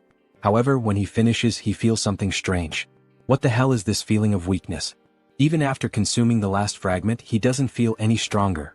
Could it be that it takes time to fully absorb the fragment's power? Then he hears a noise, an intruder. Two paladins soar toward Hans, weapons in hand, ready to strike him down. Hans quickly casts a spell, sending them flying backward with a powerful blast. They crash to the ground and everyone looks on in shock. A nun rushes to their side, immediately using healing magic to purge the remnants of dark energy with divine power. Heinrich decides that it's time for him to join the fight. He cannot just stand by and watch them battle like this. However, the saint grabs his hand, telling him that he cannot. It is necessary to first analyze the immortal king's power. They cannot be reckless. Do not charge in alone, Sir Heinrich. Hold your position a little longer. Understood, my saint, he replies. Inside, Heinrich is in turmoil. His entire plan was to buy time by pretending to fight Hans. Give up, lackeys of the order. The fragment is already mine, fully and completely absorbed. Behold my power. Hans declares as dark energy surges through the entire chamber. Do not listen to him. Keep attacking, attack with all your might, someone shouts. Hans knows this battle would be much easier if he simply unleashed his full power on them. However, he cannot take the lives of the innocent. Suddenly, radiant swords rain down from the sky, striking him directly in the chest and left shoulder. This attack, could it be the saint's enchantment? It is incredibly fast and powerful. The saint's expression is deadly serious. If Hans had not instantly boosted his regeneration, he would have been in real danger. If he wants to avoid casualties, he cannot afford to prolong this battle. He decides his next move, he will bring down the command tower first. Without hesitation, he unleashes a barrage of spells, aiming to strike the saint and everyone else at once. How dare you attack our saint? Is he reacting at this speed? Not only did he block my attack instantly, but he is also counterattacking without hesitation. They are moving with absolute confidence, as if certain that he won't bring them down. Is someone among them reading my strategy and relaying it? Maybe he should take a look inside their minds. Then one of them questions, where do you think you're looking? Hans is affected mentally. That means he still hasn't fully absorbed the power of the fragment, the saint observes. Everyone stay alert. This is our chance, we can do this. She conjures several beams of light against Hans while, at the same time, the warriors charge at him with full force. They are trying to overwhelm him with enchantments and sword strikes simultaneously, preventing him from regenerating. Such an obvious maneuver. Hans quickly casts a barrier, sending one of the warriors flying backward. Go ahead, let's see if you can block this next attack as easily, another warrior shouts. Are you seriously trying to provoke me with such a slow strike? Hans sneers. He then summons a spectral hand, binding magic, trapping the soldier as if inside a cage. Damn it, how the hell did this happen? How is he reading every single one of our movements now? He shouldn't be able to block psychic intrusion. Forgive me, senior. One of them speaks hesitantly. Since Heinrich couldn't help, he must have read the plan from his mind so that Hans would know what was coming. If it's come to this, then the soldier is. However, he is cut off by Hans's laughter. It's too late, you poor fools. You were too slow. Inside him, the fragment of the immortal king, finally, has completely fused into one. A vision appears as if a heart is pulsating violently. Hans begins to laugh uncontrollably as the atmosphere grows heavier and denser, thick with the overwhelming energy surging from within him. No, this energy. The saint stands in shock, unable to comprehend what is unfolding before her. Sir Heinrich, however, cannot hide the joy on his face. This can't be happening. The saint stands frozen, unable to react, before tears begin streaming down her face. We were too late. The immortal king is truly coming back. We see Hans slowly beginning to transform. You dogs of the order, tremble in fear. System notifications start to appear. You have experienced death, overcome it and conquered it. You have now transcended. Achievement unlocked. He has returned. The immortal king. The calamity of the sidereal dimension. The immortal king. Quickly. We're almost at the sealing chamber. We need to support her holiness immediately. However, as soon as the guards rush into the room, they are struck speechless by what they see. That figure. Could it really be the immortal king? Is it truly him? Are we already too late? Hans stands before them in a new form. He appears more human now, his body no longer just bones but covered in flesh, yet undeniably more powerful than before. We still have time. This is a sacred space that suppresses the immortal king's power. We will sacrifice our lives to stop that demon right here. Sir Pion. Everyone get ready. We attack together. You truly believe you can stop me? Hans scoffs. Since you cannot see the status window, it's easy for you to fall for such delusions. Achievement unlocked. Rewards, grants immunity to instant death. Special abilities Decayed Heart and Immortal have evolved into Immortal Heart. Hans has truly become a mystical being, now even capable of escaping death itself. He is invincible. Very well, come at me, all of you. Let me show you the power of the Immortal King. He places his hands over his eyes and activates the Eye of Darkness ability. All the soldiers are instantly ensnared by it. With just a glance, he instills overwhelming fear and confusion in his enemies while also exerting control over lower-ranking demons. The guards begin to hallucinate, some even see worms crawling out from their own bodies. This is the legendary Eye of Darkness. Never look directly into them. Now it's your turn. Hans gathers energy in his hand. Rise once more, my legion of the undead. Return to life and claim the souls of our enemies. Bones and corpses begin to gather around him, forming something monstrous. Be careful. That thing is a corpse golem. If you get hit by its attacks, you're finished. Dodge. The skeletal golem charges forward, laying waste to everything in its path, causing mass destruction. What a pathetic sight, Hans says. Let's end this now. The saint is desperate. She must do something, she must make a decision. If she hesitates here, not only the church but the entire continent will fall into danger. Clutching the cross at her chest, an idea suddenly comes to her. Sir Heinrich. Yes, my lady? She will entrust him with her token. Please take this and retreat. You must become stronger and stop the Immortal King in the future. Attention everyone. We must clear a path for Sir Heinrich. Protect him with your lives so that he may escape safely. Understood, Your Holiness. Everyone pursue the Immortal King. Stop him at all costs. These buzzing flies. I'll finish all of you at once. Just then, a soldier attempts a stealth attack, but Hans notices immediately. To think you would try that failed move again. How foolish. It doesn't matter, the soldier says, even as Hans' magic tightens around his throat. Our goal is complete. What goal? If we could save Sir Heinrich, our hope, I would throw away this worn-out bag of bones as many times as necessary. Very well, fool.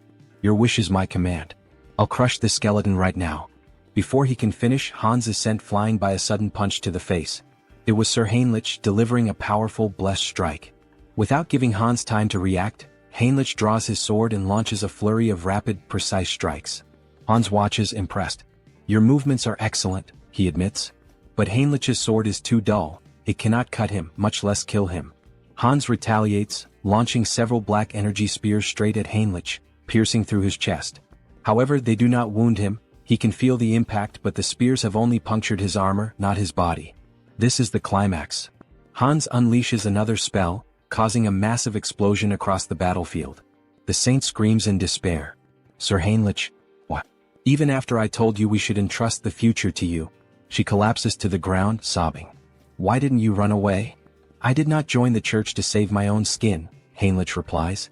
How could someone who turns his back on his comrades, who stand ready to face death and sacrifice themselves for a greater cause, ever hope to protect the world? The cross-shaped token in his hand begins to shine intensely. Immortal King, you said my sword was dull? Even if my blade breaks today, I will kill you here and now. You have achieved enlightenment by fulfilling the conditions. You have acquired the special ability, Blessing, Rod of Light. This is the third blessing. Excellent. Shall we head toward the conclusion? Sir Heinrich charges forward, striking Hans directly in the chest. That was a wonderful line, Hans chuckles. The emotional delivery was top tier. Now let's wrap this up with our final comments and bid farewell to our audience. Everyone stares in disbelief at what has just transpired. Servant of the church. What is your name?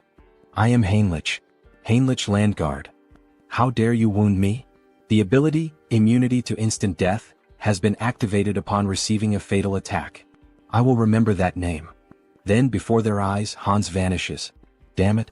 So, in the end he just ran away. Suddenly, Heinrich loses consciousness. Before he can collapse, another paladin catches him. To think, he actually managed to strike the heart of the Immortal King, even in a situation like this. This is it. The resurrection of the Chosen One. A heroic tale that brings tears to the eyes. In the end, Hans was reborn as the Immortal King, and Heinrich the one who defeated him with the blessing of the gods. A perfect rivalry between a hero and a demon king. Now all that's left is to collect payment. Shall we settle the admission fee? Well, that much money? It increased by about 1 million. There's no need to think too hard about what to do. Looking at the system window, he selects exclusive skill enhancement. Your unique ability evolves, blooming with new possibilities. You have acquired a special ability, customization. Customization? Oh, so this is what a game is all about. A full customization window for Hans appears. Colors, horns, outfits, every model available. The newly acquired customization ability opened up 2 possibilities for him. This includes creating the avatar for the updated feature and modifying the avatar for the new feature. First, in modifying the avatar for the new feature, we see all the possible changes that can be made to Hans. His hair, body, and some details about his status such as SRT, INT, DX, and POW. This allows him to alter both the appearance and the stats of existing avatars. On the other hand, the avatar creation ability lets him define the appearance and stats during the initial creation, including features like hair and eyes. Above all, the biggest difference in this category is the gender selection option, which allows him to choose between being a man or a woman. Feeling excited, he reassures himself that he isn't thinking anything inappropriate or strange. He's just pressing the button out of curiosity. After all, he needs to find out what the difference is. So he presses the button to become a woman. However, it is not possible. The system notifies him that the selection is currently locked, leaving him with only the option to choose a man. However, a new option appears. And what is this below? Media selection. You can generate related species by consuming a specific medium. A medium related to a species? Could it be the branch from the world tree that Cecily gave him last time? He liked the item because it is an environmentally friendly air purifier, but he feels there is no way around it. To create an elf, this should be enough. World tree branch detected. Generating as elf. Then the creation begins. A tall elf, just like the protagonist, with short hair and long ears. How impressive. And with that, it's done. An elf avatar is being created. Since customization is now possible, he adjusts the face to make it more beautiful and refines the arms and legs to be long and slender. As elves are elementalists, the most important attribute distribution is their affinity with nature. His name is Harris. Harris species, ELF. Individual trait, child of the world tree. Then we see a beautiful elf with long golden hair, tall and with the posture of royalty. Special notes. Born as an elf using the branch of the world tree as a medium. The growth rate of nature affinity is significantly increased due to the child of the world tree effect. That well-toned body and that beautiful face, haha, just as expected from an elf. But then the new avatar reacts. How unpleasant, he says before making a face as if he's about to vomit. But what's happening? Hans's dark magic makes him feel as if Harris is being completely destroyed, as though the dark magic is killing a delicate young plant. Oh shit, why didn't he think of that? He had already gotten used to Hans, so it never even crossed his mind to worry about it. Hans, cancel your summoning. Since the mental center isn't functioning, could it be due to the elf's affinity with nature? He nearly lost the new avatar without even realizing it. For now, he decides to save Harris for later. Then he walks over to the shelf and picks up a book titled Conan the Baba. Maybe it was time for him to start writing the story of the mercenary king this time. Meanwhile, back to Harley, we see him looking quite excited. He really enjoyed that ear-floating feature. The young woman laughs, saying that it's a relief and that it suits him well. Thanks for your support. Hubert had found just the right item for him. Turok truly is the city of artisans. On the streets, we see a few people going about their day, making it feel like an ordinary town. Speaking of which, he had heard that some guys had been causing trouble at Hubert's shop. Maybe he should head over there and teach them a little lesson. Then, a group of 3 people starts making comments. What's with those tattered clothes and tattoos? No wonder the South is mocked as a den of savages, it's the Southerners' fault. Harley tries to ignore the spiteful remarks, but he just can't. Hey, what the hell are you guys even talking about? Which bastards just insulted the Southerners? Was it you? Or maybe you? You bastards better watch yourselves. I'll knock some sense into you. But when one of them swings at Harley, the wooden club shatters the moment it makes contact with his arm. That idiot, he just broke his own weapon against nothing but Harley's body in bare hands? Harley starts thinking. He would say that's pretty rare for this avatar. Ha. All these guys must be true Southern warriors. Tattoos, strong bodies, fierce gazes. That just means he needs to live among them and start building relationships. The great hero of the South and his closest companions who support him. In other words, he might actually become a true Southern warrior. Anyway, hurry up and dress properly. That kind of outfit should only be worn during traditional festivals. People don't wear things like that nowadays, do they? Harley asks. The other man becomes extremely irritated. That bastard, he can't stand hearing another word from him. He then challenges Harley to a traditional Southern duel, striking a culturally significant stance. Oh, a duel in the Southern style. Their tradition is to fight with bare hands, right? Sounds good, but there's one condition.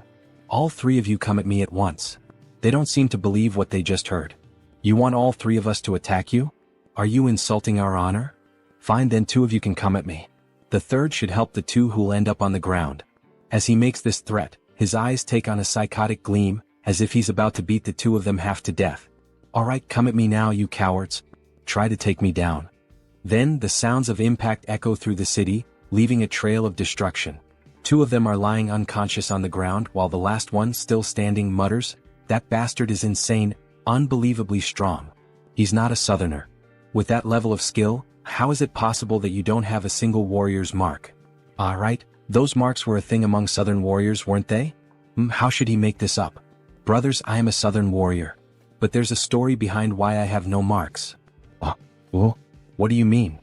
It all started 20 years ago. A duel was held to determine the next chief of their tribe. The scene shifts to an arena, where two warriors battle while the rest watch from the sidelines. Harley's father, the strongest warrior in the tribe, won the championship, earning the admiration and praise of every member present. "Congratulations," said the king. "As per tribal tradition, you will be granted one wish. Speak, what is your desire?" His wish had already been decided from the very beginning of the tournament. "I will not marry the chief's daughter." What?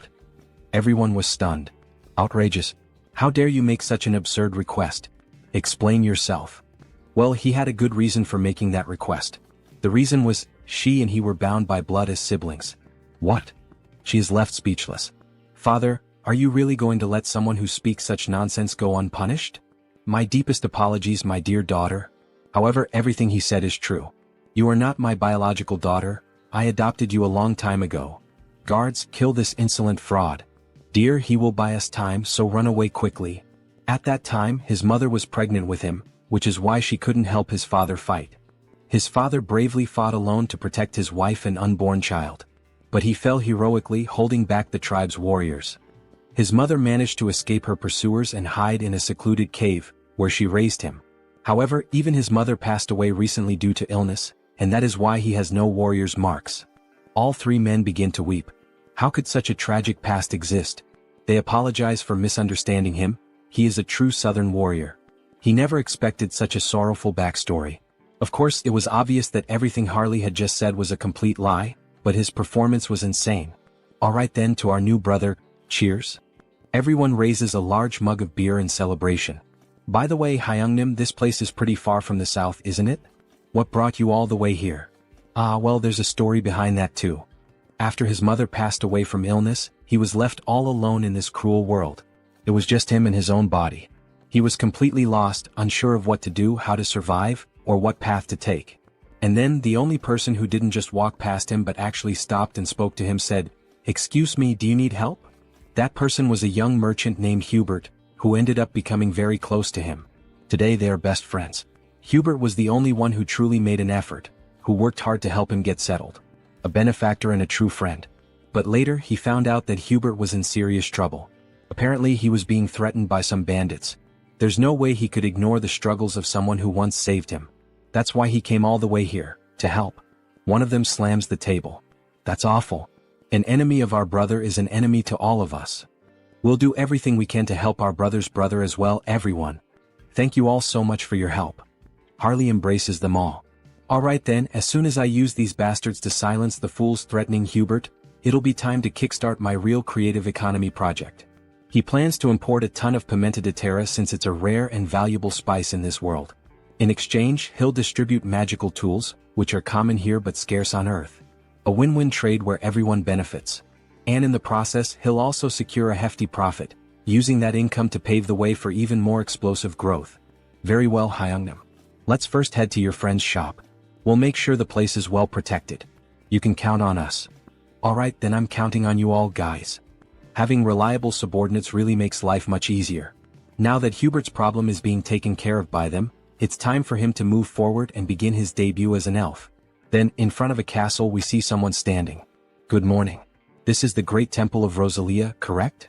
I am Harris, a skilled mercenary and close friend of Harley, who in turn is a close friend of the Holy Knights Order. I've come here after hearing that the elf envoys are present at the moment. Would you be willing to grant me an audience? Of course, he also brought a proper letter of introduction. Then we see a piece of paper with a message written on it. This elf is definitely my friend. He would appreciate it if you allowed him to enter. That ridiculously sloppy, no freely expressive, handwriting, and even the scribble on it, leaves no doubt that this is a handwritten letter of introduction from Sir Harley. Please come in. They will guide the elf to the accommodations for the elf envoys. Here we are. We've already informed Lord Rayfury, so just wait for him to arrive. Alright, thank you. Excuse me, it's a pleasure to meet you. I am Rayfury Grandwood, a high elf from the Elf Kingdom. Please have a seat. He heard that Harris was a fellow mercenary of Sir Harley? Yes, I am Harris. Thank you for taking some time to meet with me today. It's a bit difficult to pretend not to recognize familiar faces every time. But more than that, it's honestly fascinating. Seeing him through the eyes of a high elf, his eyes truly seem to shine even more. The longer he looks, the more and more he feels like he is being drawn in, as if he is being sucked directly into them. What a strange feeling. This must be because I'm in an elf's body now. He knew that Harris is a close and dear friend of Sir Harley, seeing him wear the bracelet that he gave him. Seems to be true. Then the bracelet begins to glow. I'm sorry, he says. I accepted the gift because it was from someone of your kind, but if it offends you, I'll return it immediately. No, not at all. On the contrary, I'm happy, even honored, that a relative is wearing it. More importantly, he heard that there is something Harris would like to ask him. Yes, that's true. It's nothing urgent, but he would like to learn how to harness the power of nature and form contracts with spirits. He never had the chance to grow, form contracts, and become stronger as an elf, since he spent almost his entire life being alone. I understand, he says. The potential of this person, there's no doubt about it. We see an immense amount of power leaking from his body, as if he were the very embodiment of the world tree. Alright, would you like to go outside and get some fresh air? Oh, of course, it would be an honor. You asked me to teach you, but unfortunately, it won't be possible. He is leaving this place soon, so he wouldn't have time to help. However, would you consider coming with us to the Elf Kingdom? Pardon? The Elf Kingdom, the land of the elves, located on the Enchanted Continent. It's where the Institution for High Elves is located. It would be an honor for him, but would there be any special qualifications or requirements? Yes, originally it is a place reserved only for the children of High Elves, only they are allowed to enter. But there is an exception. This is a lot of pressure. And this exception is a person who possesses the qualities of a high elf. You feel something when you look directly into my eyes, don't you? Look directly at me now. Is happening again, this sensation, what is it? It feels like he's being pulled in, as if he's being sucked into them. Where is this place? Is it some kind of mental realm like the one where he fought against the Society of Divine Retribution? No, the energy here is much purer and cleaner than in that place. Then something catches his attention. He doesn't believe what he's seeing. Could it be? A beautiful elf with pink hair? Could that be the elf goddess? No, is that the world tree? Then the elf descends from the tree, gently approaching him. Hey, wait a second, I am? The elf gently touches his face. Why is this beautiful elf doing this? Why is the goddess doing this? Oh, poor child, come to the realm of the elves, says the beautiful elf, speaking in a strange language as she gently strokes Harris's face. Then she vanishes right before his eyes. That leaf, that aura. Is she the world tree itself? More importantly, what did she even say? I didn't understand a single word of that strange language. Maybe it was the language of the elves. Hey, wait a second, he has no idea what that meant. Don't just leave. Before he can finish his sentence, he snaps back to reality. What did she mean by that? Then he returns to the garden. She's already gone, isn't she? What the hell is going on? He felt the presence of the world tree. He saw an elf. That was the world tree? So that's the form she chose to appear in. It seems she greeted him in the most familiar way she could. It seems that the world tree has a special interest in you, Harris. Seriously? Wait a second. First the divine, and now even the world tree is paying attention to him? What the hell is going on here? The next day we see a shop open. Hey man, he's sure he made it clear last week. He told him to close the shop and leave town. We see 3 men with strange tattoos intimidating Hubert. Yet he's still here. Well, excuse their rudeness. This week, a truly excellent tea has arrived. How about it? Would he like to have a cup with him? We see that Hubert is truly a gentleman, dressed in formal attire, wearing gloves and glasses. So, it seems he didn't understand a single word of what he just said. Then he taps the cup. He'll be giving up this place and leaving today. Or does he really prefer to die here at their hands? My god, so they don't like tea, huh? Well, either way, his friends seem to enjoy it even if they don't.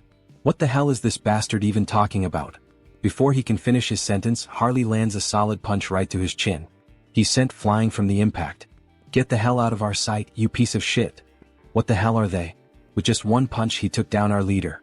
Where the hell did they suddenly come from? Then Harley and his friends charge forward. The two enemies are beaten like gangsters' wives, their screams echoing from inside Hubert's establishment. So, at the end of the day, alright, cheers. Thanks to you brothers, Hubert is safe now. The drinks are on him tonight. Eat up, don't hold back. We see a feast laid out on the table: meat, barbecue, beer, bread.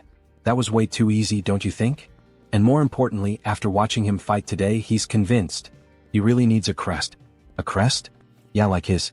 As he takes off his shirt, we see a strange tattoo, a proper warrior's crest. He's heard that there's a shaman from the south here in Tarik who knows how to carve them.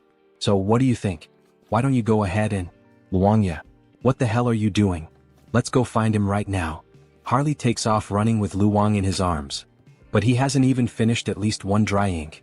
Elder, you old fool. Has age taken your hearing too? He's sure he told her to have the protection money ready by today. We see the same three idiots from before demanding money from an old woman who apparently sells some kind of magical potions. Didn't she tell him that amount was too high? Where the hell does he think she's supposed to get that kind of money? She really doesn't understand the situation she's gotten herself into, this old woman. As he grabs her by the blouse, does she see this face? He's already had enough problems today, really a rough day. And now what? She doesn't have the money? Then go find a way to get his damn money. He doesn't care how this useless old hag does it. Just get him his damn money. Otherwise he swears to God that. But something catches his attention. Hey, what the hell is that coming this way? It's that son of a bitch again. What the hell is he doing here? Then Harley charges toward them, nearly trampling them with his overwhelming force. Greetings, madam. He's here to have a crest carved. Meanwhile, Luang is feeling sick from Harley's sheer speed. What is she going to do about those thugs? Well, them? They'll wake up and crawl back on their own. It doesn't matter. What a damn mess this is. Anyway, come inside for now. So, he said he came looking for her to get a warrior's crest? Yes. Can she do it right away? She hopes he knows that while a crest grants great power, it also drains a significant amount of one's life force. Of course he knows. That guy already explained all of that to him. It's been a long time since she's seen someone with such monstrous life force. With his endurance, he might even be capable of handling the supreme crest, the warlord's mark. Warlord? Hell yeah, carve it into his skin right now. Harley shouts, startling the poor old woman. That's impossible. She doesn't know how to do it. It's a technique no one has been able to carve in hundreds of years. And at this rate, her ears are going to fall off from all this yelling. Ah, come on, don't kill the mood like that. Well, if that's not possible, then he guesses she could carve the great warrior crest that Luang mentioned. That's a problem too. What the hell? She's low on materials, it's been ages since she last carved a crest and, more importantly, she simply can't do it. To receive a crest, you need the most crucial thing, a warrior's achievement. In other words, a feat like slaying a dragon or saving a kingdom. If he wants the great warrior crest, then at the very least, yes, beyond the Iron Fortress in the northern mountains, he would have to defeat the ogre that rules over that place alone, killing it with his own hands. An ogre? Does she even have any idea what kind of monster that is? No one would dare face that thing. Is she trying to get his brother killed right now? Just the head of that beast is as big as his brother's entire body. How the hell is he supposed to deal with that alone? However, while they were talking, Harley started rummaging through something at the portal. Did she mean this? Then a massive skull appears. That's the ogre's skull? Don't tell her he hunted this thing by himself. Aha, of course he did. An ogre is nothing to him. Alright, she can see that he's an impressive warrior, but even so, come back in a few days. Lately, she's been low on energy and her body isn't in the best condition. She needs strength to carve a crest, but she hasn't even been eating properly. Food. Leave that to him. Restoring vitality is his specialty. What does he mean by that?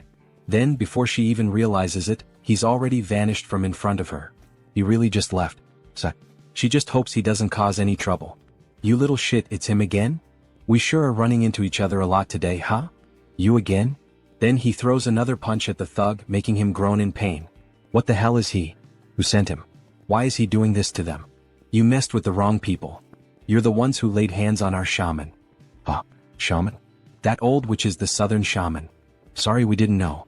We thought she was just some random village healer or something. Harley raises his fist, threatening another punch, but this time he slams it into the ground instead. Alright. We won't do it again. Please stop. Yeah, you better not. Keep that promise. Hyungnim, I've wrapped things up on my end too. So now what? He knew that a bandit hideout like this would have stuff like this lying around. Luong, get over here and help carry these crates. We're having a barbecue feast tonight with that old lady. As they return home, we see the old woman sweeping the street. Grandma, they're back. She is surprised by their sudden return. My God, what the hell is all that in their hands? What did she mean by all that? It's all meat and alcoholic drinks, to eat and drink together. So what did she think? Isn't that enough for Grandma to eat, recharge and stay healthy? Then we see a flashback as if Harley were another young man. What a shame. If her son were alive, he would be the same age Harley is now. At her age, meat? Seriously? She can barely chew. What? So you're not going to eat it? Maybe she'll try a little, since he went through all the trouble. Then we see the old woman biting into a piece of meat and downing a bottle of wine by herself. They knew that women from the south had big appetites, but still, she ate everything by herself and didn't leave anything for them. Ah, that was so good. The food and the drinks were delicious. Alright then, now that our stomachs are full, shall we begin the engraving on Harley's skin? The engraving process is painful, you know. So she lays Harley down on the bed and starts getting ready with the needle to pierce his body. Is Harley mentally prepared? Aha, of course he is. Don't worry, old lady, he was used to going through procedures like this on a bed, a reference to when Hans used to perform experiments on his body. However, before he could finish that thought, the old woman put a stuffed bear in his mouth. Her son bit down on that toy when he had the engraving done on his own skin. So she knows it's going to hurt, so keep it in his mouth because she's about to start. Alright, here we go. When she presses the needle against his body, the needle snaps. Damn it, his skin is so tough that the needle broke and she can't pierce through it. Wow, I can't believe it. Isn't there another way to do the engraving on his skin? He knew that Hyungnim was exceptionally tough, but this is insane. There's no way we're going to use another technique. Don't worry about that. She shifts the angle of the needle, and the markings on her arms start to grow stronger. She's going to make sure that all that meat and alcohol she ate and drank will be paid for, in full. Activating all the markings on her body, she begins to pierce and carve the engraving into his flesh. It's time to show what a first-rate tribal shaman chief from the past is capable of. Then we see the mark that was made, a fiery sun, resembling the symbol of the Sun Pirates from One Piece. Captain Fisher Tiger. System notifications. The entity has fulfilled the conditions and attained enlightenment. He has acquired the skill, Chaco-style combat symbol. Current symbol, Great Warrior. We see a large marking on the right side of his chest. This is truly impressive. It's far more efficient than enhancement through bio-aura. At this level, even without using the body mutation ability, he could defeat an ogre in a barehanded fistfight to the death. This is perfect. We see the old woman, completely exhausted and worn out. Harley is even concerned about her condition. What's the matter? Is she alright? Is she feeling anything? Don't worry about her. It's just that it's been a long time since she used that kind of strength and those engraving techniques. She's just out of shape, she'll be fine after resting a bit.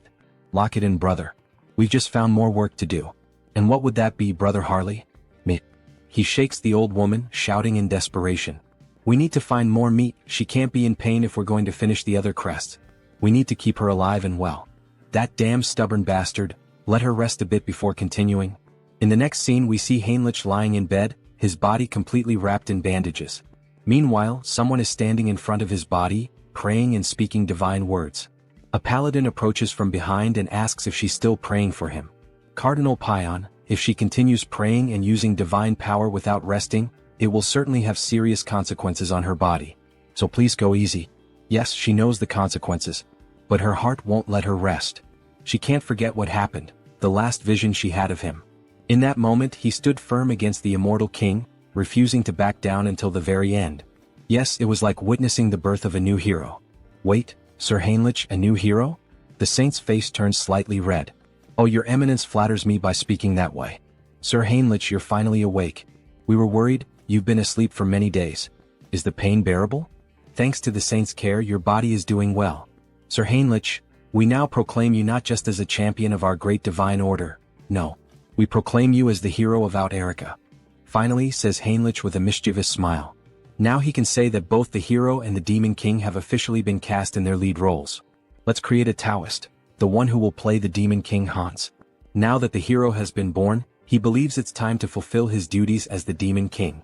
With the power of his perfectly refined contagious ministry magic, He will spread his infamy even farther than before. He sees it clearly now, the filthy stains of wrongdoers.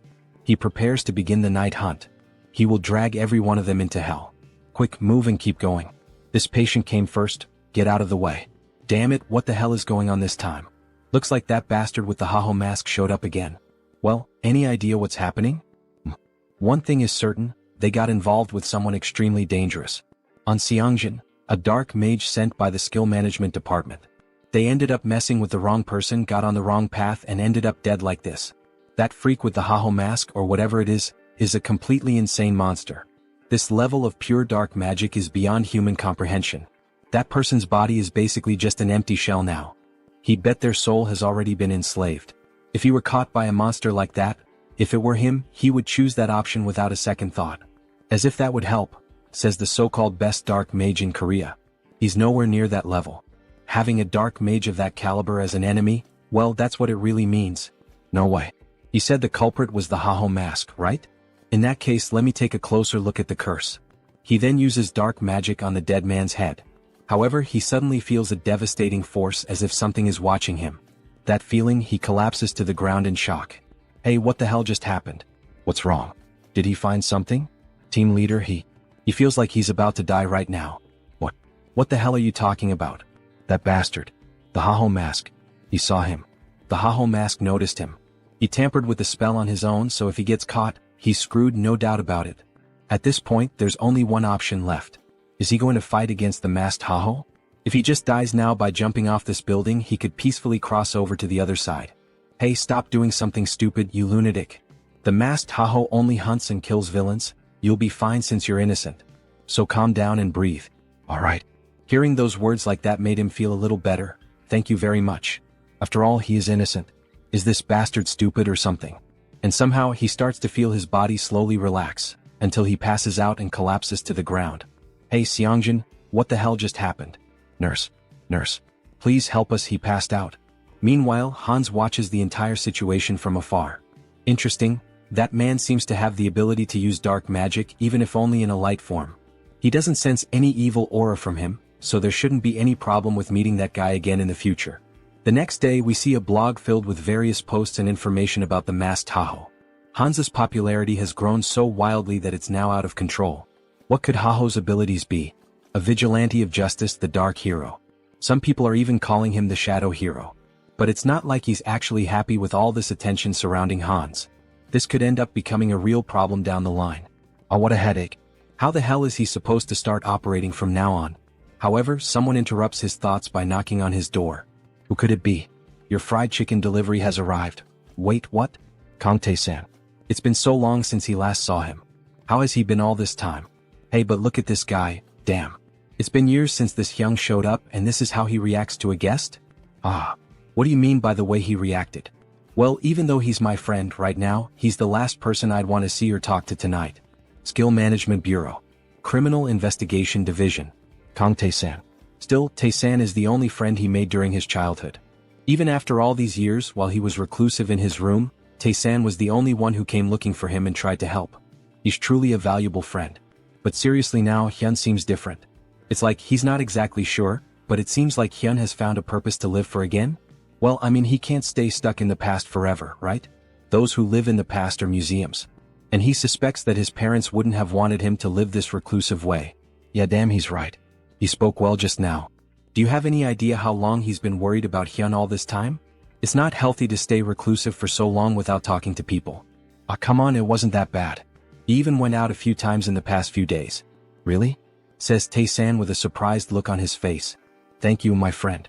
Going back to the past when he was grieving and struggling with depression, Tae-san always visited him and tried to help in every way possible. He then opens a can of beer, seeing how well things are going for him now.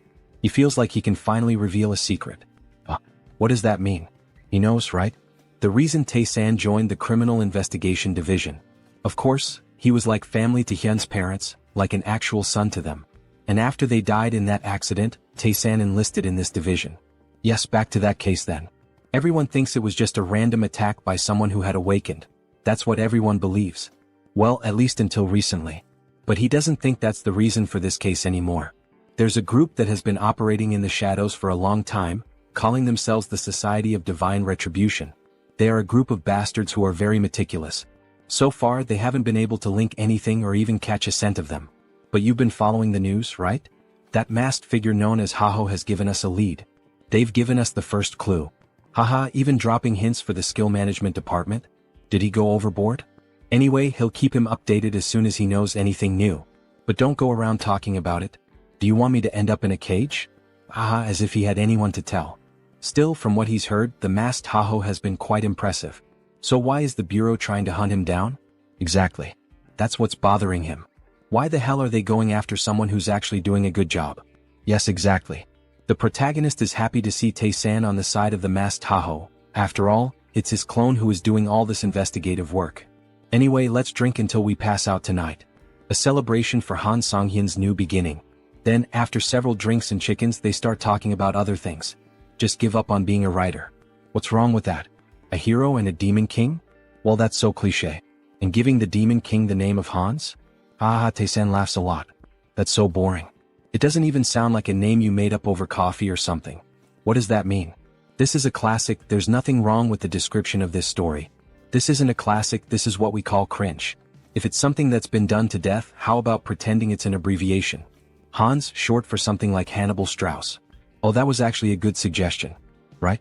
If he becomes a writer, remember he can always ask for help from his Hyung here. So while they were talking, Tae-san's phone started ringing. Oh, look at the time. He needs to leave. Seriously? It's still so early. The leader of the Dawn team said he has to show up today. He's leaving. Alright then, Tae-san. We'll talk later. I forgot to ask something before. Your grandmother is doing alright, right? Tae-san pauses for a moment at the door as if feeling uncomfortable. To be honest, her condition has worsened quite a bit recently, and there are no signs of improvement. Maybe it's already time to start preparing emotionally in case the worst happens. Wait, is Grandma that bad? Is there anything he can help with? Anything at all? Hey dear writer, just focus on writing your material. Don't worry, he'll take care of things somehow. The protagonist really felt the weight of those words, and we see a flashback of someone holding his hand. Is this okay? If you feel like eating something more, tell your grandma, alright? Tae-san's friend is no different from his real grandson. He knows, yes, grandma. Tae-san's grandmother. When he used to go out with Tae-san, she always took care of him, looking after the little things. These are some of the few warm memories he has. And now, knowing that she is seriously ill, he feels very sad. A friend who has always been by his side is going through something so hard, and yet, he is completely helpless. Hey, wait a second, how could he be so stupid? He had a brilliant idea, something he can do. Kang Tae-san, you owe me an apology for mocking my sense of sampling. Because these characters who sound like they're shrinking are the ones who will help you. Then we see the protagonist invoking Heinrich, a paladin who would be perfect for this situation. Then we see a system window showing the paladin Heinrich. To heal someone, a healer is needed, like a priest. But he has one who fits that description perfectly, doesn't he? A familiar with faith recognized by the archbishops and overwhelming divine power. We see that Heinrich truly became someone special in the other world, being regarded as one of the greatest figures of faith. Heinrich really can heal Tae-san's grandmother. But wait, how is he going to make Heinrich disappear for a while? If he vanishes right after officially becoming the hero, it will lead to misunderstandings. Even the saint is focused on him now. Well, with night falling and the day about to turn, it's better to wait. For now, it's best to hold off until the right time to disappear from the original world so he can heal the grandmother. Then in the next scene we see a child singing while carrying apples, dressed in very formal clothing. A lively city with many people walking through the commercial district. The girl asks the boy if he's alright if the bag full of apples isn't too heavy. Yes, sister. It's fine, it's not heavy. However, in a moment of distraction, one of the apples ends up falling out of the bag. Stop rolling. Wait, don't run through the city like that, Aaron. Then the apple ends up landing at the feet of a stranger. Oh dear. You need to hold this more carefully, says the man, holding the apple in his hand while the children stare at him, startled. But then the girl finally begins to smile with joy, so it was him all along. Mr. Hines. Hello everyone, how are you doing? All good. The boy looks impressed. Is he really Mr. Hines? He looks completely different from when he helped him escape from the vampires. Yes, it's him. His face has changed a bit over time, hasn't it? Uncle, why on earth are you only showing up now? It's been so long. Haha, right, it's been almost 7 months since he last visited them. Apologies. He had been very busy lately. Alright, but the fact that he came all the way here like this must mean he has some business to take care of here as well, right?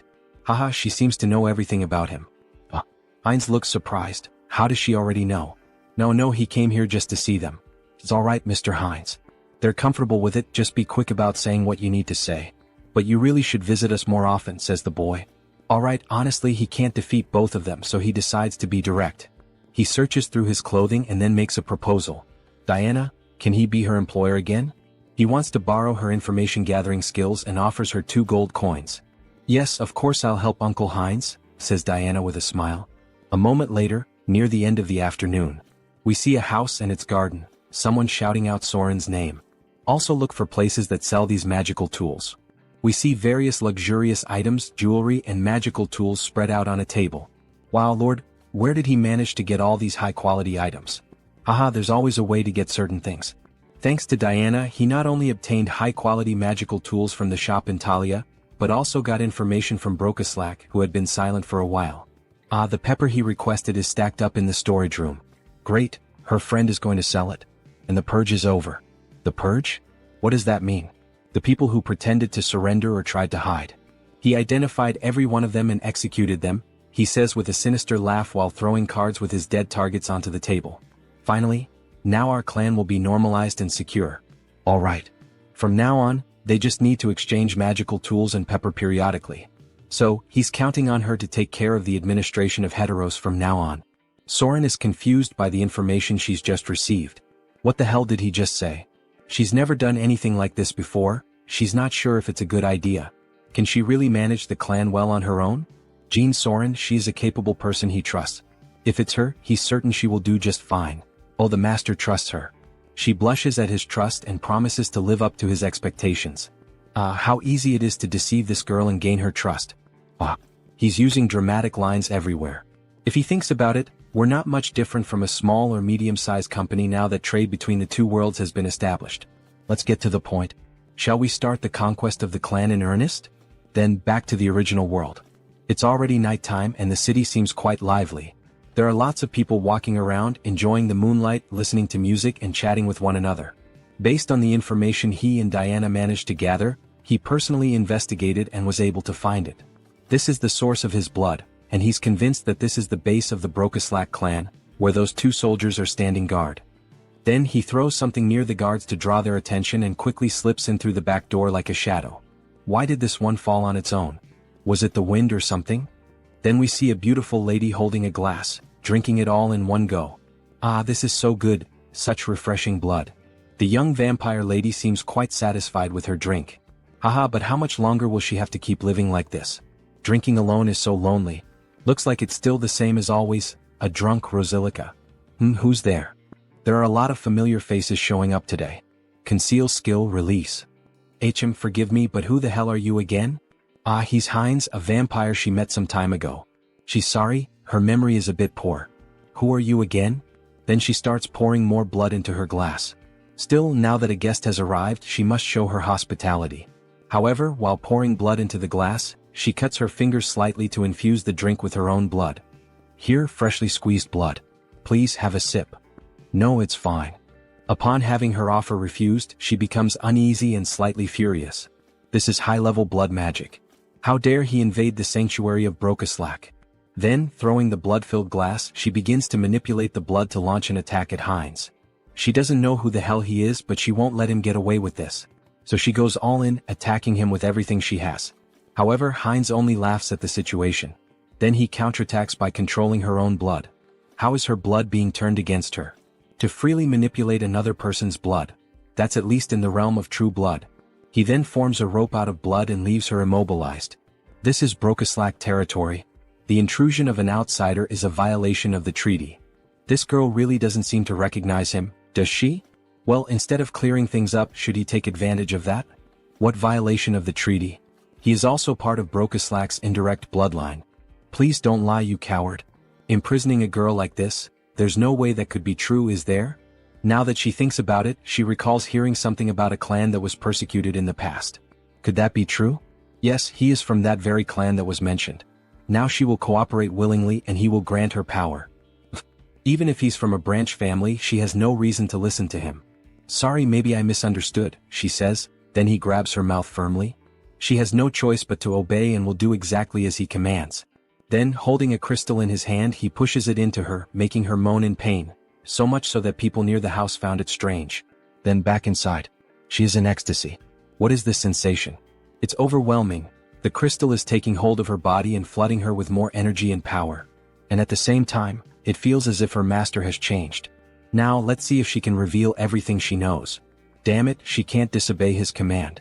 The true blood that oversees this region of Thalaria is Lady Frisia. If she had to describe her defining trait without a doubt, it would be as a user of demonic eyes. Then we see a beautiful woman with very pale skin, blue eyes and slightly pointed ears reminiscent of an elf, sipping a cup of coffee. The butler then offers her another cup of tea and asks, "Lady Frisia, are you also enjoying the human world today?" Yes, it's always interesting to observe it. The way they struggle to live with such humble bodies. Then we see that they are well above the houses and buildings high up in the mountains. However, he has heard that the recent Protestant denomination is expanding its influence in Rafalashi. Don't worry. This kingdom already belongs to Brokaslak, disguised as human nobility. A simple pressure on the kingdom will resolve this quickly. However, before she could finish her sentence, the butler's head is ripped off, and a jet of blood sprays out. "Alright, so you are Frisia?" Her expression changes, now she begins to question. She has never seen this vampire's face before. He is a complete stranger. Pure blood. He doesn't seem to be of true blood. Meanwhile, Heinz savors the butler's blood. Let's assume he's from a branch bloodline.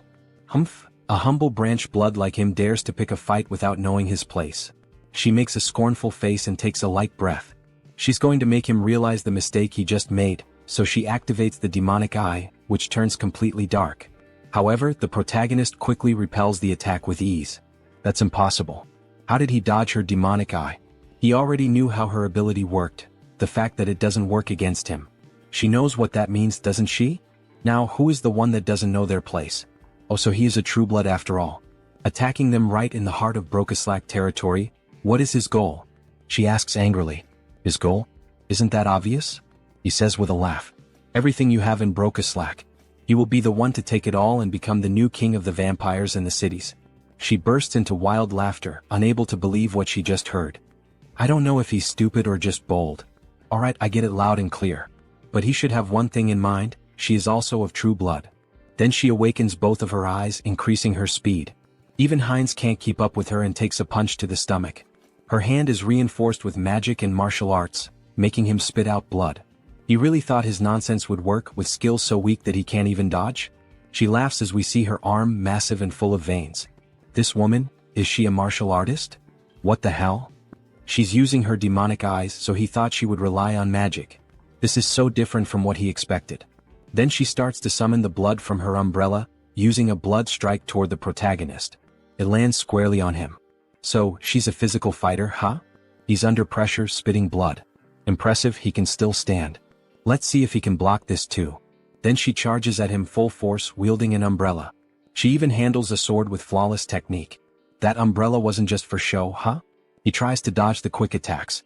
The dodges won't help him forever, especially since he's being injured little by little. Alright, this next blow will definitely crush him. It will leave him with nowhere to escape. Then she summons a sea of blood against the protagonist. Is this an AoE ability? If that's the case, he'll cut his way through this blood tsunami. However, something feels off. She's vanished from his sight. Where did she go? Then suddenly, his vision distorts as if the angle has shifted. We see her appear, delivering an elbow strike that breaks Heinz's neck. He flies several meters from the impact of the vampire mommy's hit. Look at that arm. How annoying. So, this is the end? We see Heinz's body on the ground, covered in blood, while she watches from above. But then he starts to get up and responds, "The end? What the hell are you talking about? Who said she gets to decide when it ends?" Then we see Heinz's head regenerating after the impact. For him, the fun is just beginning. He's perfectly fine as if nothing had happened. His neck was definitely broken. What happened? Injuries like that heal in an instant for him. He has something called hybrid evolution, she observes. This is insane. Aside from the master, she can count on one hand the number of people who have faced her attack head-on and survived. She's astonished. He admits it, she has some good talents and tricks. Of course, she still has some flaws, but with those beautiful eyes. He thinks he could make her stronger than she is now if she followed his path. Have you ever thought about following me? What kind of nonsense are you saying? How dare you insult me, of all people? She will turn him into a pincushion so full of holes that he'll never get up again. However, before she could attack, her body stopped moving. What is this? We see a massive pentagram made on the floor with blood, layered with profane magic. If that's the case, then he has no choice. He'll have to use force. Then he starts moving the blood around. Blood magic from the blood on the ground? When did he do this? Then she is bound by strands of blood around her neck. It's true, he's not a martial artist like her. He's more of a blood specialist, a kind of vampire mage, we could say. She's completely covered in the strands of blood. And also, he can do this sort of thing. He turns his finger into a magical crystal, and as it penetrates her neck, she begins to undergo a mutation. Raffalashi injection. She starts crying out in pain, screaming that it hurts so much as the crystal starts to take full control of her body. Sorry, but for a high-ranking vampire like her, a small dose wouldn't be enough to control her body. Then she begins to transform even further, emitting a huge red aura. Finally, it ends. She lies on the ground, devastated. What the hell did he do to her without her consent? She will never forgive him. This is so ungrateful. She should be thanking him, not lamenting. Doesn't she feel it? That sensation, that strength, as if she had been born again. He's right. Every sense in her body feels completely different from before. Her strength, reflexes, flexibility, all her physical attributes not only improved but evolved to a completely new level. Well, starting to feel like thanking me now. She thinks she is, so that she could give him the power to finish him off. Then she tries to make a quick move with a direct punch at Heinz, but her body stops before reaching him. She can't move. What the hell is happening? Her body doesn't want to move. What did this bastard do? It's as if her whole body is bound by iron chains, or rather, chains of blood. This is the power of his blood domination. She has no choice left. She will move exactly as he wants her to. No way, not even with sacred blood would this be possible. Too bad for her, because he can. Now, finally, he can ask the most important question, the reason he came to her. Frisia, where is the clan master? Does he think she'll answer that so easily? It's the Duke Bright's mansion. Wait, what? What the hell? Her mouth moved on its own. Good. A little servant so obedient. Our protagonist has gotten himself a nice slave, haha. You bastard, take your hand off me. The gold of the Duke Bright's mansion, huh? It's impossible for a clan lord not to notice that a true blood is being captured. I think it's time to end this quickly and cleanly. Time to begin the massacre. Then at night they arrive at the Duke's house. Master, it's Frisia. She has something urgent to report, may she enter? Yes, please come in. Really now, sir? Couldn't he have at least lit a candle or a lamp or something? Isn't it a little dark in here? He's not human. He simply doesn't need such things. He can see perfectly well in the dark. More importantly, she said she had something to tell him? Yes, well, forget it. She thinks she already understands. It's because of that uninvited guest who's after you, isn't it? So he's already noticed. As expected of a clan master, excellent perception. Well, yes. It would be a shame if the head of a clan couldn't at least notice that. Deactivate concealment ability. What a disappointment, he laments as he closes the book he was reading. Frisia, oh beautiful woman, why did you do this? Then she became a traitor. He releases a murderous aura. He's ready to kill both of them. He is deeply disappointed in her, Frisia. To think that she would dare betray him and serve another master. Mullo is boiling with rage, almost fully transformed. Frisia tries to calm him down while Heinz watches the situation unfold. Lord Mullo, this is a misunderstanding. Please calm your anger. A misunderstanding? You both come to his house at this hour of the night and try to attack him, not to mention the different scent I smell on her. Frisia, you treacherous woman. He spent 100 years with her. Did she really think he wouldn't notice that her blood scent had changed? That something had been altered? That rotten stench of betrayal is contaminating his study. How could he possibly remain calm like this? Then he lunges at Frisia. Die, you traitor. However, before he can finish Frisia, Heinz blocks the attack. That's not going to happen. She's my subordinate now. Mullo is caught by surprise. After all, this was shameful. With just one hand, Heinz had been able to block his punch. He had been planning to resolve this situation in the most peaceful way possible, but it seems that will no longer be an option. Violence will have to speak for itself. But who the hell is this arrogant vampire? Peacefully? He really dares to move his lips so freely in front of him. As Mullo speaks, he summons a ball of blood in his left hand, as if it were absorbing everything around it. He will cut off that snake tongue of his, along with the traitor.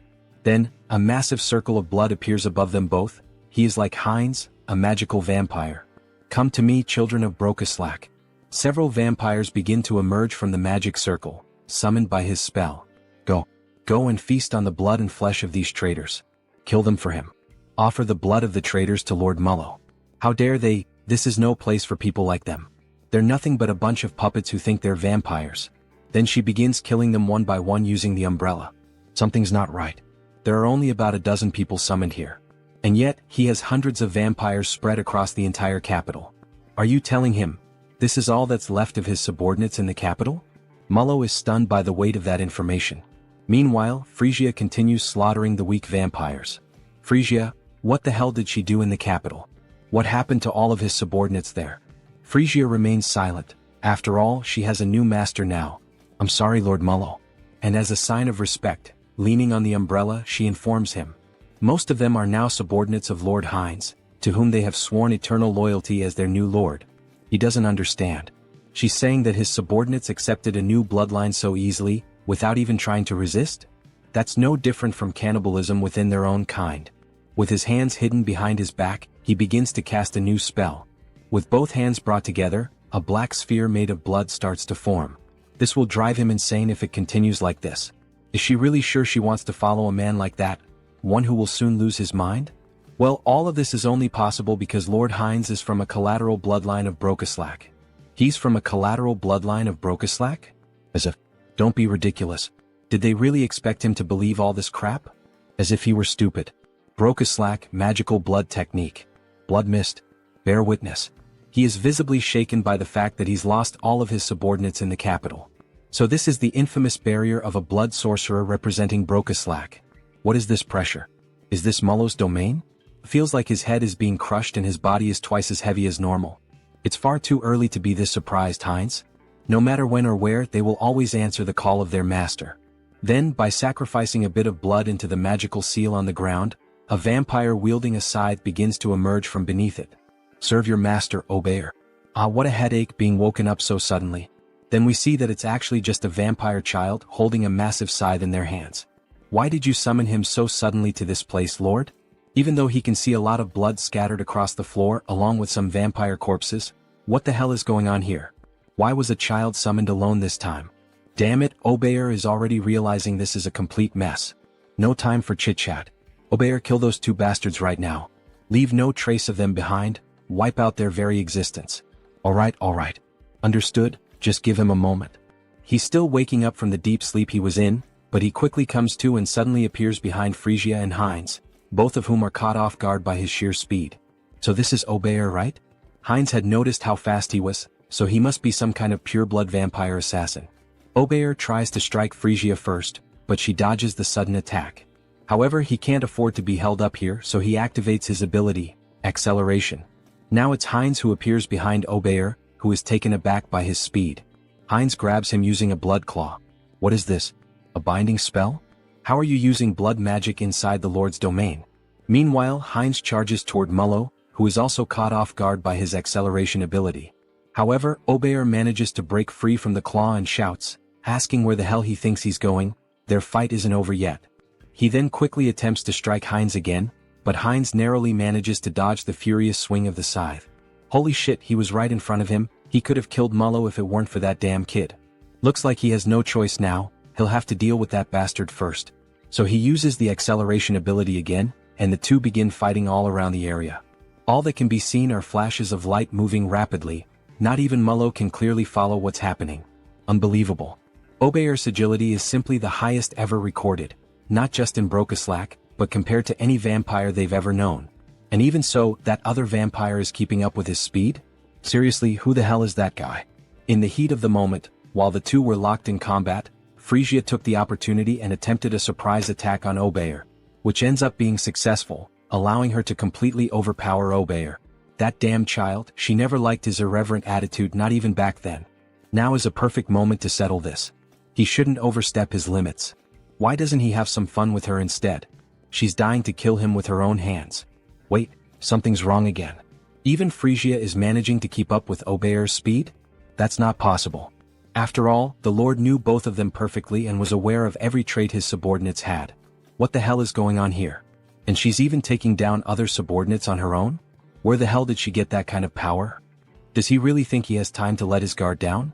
Hines seizes the moment and launches a surprise attack from above. Mullo is caught off guard, but in truth all of this was part of his plan. After all, Did Heinz really think he entered this barrier of his own free will? What foolishness. He'll never be able to dodge his attacks here.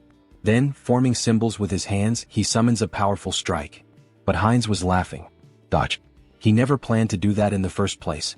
Then his arm is brutally torn off, yet he keeps advancing straight toward Lord Mullo. And finally he manages to press 3 fingers right into Mullo's chest.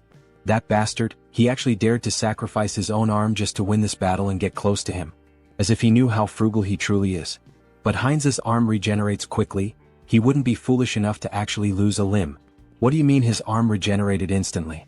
Even among vampires, very few possess the ability to heal that quickly. Don't worry, Lord Mullo. He's not planning to kill him. Not planning to kill him? What's that supposed to mean? What the hell is he trying to do? What do you think? He's inheriting his lordship. Then he begins to drink the blood of the former lord. In the next scene we see a spiraling staircase that leads down to a coffin at the bottom. A fairly typical setting with 2 statues of guards standing watch. However, the coffin slowly begins to open, and we see a girl emerging from within. A beautiful vampire with long dark hair and ears resembling those of an elf. Her arms are held close together, and she wears an extremely elegant dress, with a crown of thorns resting on her head. She lets out a yawn but finally rises. She's so tired, she wishes she could sleep a little longer. We get a better look at the coffin, wide and large. But she thinks that can no longer be allowed. After all, something happened, something changed while she slept. Her gaze is shown, completely red and unlike anything seen before. This vampire clearly appears to be someone powerful. Something has happened to her son. It's time to act. Then back at Lord Mullo's castle, we see a commotion unfolding. Step forward. Don't move yet, stay still. We see him summoning more magical crystals. Raffalashi injection. Both Mullo and Frisia watched the process they had both gone through, but now it was time to do the same for the remaining subordinates. Those who have finished, step back, there's still much work to be done. Next. Finally it's over. He took an eternity to finish marking all the remaining subordinates. So this means all the subordinates in the capital have been accounted for? That's right. The rest can be summoned in order, it will be more efficient that way. What? Watch your tone, alright? Ahem, it will be more efficient. Heinz takes the opportunity to tease. As expected, having a clan lord nearby really does make things easier. This visibly irritates Mullo. His hypothesis about the marks was correct. Injecting a Raffalashi into a high-level vampire seemed too risky, so he forcibly drained their blood, which ended up lowering their level. And finally he extracted the Brocaslack, the source of their blood. It feels like just yesterday that he was bitten and accidentally became a vampire. And now, he's rising from the very bottom all the way to the top of the hierarchy. It really seems like a whole different world. Along the way he's gained numerous useful allies, ranging from simple vampires to ladies and lords. Hey Mullo. Yes. He will be responsible for gathering the remaining Brocaslacks from all the regions. Understood. And one more thing. Damn it. Alright, and now what else do you want him to do? Then Heinz begins to move the globe of the world map. He wants Mullo to start gathering information about the continent. Wait, information about the continent? Yes. He wants him to build his own intelligence network, or make a deal with an existing one. How he does it is entirely up to him.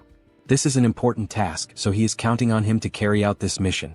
As he leaves the room, Mullo seems restless and finally he asks. He heard from Frisia that he said he would unite all the vampires and become king. He has already proven his abilities well enough, Lord Heinz, so he will give him his full support. Good to hear that. So he is counting on him. As he exits the room, Heinz pauses for a moment and becomes thoughtful. Why the hell did he say something like that? About becoming the king of vampires. He probably just let it slip in the heat of the moment. Well, he thinks having more subordinates to command isn't such a bad thing. Lately, he's been saying a lot of these catchy phrases, whether with Hans or now with Heinz. The path of the vampire king? It might be time for him to start laying out a serious game plan. One where he dominates all the vampires and maybe even becomes the Holy Blood. Then, snapping back to reality, we see our protagonist excitedly fiddling with something. Yes. Almost perfect. Define the jawline sharply, shape the orbital bones so they curve upward nicely. Now that's just right. He was using the new customization option to modify Hans. After all, he is the immortal king, so this is the least he can do, to have a fearsome appearance. And let's be honest, my subscribers, doesn't this new design for Hans look amazing? What do you think? Comment on the video and take the chance to leave a like, as it really helps the channel keep posting this manhwa. Well, I finished customizing Hans, now let's focus on something else. Finally it's done, right? The conquest of the Brokeslack kingdom by the vampire hinds, it's all coming to an end. Or at least this is just the small beginning of what's to come. Which means now the long-awaited moment to profit. Karma Shop. When opening the Karma Shop, we see that he managed to accumulate quite a lot of money thanks to Heinz's conquest. As expected, he amassed a considerable amount. Well, normally taking control of an entire clan is something most people couldn't even dream of. What will he do if he upgrades this time? He's wondering. Then he presses the option, Upgrade Exclusive Skills. However, something strange happens this time. 2 system windows appear simultaneously. 2 status windows appeared? Does this mean he's receiving 2 updates this time? What?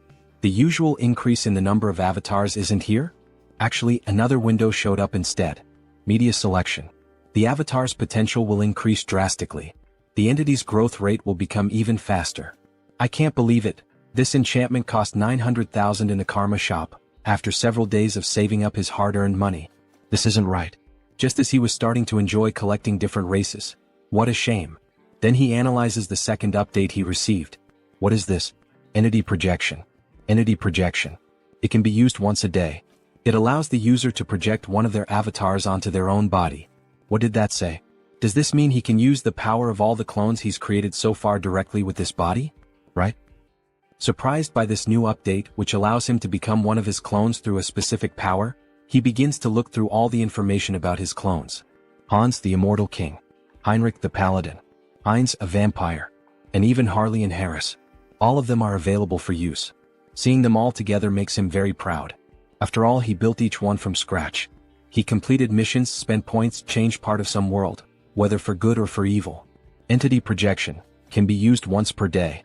Allows the user to project one of his avatars into his own body, so he can become one of his own clones. What a spectacular ability. Wait, if he uses this skill wisely, does that mean there could be 2 immortal kings at the same time? That's incredible. Having 2 Heinrichs at once, even Heinz. This is definitely a skill he'll be using a lot in his future plans. But this could turn into a complete disaster if he's not careful. So Hans is out of the question for now. Having 2 of him at the same time could mean the end of the world. Well, as expected, the first one to use this ability will be him. He will transform into Heinrich. Then he taps on his notification window. His body begins to undergo a transformation. Even the armor and weapon are exactly the same. The hair, the voice.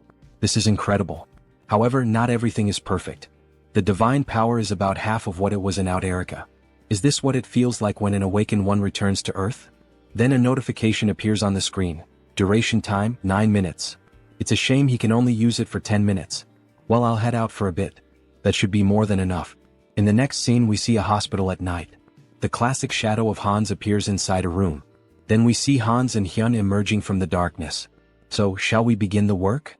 Before Hans leaves, he gives a like. Just like you, subscribers of the channel, make sure to subscribe, like the video, and comment if you want us to keep making videos about this manhwa.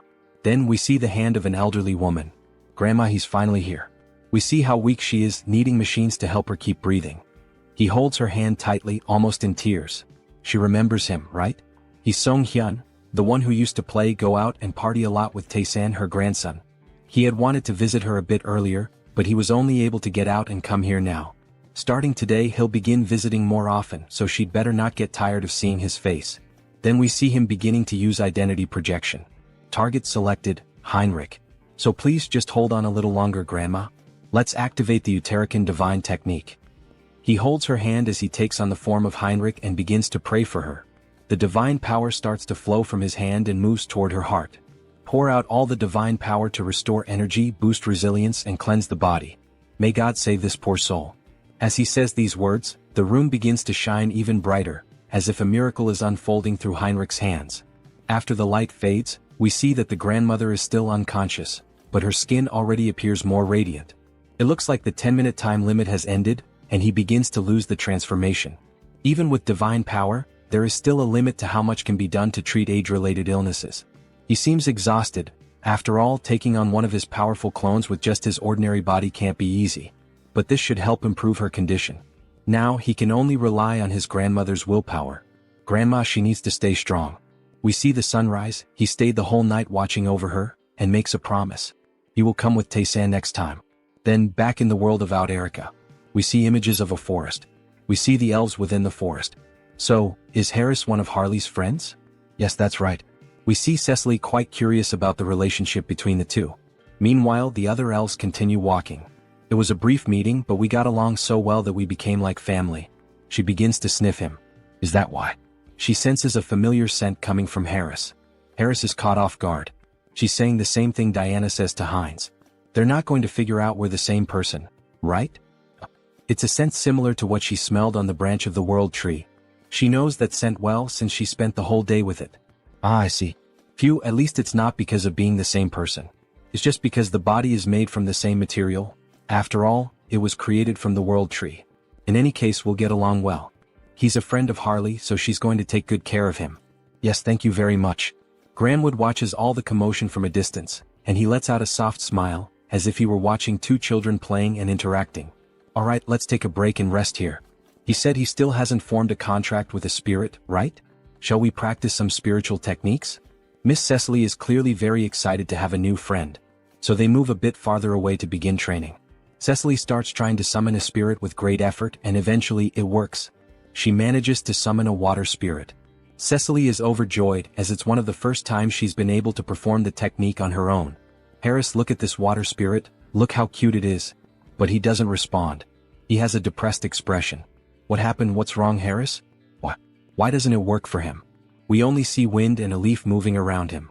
Even after reaching the maximum value of his affinity stat, it still didn't work. Is something wrong? Is it because he's a false elf? Spirit mages and spirits are companions who grow together. Rayfury, he's going to help us. Before summoning them, it's important to form a bond with them first.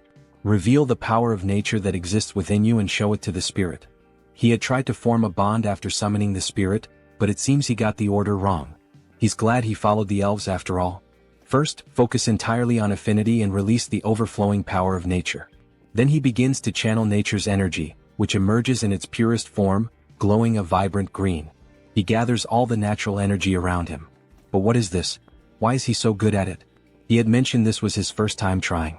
Interesting, he has a gift for quickly picking up what he's taught. Maybe he has strong potential. Wait, he feels something pulsing in his hand, an electric sensation. Then system notifications begin to appear. Through repeated training, the entity has reached enlightenment. You have acquired the skill, Spirit Magic. That's it. We see that an electricity spirit has appeared, resembling a Pokemon. At this rate, the two of you will soon be on the same level. He's growing so fast that she almost feels betrayed. Ah, thank you. He has also taken a step forward as a spirit mage. From now on, its name will be What? A reference from real life. The What symbol, W, is the unit of power in the International System of Units, SI. It measures the rate of energy transfer. Alright, let's take a break here. Then he places his hand on the tree. From this point on, he will open the path.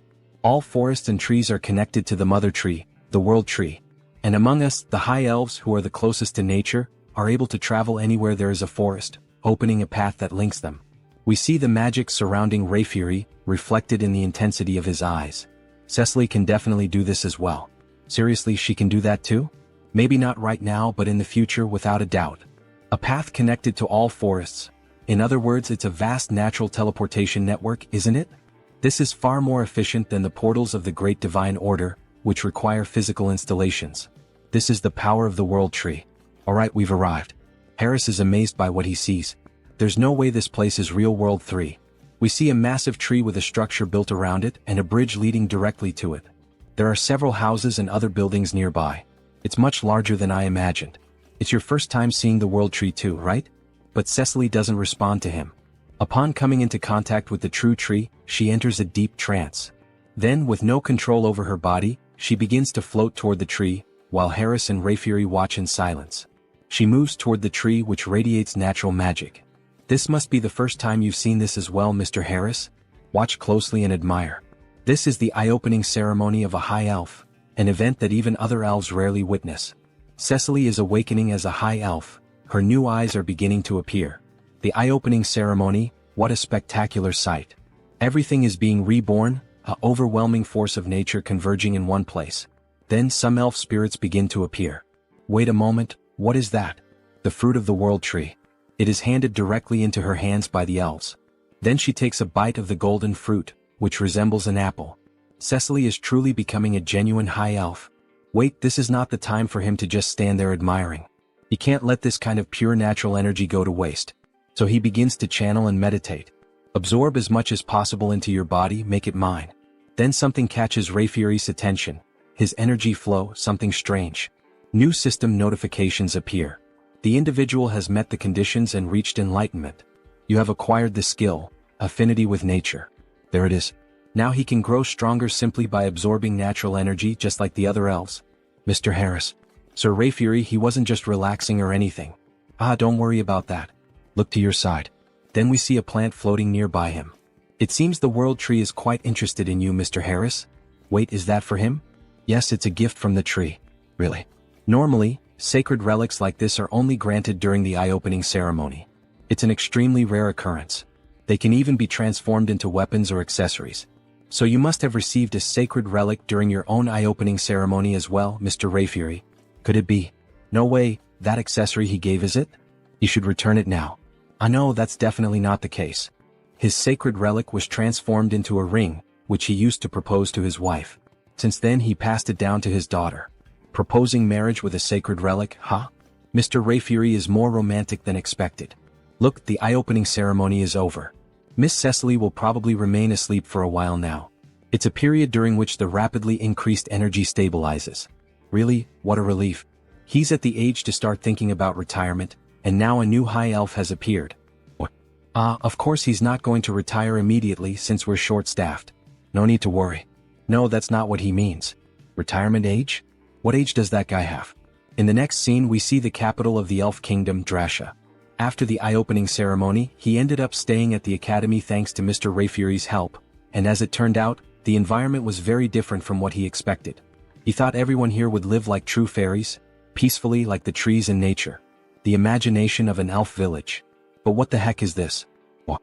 It's an elf from the continent. Harris, you're from the continent, right? Tell us stories about the continent. He is surrounded by female elves eager to learn everything about him and the continent. After all, most elves remain isolated in this land for eternity. She heard that the continent is so wild that it's impossible to live there. Scary. Didn't the humans also kidnap Miss Cecily? The humans from the continent are completely evil, right? They keep bombarding Harris with questions. If he answers wrong, he'll be hated from day one, won't he? Well, yes, it could be dangerous. But he had good companions with him, so...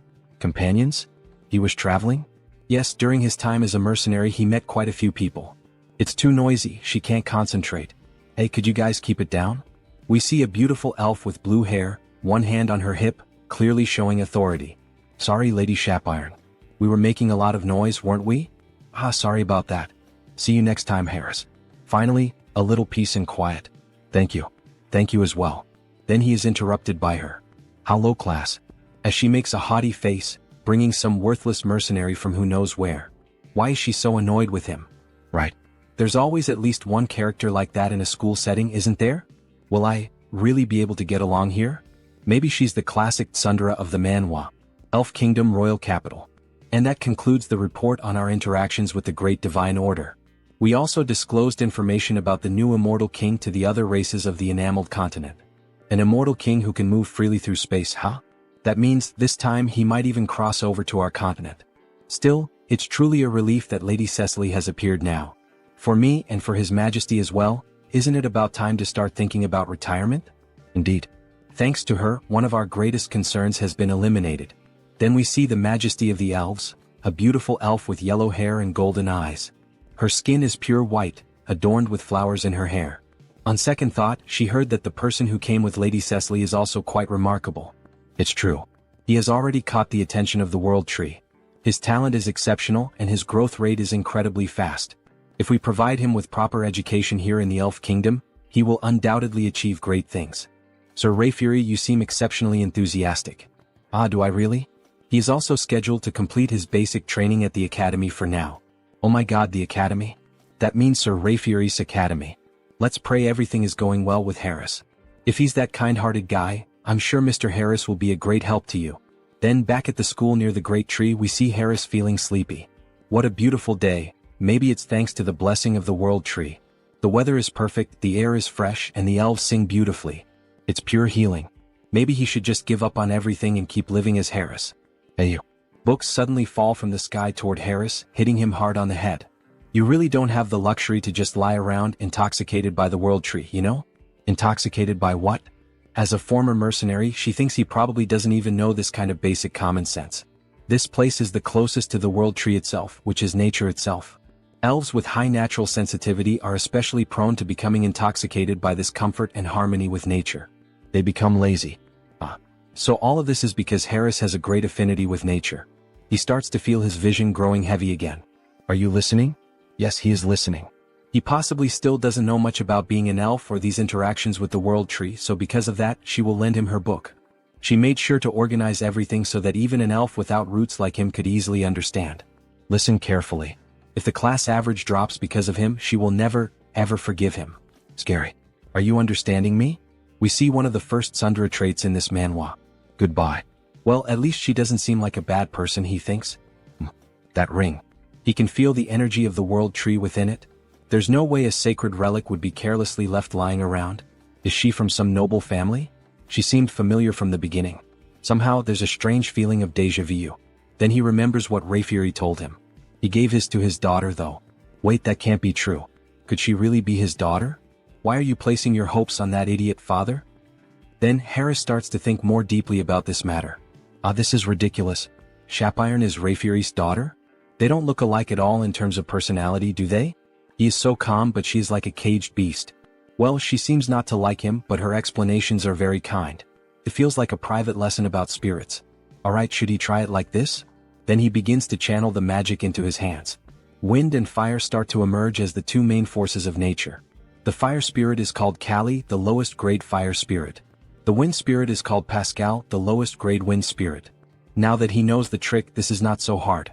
Even the one he summoned last time, has already been promoted to a lower rank. Low-grade lightning spirit, what? To think they could grow this fast. Coming to the elven realm was definitely the right choice. Alright, he just has to keep his head down and adjust properly without causing any trouble. Well, as long as he doesn't get involved with Shapiron, there shouldn't be any problem. Or at least that's what he thought, until he ended up having to sit right next to her like they were two stubborn kids. Somehow, he got himself tangled up in this situation. We see a flashback. 10 minutes ago, the teacher started to explain the lesson's content. Let me repeat, forming bonds with spirits is extremely important. And traditionally, there is a secret to maximizing this connection. It is done through dance and song. Just like our ancestors used to do in the old days. Dance and song? That is an interesting theory. Soon, there will be a festival for the new High Elf, Lady Cecily, right? On that day, we will rent one of the main stages in the capital for the evaluations. It will be a performance that Cecily herself will be able to watch. It has been a while since he has done something like this, so wouldn't it be better to show his coolest side? Now, as everyone knows, we have a transfer student. Therefore, this time we will do a group project for the new student. Each group will work together to create their own performance. Your ability to connect with the spirits will be evaluated on stage that day. They can't believe what just happened. Then we see two together and two other unknown elves forming a group of 4 members. Wow, working with celebrities. How lucky. I'm Timer Coffin. And the elf very shy. Nice to meet you. Curie. Well, things have come to this point, so there's nothing to be done. So do you know how to dance or sing anything? If not, we will adjust to match you. He has no idea what to do, so I'm in. Me too. They are being so blatantly dismissive that now he is starting to get annoyed. From what he heard in class earlier, as long as it helps build bonds with the spirits, it doesn't have to be traditional elf music or dance. In that case, thank you for your consideration. At that moment, he remembered a song he used to sing often in his hometown. It's a song from his hometown, so it must be from another continent, right? Yes. His parents loved it too, so it's a song he could never forget. He's confident, isn't he? Of course. Even though he lived a reclusive life for a long time, there was a time when he never scored below 90 in karaoke. It's time to show them the skills he polished at karaoke. However, even as he shows confidence, Shapiron still remains suspicious of him. She does not approve of him at all. What would a mercenary know about elven music? Someone like him being acknowledged by my father and by the world tree? All these stares are burning me up, Harris comments. She will never accept this. Fine. Prove your worth. But if you mess up, you will be held responsible. Alright then. But he has one condition too. A condition? If they get good results, would he be willing to teach him about elven culture? There is still so much he doesn't know. What a strange request. Alright, it's a good request.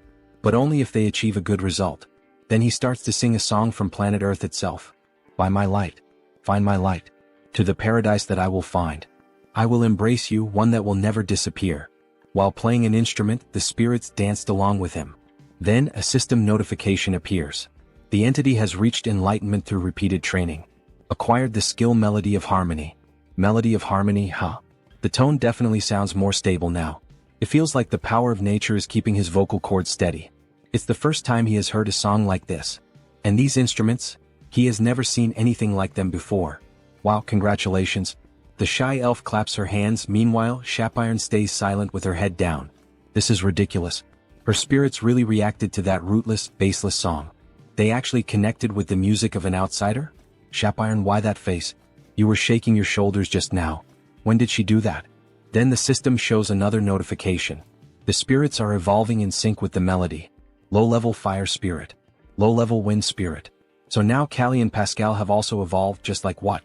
Then he starts to hear a strange noise coming from the forest. What the hell is that? It feels like he's being called. Wait, could that be a sound spirit? He begins to channel magic into the palm of his hand to feel the call. Suddenly, a magic portal opens right in front of him. A spirit manifested in the physical realm. This is something you almost never get to see. They resonated so deeply that even a sound spirit responded? Alright. Its name is Decibel. Sound spirit Decibel.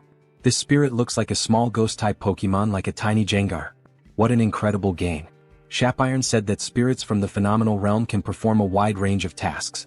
To think there is a song that moves the hearts of the spirits like this. Let's do this one. It will definitely be a huge success. She thinks so too. Sound spirits are only attracted by beautiful sounds. So what did you think, Miss Shapiron? Alright, I admit that the sound was very beautiful. Great. Then shall we start planning the rehearsal schedule and the stage production until the day of the performance? Yes. Well, could he teach her how to play the instrument he used earlier? It seems interesting. Haha, with a mischievous look he says, of course I can help, miss. What is that expression? That is not appropriate for elves, so stop that right now. So, shall we split the parts first? Then the day of the main event finally arrived. You said your daughter is in the same group as Mr. Harris, right, Mr. Rayfury? That's right. You must be very nervous. Not at all. Why would he be nervous about a simple performance? Aha, he is very nervous, it seems. So, shall we listen to the song that Mr. Harris prepared? We see the four members up on the stage. Harris is holding a guitar, Timer Coffin is playing the drums. Then the show begins. Harris starts playing the guitar, creating a beautiful sound that even makes the spirits around them start to dance. Timer Coffin and Curie follow along with the rhythm.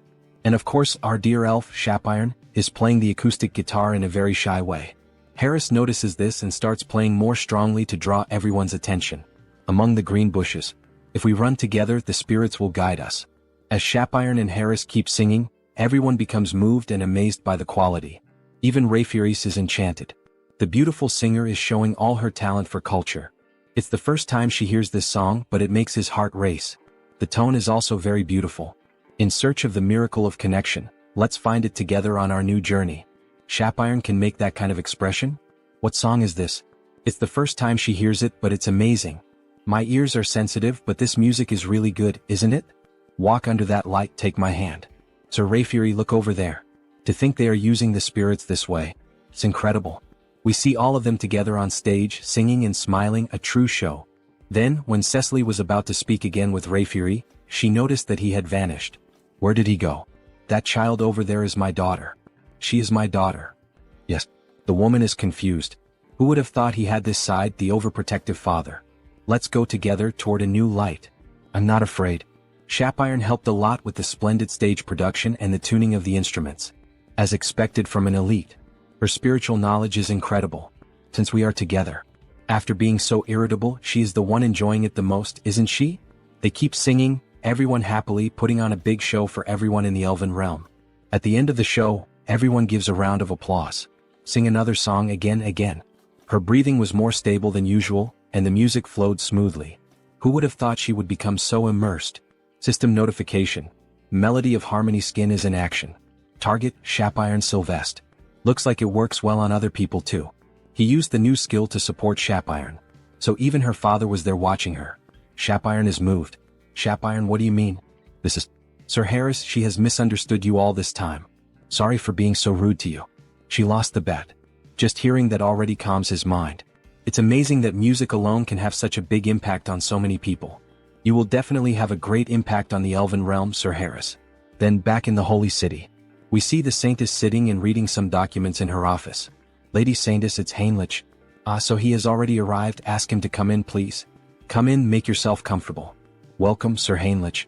However, what really catches his attention is the book on the floor. The Hero and the Saintess's Adventure. Let's pretend he didn't see that. Please have a seat. She called him here today to talk about something important. Something important? Maybe you have already heard about the Sacred Sword? Sacred Sword? The most powerful exclusive weapon that the hero protagonist in fantasy stories uses. Well, he doesn't know much about it, but he knows it is a traditional weapon for the hero. There is a decree that was unanimously approved by all members of the church. What do you mean? What kind of... Sir Heinrich, please challenge the trial of the Sacred Sword. The trial of the Sacred Sword? Am I really worthy to receive such an opportunity? Jackpot, you are the best, Lady Saintess. It was a meeting held in a hurry because of the resurrection of the immortal king, but no one had any objections. Because Sir Heinrich is the new hero of the Grand Divine Order. That praise is too much for me. The place where you will undergo the trial is the Great Temple of Pickle, in the western part of the continent. If it's the Great Temple of Pickle, the Salb Empire, which was destroyed 300 years ago by the second immortal king. After that, for countries claiming to be descendants of the empire were founded in that place, forming an alliance of kingdoms. Charlotte Steel Fortress, Talia Talk Lesk. The great temple built in the southernmost kingdom among them, Lesk, is Pickle. It is a temple built on the site where the second immortal king was subdued by the hero. The previous hero defeated the immortal king but could not completely remove his heart. Soon the abyss spread and the land became tainted. Only after the hero drove his sacred sword into him was it purified. The great temple of Pickle was built right on top of that. The previous hero made it so that only someone who would succeed him could find the sacred sword. But if he pulls out the sacred sword, won't the seal of the abyss be broken? It has been 3,000 years. Now it is sufficiently purified, so it is fine. Therefore now it is time to inherit the hero's weapon. Leave it to me, Lady Saintess. When should he depart? Right now, she says with a smile on her face. Then he heads to the great temple of Pickle. Wow, it's magnificent, truly magnificent. He's amazed by what he sees. It has a completely different atmosphere compared to the great temple of Rosalia. The great temple of Pickle, there's a massive building surrounded by many trees, crosses, and a beautiful temple. So you must be Heinrich. Yes, that's him indeed.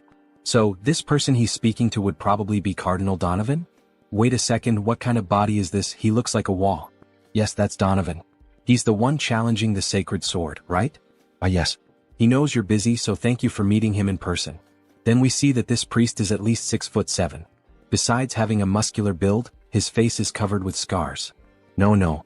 Aren't you the new hero recommended by the saint? Of course he had to come in person. Just like the rumors said, he's very trustworthy. They say he used to be a paladin and you can tell. His physique, even the strength of his handshake are no joke. If he had known he wouldn't get to see the saint again after his appointment, he would never have accepted the position of cardinal. Donovan, you look like a worm. We see that the saint has admired worms since her childhood. And of course she has a fondness or some kind of special bond with Donovan. Sir Heinrich, he's going to be honest with him. He was genuinely worried that some random brat might try to hit on her. Can he understand the heart of an old man like him? If someone like that shows up, he will personally take responsibility and deal with him.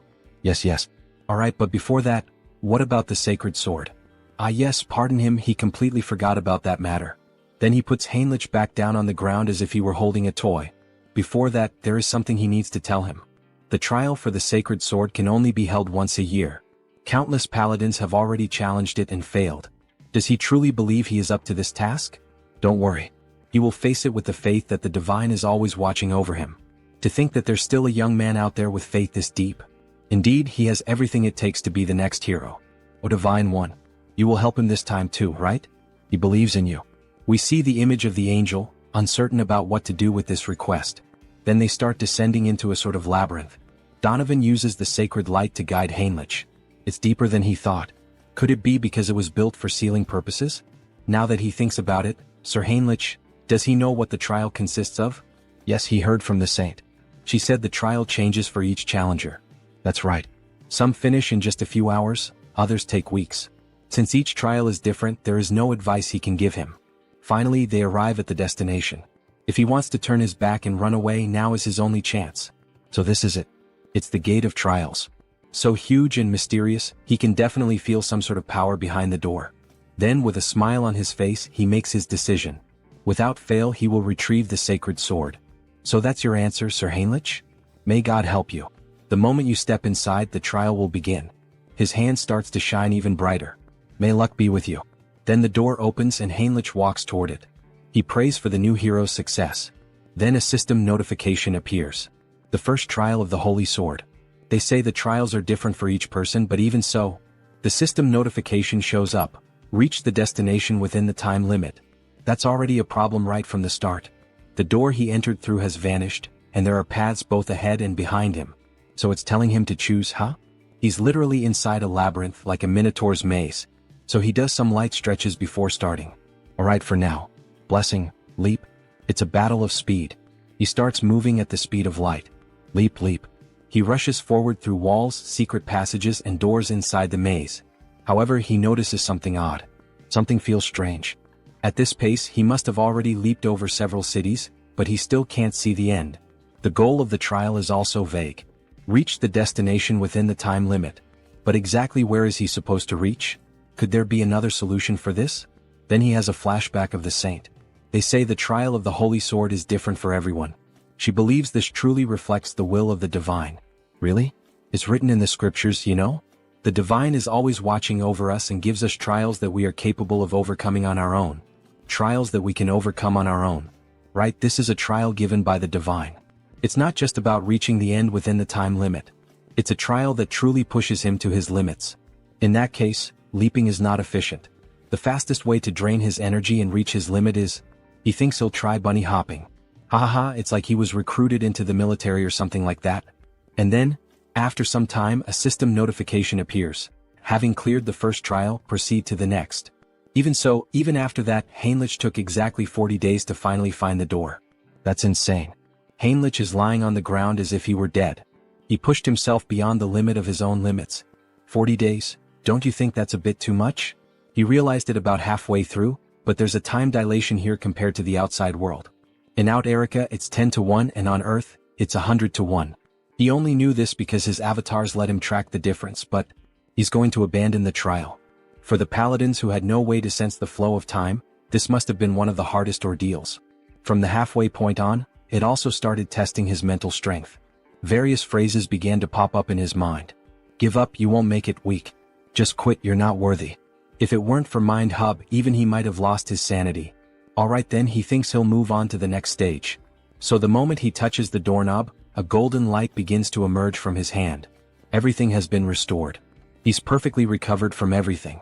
Maybe it's because he pushed himself past his limit and then recovered, but he can feel it, he's tougher than before. Wait a second, if there's a 10 times time difference from the outside world, that means it's basically a training bonus event with 10 times more time, isn't it? Hell yeah. It's basically the Dragon Ball Z training room. He's going to do 10 more days of bunny hops before moving on. Then the scene cuts and we see blood and someone screaming. Hey, is that ready? Almost finished. We see two men of unknown identities talking while they kill a man over a circle of black magic. Very soon, this continent will be swallowed by darkness and will walk its own path toward ruin. Now that the immortal king has been resurrected, just a little push is enough. The rest he will handle on his own. The abyss. If the abyss opens again on this land, we can finally bring this world to its knees. All of this is for the oath that defies the heavens. We see the two of them casting a spell together, and a hand made of shadows emerges. Back to Heinrich, he moves forward toward the location of the second trial. Entering the site of the second test, he begins to look around and is taken aback. Is this a chapel? If the trial is taking place inside a chapel, then the second trial of the Holy Sword, pray to the deity. Pray? Well, if that's what the system says, he just has to follow it. So, he begins to kneel down in a prayer position. This trial is based on questions from previous exams taken by veterans. It's a test of faith and divine power directed toward the deity. Well, with his divine power being somewhere between that of a bishop and an archbishop, this is basically a free pass, isn't it? He'll pass as long as he perfectly fills the divine symbol with divine power. How about this? Even while praying, he wasn't able to meet the requirements. Unbelievable, even using all his faith wasn't enough. So, he begins to pray again, but this time using the skills, Mind Hub and Persona. With those, he merges all of his personas and alter egos into a single mind to enhance the focus of his prayer. Use all mental strength and convert it into faith. Still not enough. Then, as the final step, he's going to add the power of his main body. His body begins to glow as if it were turning into gold. His faith level rises significantly. Then a system notification appears. You have fulfilled the conditions and attained enlightenment. You have acquired the special ability, Blessing, Amplification. The divine power that had been overflowing has now settled. The maximum amount of divine power he can withstand has increased. With this, he could almost rival an archbishop, huh? You have passed the second trial. Proceeding to the next stage. Great, everything is going smoothly, isn't it? The trial continues. He then enters the next door. The next trial setting is a dark and ominous environment, with crows and everything around in ruins. The system states, eliminate the enemy. Are we just going to do this out of nowhere? He then notices something strange in the sky, a mysterious cloaked figure. This feels familiar. Where has he seen that figure before? Then it descends to the ground. A subordinate of the former immortal king. An archlich. A hunter from the church, huh? How did you make it this far? He looks like Hans before his awakening. It's best not to underestimate him. After all, even a paladin would hesitate to face an archlich in one-on-one combat. If he doesn't intend to answer, then he strikes his staff against the ground. Die, dog of the church. He summons several skeletal soldiers, some of them with human-like appearances. Just the archlich alone is already troublesome enough, and now he also has to deal with this army of undead? He was probably expecting exactly this kind of reaction. But unfortunately, dear trial creator, why is he muttering to himself? Like someone about to die, your resistance ends here. Go forth, my subordinates. However, Heinrich begins to easily cut down the soldiers, dodging their strikes and countering with simple blows, yet enough to destroy them. How is he managing to dodge all of them? Damn it, just crush him already. Then they all charge at him. That archlich shouldn't assume that all he knows how to do is dodge. So he draws his sword, embedded with holy power, and begins slicing all the enemies in two. That divine power? Are you an archbishop? To think an undead would know what it means to feel fear. How ridiculous. He's just glad to finally be able to show his full power. So this is where it all ends. The archlich begins to channel a powerful spell. Let's see if you can block this too. He summons a few ghostly skulls and tries to strike the protagonist. However, he keeps defending and striking back with only a single attack. You stopped everything with just one blow? Impossible. He says with a look of shock. You predicted all of his tactics? Asks the defeated archlich lying on the ground, almost begging for his life. It's a shame, but he doesn't have any kind of cheat ability like that. On the other hand, he does have a very talented tutor, the strongest direct impact instructor among the undead. And we see that the instructor is Hans. Some kind of personal tutor or whatever. All you ever do is talk nonsense. He's curious to see how much longer that talkative mouth of yours will keep running. Let's see if you can dodge this. Then he starts casting a new spell again, in which a magic circle appears and begins to aim at him from the sky. Heinrich is impressed by such a powerful display. Deathbolt rain. Black lightning bolts begin raining down on the protagonist, giving him no chance to defend. The archlich laughs. After all, he believes he has defeated his enemy. Ah, there's no way he could have blocked his secret technique. Farewell, arrogant holy knight. Then he hears a voice from afar. Oh, so that was your final move? What? He's still alive? How the hell is he still alive? Of course he's alive, because it didn't hit him. Heinrich says it with a defiant smile on his face. That makes no sense. How could a mere holy knight block his ability? It's impossible. This is completely impossible. Then he unleashes his secret technique once again, and we clearly see that Heinrich has no difficulty moving and dodging all the black lightning bolts. In fact, he's even laughing while dodging. Yeah, it probably doesn't make any sense to him, logically speaking. Even if there's a type advantage, it's still incredibly difficult for one person to completely block that kind of bombardment. But with Hans's knowledge now being his, he can see every single weakness in the dark magic. So he quickly closes the distance to the enemy and declares that this is the end. With a swift and clean slash, using all the holy energy he can muster, he cuts the archlich in half, purifying even the ground beneath the strike. However, even though he appears to be dead, the archlich continues speaking. Ah, not bad, holy warrior of the Orda. But he will never be able to kill the archlich. As long as he doesn't manage to destroy the core, he'll keep regenerating, again and again. We see a trail of dark magic floating around, moving toward a secret passage in the ground. Fufu. The Order really has created an impressive holy knight. But soon he'll taste true hell once he's resurrected. We see a purple egg. Inside it, as if there were a black hole, a star-filled void. He'll make sure you pay for this humiliation. The Order will. Got you. Heinrich appears suddenly. Spreading dark magic around like that, how could he not notice? He arrived first and had been waiting. Wait. Very well then, goodbye. He swiftly slices the egg into pieces, and a system notification appears. Third trial cleared. Proceed through the gate to the place where the holy sword lies. Then he sees the new door in front of him. As expected, defeating monsters and receiving rewards really is the proper way to do things. Alright then, he should head inside. We see the new location he's been teleported to. Several statues stand around with a sword embedded in the ground, surrounded by 7 tombstones. Heinrich is struck by the sight. So this is the famous holy sword. A beautiful weapon with golden inscriptions running from the hilt to the blade. The spot where the sword is embedded is the abyss created by the immortal king.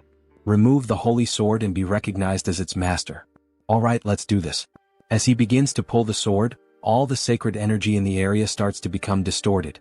Something is endlessly pouring out. Are these the battle records of the previous heroes? The techniques for wielding the holy sword, the tricks for manipulating energy, even methods for dealing with special monsters. This is the accumulated knowledge of all the past wielders of the holy sword. Everything begins to flood into his mind, as if he were inheriting all the wisdom of his predecessors. Even so, their emotions are also flooding into his thoughts, so it's best to stop here. He activates the Mind Hub skill. Other holy knights might succumb, but not him. This is already enough, so he begins to apply more force to pull the sword. Come out quietly. Partner. You have achieved the condition and gained enlightenment. Great. Acquired special skill, blessing, holy sword. A stigmata on his palm? In the shape of a cross. Then the sword begins to shine intensely and vanishes. So he can use it like a subspace, huh? That'll be useful for drawing the holy sword. You have achieved the condition and gained enlightenment. Skill, Paladin's combat techniques, and comprehensive weapon arts, have merged and evolved into special skill, Logia's holy warfare. Then he summons the sword from the subspace and begins to train. This is incredible. To think he has acquired the perfected battle technique of the holy sword's past wielders. With just enlightenment, his power grows stronger and his movements become sharper. Finally, as he gazes at his reflection in the blade, we have reclaimed the holy sword, my lady. Then the scene shifts. A mountainous region on the western continent of Ion, between the kingdom of Talia and Lesk. We see an abandoned house in the middle of the forest. Inside it, there are scrolls and skulls. Dark mage of the mountains, what is your name? We see Hans with his new appearance. His name is Victor Nolan, sir. He is kneeling, trembling with fear. Victor, this is Hannibal Strauss. He does know who that is, doesn't he? Yes, of course he would know, Sir Immortal King. He will follow every command given, so please spare his life. He came to recruit talents, so why all the nervousness? He even spoke quite kindly. But he forgot he still had the Eyes of Darkness skill active. While talking to Victor, he sensed something strange like a sixth sense. But what was that? Victor, confused, asks, what happened, my king? Someone openly conducted sacrificial rituals. And on top of that, they occurred simultaneously in both the western and southern regions of the kingdom of Lesk. To think those reckless fools would dare make plans without consulting the immortal king. What does he intend to do? Well, dark energy begins to radiate from his entire body. He needs to hear their reasons in person, of course. The secret organization continues the ritual, now involving even more people. The pentagram grows more colorful, more intense, and begins to emit an even greater amount of dark power.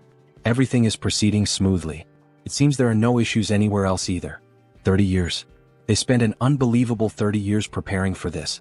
This is the moment when all their hardships are finally being rewarded. However, the elder with an aged appearance suddenly begins coughing up blood. What is happening? The magic circle is vanishing. Even after everything, he still hasn't been able to complete the grand spell. But he cannot stop now. If things have reached this point, he grabs hold of a necklace bearing a purple gemstone. Then he will offer himself as a sacrifice. The necklace is shattered and black flames begin to corrode his body. He becomes one with the pentagram, dedicating the remainder of his life to completing the spell.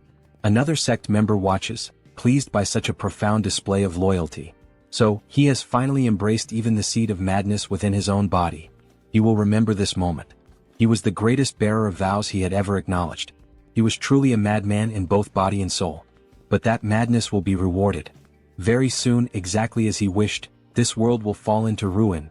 Outside, Hans watches this overwhelming display of power, one that reaches even the clouds. Something unbelievable has occurred. The Abyss, the entity said to hold power capable of destroying the entire world. That Abyss, for the first time in 1,000 years since the first Immortal King, is opening once again. He had never even considered a variable like this. By the time they managed to track them down, it was already too late. The vow of defiance. It's time to settle the score with those bastards. But before he can finish that thought, he feels a sharp pain in his heart. Whispers begin to echo in his mind. Death to the world. Vengeance. Let this continent drown in death. Erase every living being from this land. March silently toward destruction and sleep forever. The voices of the former immortal kings. Are these the remnants of thought left behind by the immortal kings who once rested within the abyss? But what the hell is he doing? Suddenly, the former immortal king appears before him. Come and join him. They must shroud the world in death. You think some ghost from the past has the right to give me orders? He's stunned. What the hell did he just say? He has absolutely no intention of obeying the orders of a loser. He begins to laugh like a demon. Ah ha ha. So, you broke free from the will of death, didn't you? Even after becoming an immortal king, you managed to keep your consciousness intact. This junior of yours truly turned out to be a prodigy. That makes their blood boil with rage and envy. We are still chained by death. Chained, he says? Now he thinks he understands. That impurity he'd been feeling in his heart all this time, was it the lingering thoughts of them? We are bound by resentment, forever unable to break free. We too seek liberation, O new immortal king. Liberation. Liberation from these emotions. These guys are getting way too noisy. Wait a second, emotions? So in the end he's still shackled by the emotion of death. Why don't you all just shut up already? He'll grant their wish. And erase every last one of them. If he truly grants them an eternal death, then he will give them a gift. Something they should have had but never could. Something he should have had, but never obtained? What the hell is he talking about? Well, in any case he'll find out for himself soon enough. Activating skill, persona. Persona allows one to control specific emotions, targeting the lingering thoughts embedded in the heart, and expelling them from the body. He's coming apart. He's being erased. At last, eternal death is approaching. Farewell, you pathetic old fools. He finally manages to erase every trace of the former immortal kings. And because of that, black words begin to fly toward him. He starts absorbing those words through his hand, gaining even more knowledge. He admits it, this really could be considered a gift. Who would have thought he had left traces of the immortal king's legacy scattered everywhere? The first immortal king laid waste to half a continent, and the second brought down an entire empire. That's a feat that, no matter how powerful one might be, could never be achieved alone. Naturally, there were followers who served him. An undying army that marched at the forefront, carrying out the will of the immortal king. Most were wiped out by the order, but many managed to escape thanks to the discretion of their commanders. And the method many of them chose was to seal themselves at the edge of the abyss. And now, it seems the first of those legacies has begun to crawl back out. Back to Heinrich. He had just obtained the holy sword, and the moment he was leaving, he felt a strange energy. The ground began to crack. The abyss was opening once again. Royal Guard of the Immortal King. Dwell McCain, Archlich, the very same enemy he had just faced, emerged from the abyss. Those filthy bastards from the Order. He can't let it end like this. Not now that he's returned to the world of the living. And when he looks up, he sees the same knight who had recently defeated him. We've met before, haven't we? That stinks. Sorry, it's just, he only just returned to the world of the living. Talk about bad luck, coming back to life at a time like this. So he kills the Archlich again, who ends up dropping the same stone that had appeared in the other world. So the source was trapped between the holy sword and the abyss, huh? Normally he'd be destroying that source right about now, but he'll be merciful and hand it over to Hans. Make sure to serve him well as your new master. After all, he's a very good boy. Then Hans finally arrives at the location where the explosion occurred. However, he doesn't find anyone there. The ones known as the Vow of Defiance have already fled, huh? This must be the source of the abyss that shot up into the sky. He's sure of it, since the energy is definitely most concentrated right here. To open an abyss so immense that it could pierce the sky. But as he looks down at the ground, he notices a fragment of a strange object lying there. Upon inspecting it more closely, it turns out to be nothing more than a piece of metal. Did those bastards drop this? The energy is unstable, so he can't track where it came from, but he'll keep it for now. The flow of leaked energy from the abyss continues to increase. The madness seeping from the abyss is resonating. Even though it's an unstable gate, that alone will already have a huge impact on the continent. He activates the skill, Eye of Darkness. Well, so this is the origin of the dark magic contained within the heart of the Immortal King. If he does this properly, he might be able to control it. He then begins to gather and concentrate all the abyssal energy into his hand, just like when he absorbed the ancient knowledge of the Immortal Kings. He's going to focus all his power into a single point and absorb it. He merges with all the energy present at the location. He can feel it. The abyssal energy clinging to his heart and bones. It feels like his power has been greatly amplified. Those bastards from the Vow of Defiance have done him quite a favor. Should he add them to the list of villains? As he was thinking about it, a presence startled him. Something began to emerge from the floor of the abyss. Wait, could that be? A dragon made of bone begins to burst through and tear apart the ground. Yes, is that the bone dragon in Trejo? He bursts out of the ground in grand fashion, breathing fire from his mouth. Or at least, something like fire seems to be leaking out of it. Excellent. This is truly magnificent. However, he doesn't recognize Hans as his new master. What's this? You don't recognize your master in Trejo? Then, staring straight into the dragon's eyes and overflowing with dark energy, the dragon finally acknowledges him. Ah yes. He's finally recognized his new master. Now that he gets a good look at him, he's actually kind of cute. It's like having a pet. This isn't the end of the Immortal King's legacy. He's excited for what comes next. And again he senses something as if it were a sixth sense. You felt it too, didn't you? Some people are envious of our little meeting and are heading this way. The timing isn't ideal. He still hasn't learned enough about the abyss. Running into the Great Divine Order under these conditions is a bit... No, even in real life when you buy a new car you call a friend and go out for a test drive. The abyss that was opened after 1,000 years, and the appearance of the bone dragon. This is a chance to gather a massive amount of karma. He endured so many hardships in such a confined place. Then the dragon begins to flap its wings. Now fly as much as you want. Show them what kind of being you truly are, Hans shouts. Meanwhile, the paladins approach on horseback. Let's hurry. The energy of evil still lingers in the abyss. Yes. Even though we are an elite force, we departed too quickly, so our numbers are few. If the enemy is capable of releasing this kind of energy, we may need to prepare ourselves. The sky has darkened. Could it be because of the abyss? However, one of the paladins watches the sky closely. No, that's not it. Everyone prepare for battle. It's the bone dragon. Look above it. It's the Immortal King. What brings the henchmen of the order all the way here? Immortal King. We came upon hearing that the abyss had been opened. I see. And what do you intend to do about it? Are you serious? Even after the disaster that unfolded across the continent just to open the abyss? Tens of thousands were sacrificed in a ritual. Tens of thousands. He knew rituals were happening all over the continent. Those bastards from the Vow of Defiance are even more insane than he thought. And that's not all. The damage the continent will suffer due to the abyss's influence is beyond imagination. Of course, all of this is your fault. No, it wasn't. He's curious about that too. But he must play his role as the villain here. That's a question not even worth answering. Who else but him could accomplish something like this? As expected. He will bring judgment upon you this very moment. Don't get carried away, dogs of the order. Today he intends only to give you a warning. A warning? What nonsense. Let's shut that mouth of yours. Everyone stand down. Archbishop Latius. What do you mean by this? None of you have noticed? He's maintaining a constant distance in the sky. The Immortal King wouldn't simply want to have a peaceful conversation with us. This is clearly a trap meant to kill us. Wait, what the hell is this lunatic talking about? What kind of warning could the Master of the Abyss be giving us? The Holy Knight Heinrich Landgard, the one who pierced his heart. This is a warning for him. What? A warning? What does that mean? What kind of warning does the Immortal King want to give? Perhaps it's because of their faith in Heinrich that the heavens are lending me their aid. It's so easy to get into character. This is his victory. A warning for Sir Heinrich? Yes. I, Hannibal Strauss, acknowledge his power. Next time we meet, he will take your life and make you his subordinate. You dare to defile the hero of the gods like that. This is intolerable. For the climax, he needs to emphasize Heinrich's name. And his own name as well, Hannibal Strauss. Perhaps he should wrap things up for now. Enough of this commotion. All of you have your roles to play too. In Trejo, show them your strength. Prepare your defenses. All the paladins begin to pray and invoke divine power.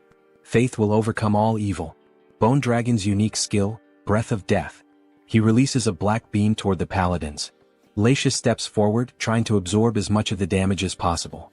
Endure it, Knights of the Gods. Sir Latius, any more than this and... Suddenly the black beam is halted. We managed to stop it. We're alive. We survived. Don't lower your guard. Immediately return to battle formation. Sir, the Immortal King, he's gone. What? Damn it.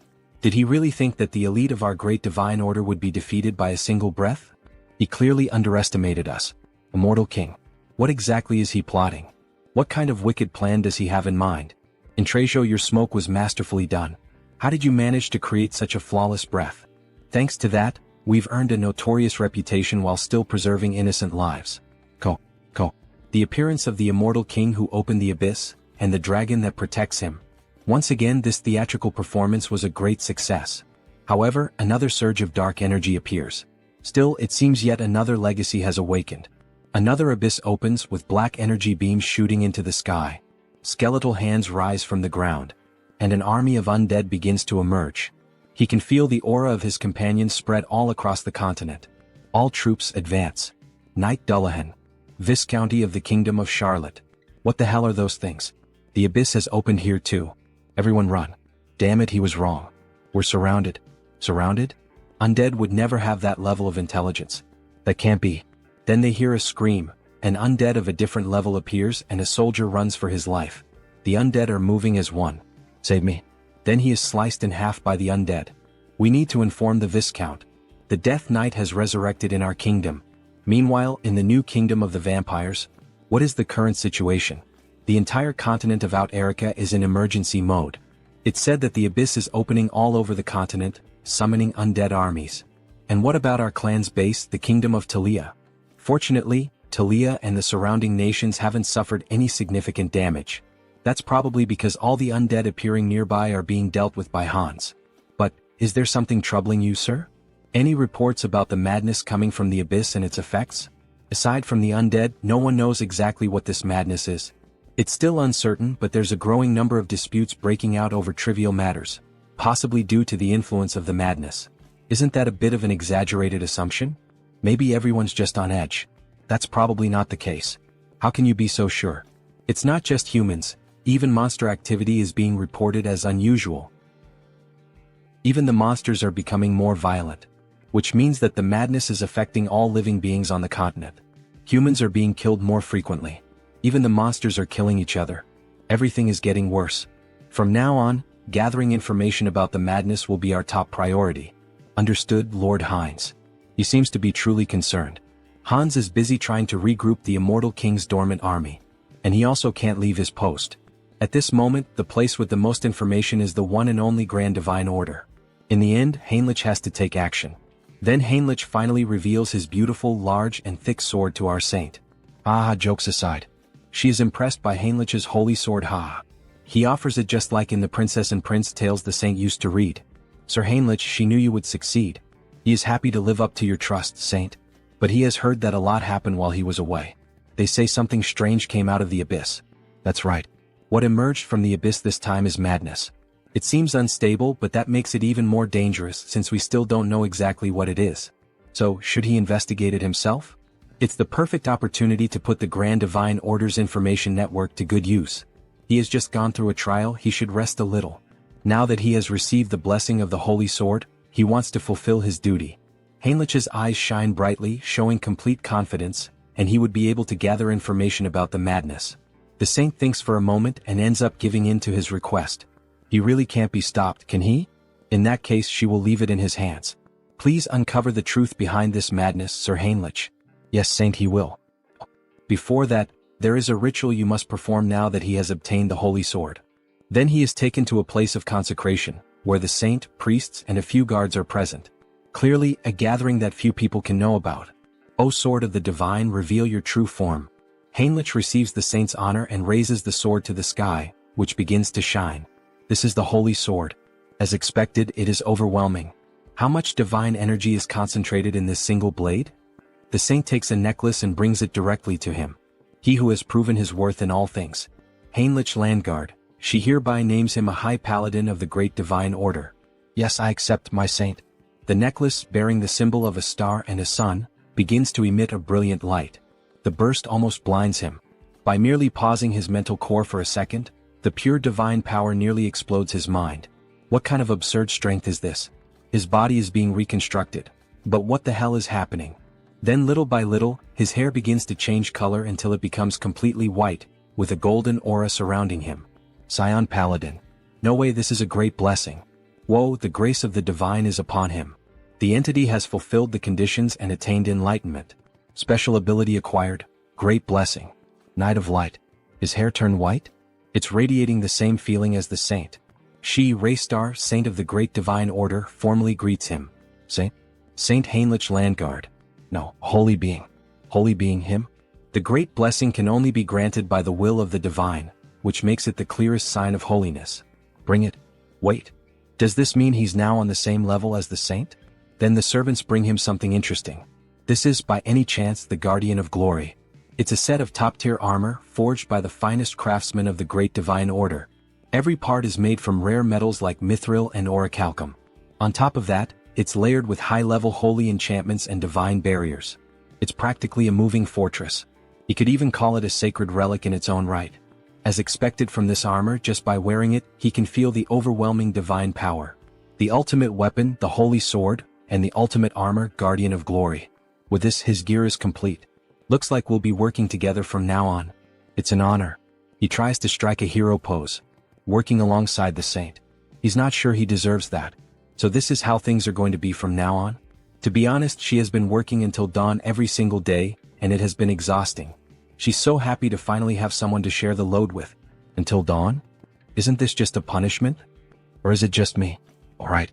The Continental Summit is scheduled to reconvene soon. We'll be discussing plans to wipe out the undead that have been appearing all across the continent, alongside the Immortal King. She'll be counting on you, Sir Heinrich. He'll give it his all, Saint. Alright then, let's give it our all until the summit, Hans. Who do you think is going to win this fight? Heinrich or Hans? Tell me your thoughts and see you in the next chapter. Then we change scenes. We return to one of the first locations where the Immortal King's troops appeared. We see a village completely destroyed and in flames, and a demon walking over the scorched land. They are pathetically weak. We get a clearer view of him holding a huge sword reminiscent of Guts from Berserk. Several men lie dead on the ground. But if the kingdom unites its forces, the situation will be reversed.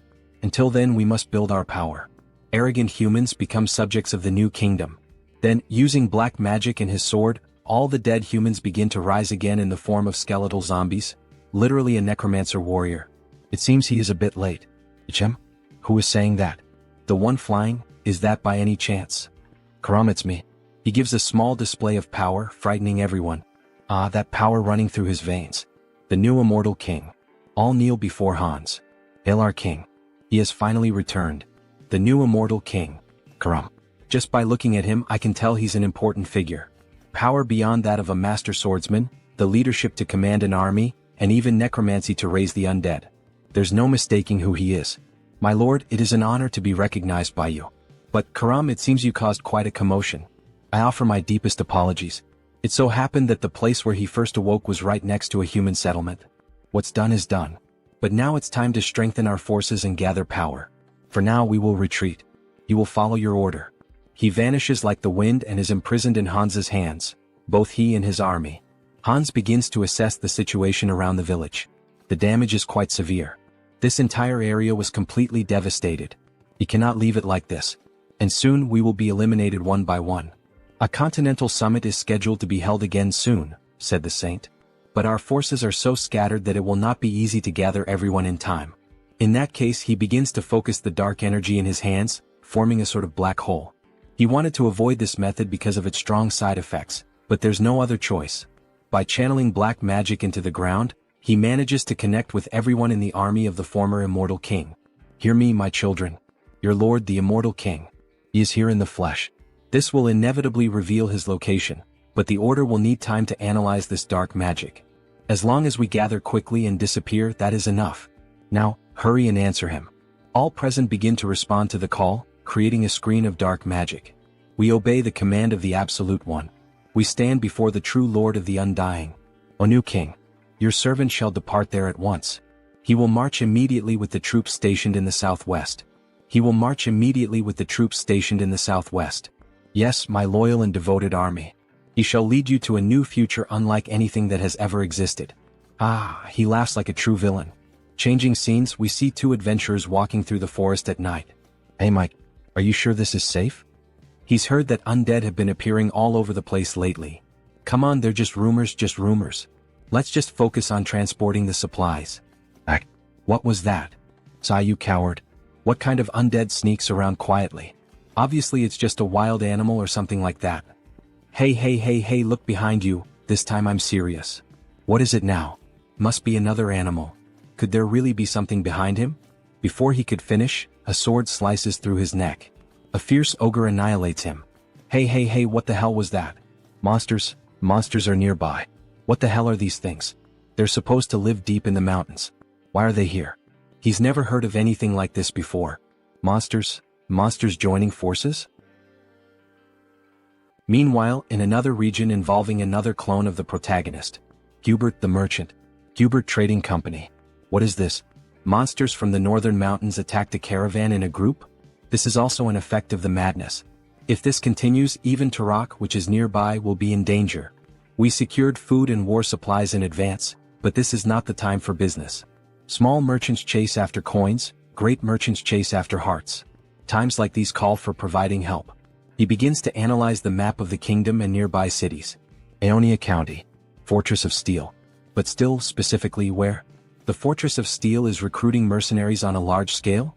Just the news we needed. Recruitment of mercenaries? It seems that the Fortress of Steel is also in trouble. The monsters from the northern mountains are showing signs of moving south, right? And the gossip in the tavern continues. They are not ordinary monsters. They are advancing as if they were enraged, making Harley's group hear the news. Everyone heard that, right? What do we do? Harley, and you? Well, of course he's going to join the fight. You can't miss an opportunity like this, right? That's Harley. So when are we leaving? Why do you ask? Harley, don't tell me. Of course right now. Aha, he runs off excited for finally having a fight. But his companions realize that something is missing. Did he pay for the drinks? No. Grab Harley now. Make that bastard pay for the drinks today. Tarak Mercenary Guild. Finally, Harley arrived at the place. Hello Harley, welcome. Meanwhile, the members on the floor exhausted after trying to force him to pay for the drinks. That guy who looks like a monster. Oh, so this simple guy knows Harley? Of course. If you don't know Harley in this field, you must be from another continent. Then this will be quick. He and these three are signing up for the mercenary recruitment. Process this quickly. Sorry, but Harley's request is difficult to process. What do you mean? What does that mean? Does it make sense for a mercenary guild not to give work to mercenaries?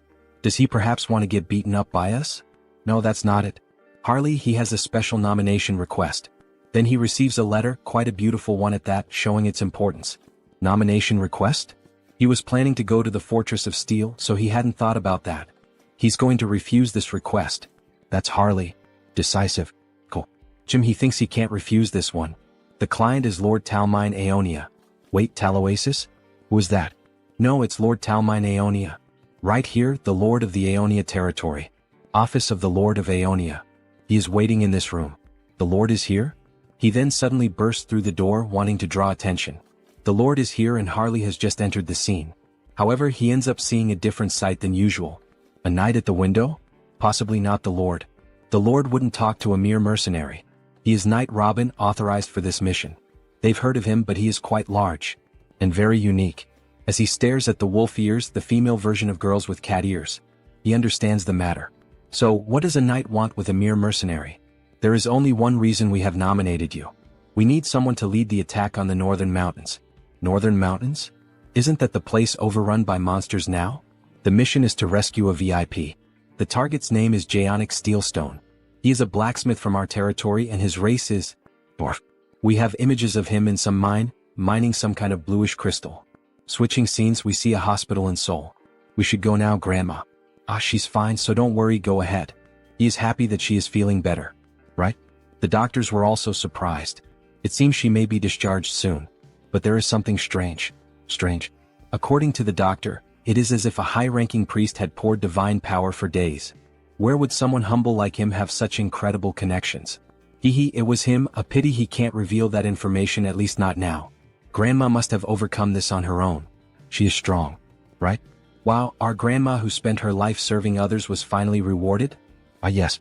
How is your moving plan going? He found a house in the suburbs for a quieter life. Oh, a private house. Hang Sung-hyun is successful now. But isn't it hard to be far from Seoul? It is a sacrifice he is willing to make. Apologies to Tae-san for worrying, but now that the duration of his projection has increased, he can easily travel long distances. He won't sell his old house and will use it as a base. The main reason he managed to get a bigger house is, he doesn't know how many clones will appear in the future. This last page of the chapter looks a lot like solo leveling. Then on the next day we see the snowy mountains and Harley walking with a group. Is it because this request comes from the Lord himself? Everyone is being very proactive. And that knight over there is really impressive. He is not just delivering the request, he is actually participating personally. A little further and we will reach the last area where Jaonic left a transmission. He sent a transmission? Yes. The moment he noticed the monsters acting strangely, he hid in a safe cave and contacted us with a magic device. Did Jaonic really need to climb the mountain at a time like this? Well, he couldn't have known things would turn out this way. Dwarfs chasing rare minerals is nothing new. I see these are all well-known mercenaries from Turok, using such elite people as guides. How incredible Jaonic Steelstone is as a blacksmith. Careful monsters. Some ice ogres appear in front of the group. Leave this to us.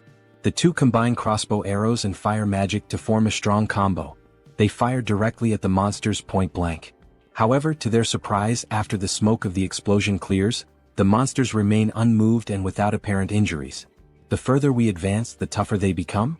Their vitality and defense also seem unusually high. Looks like he'll have to intervene.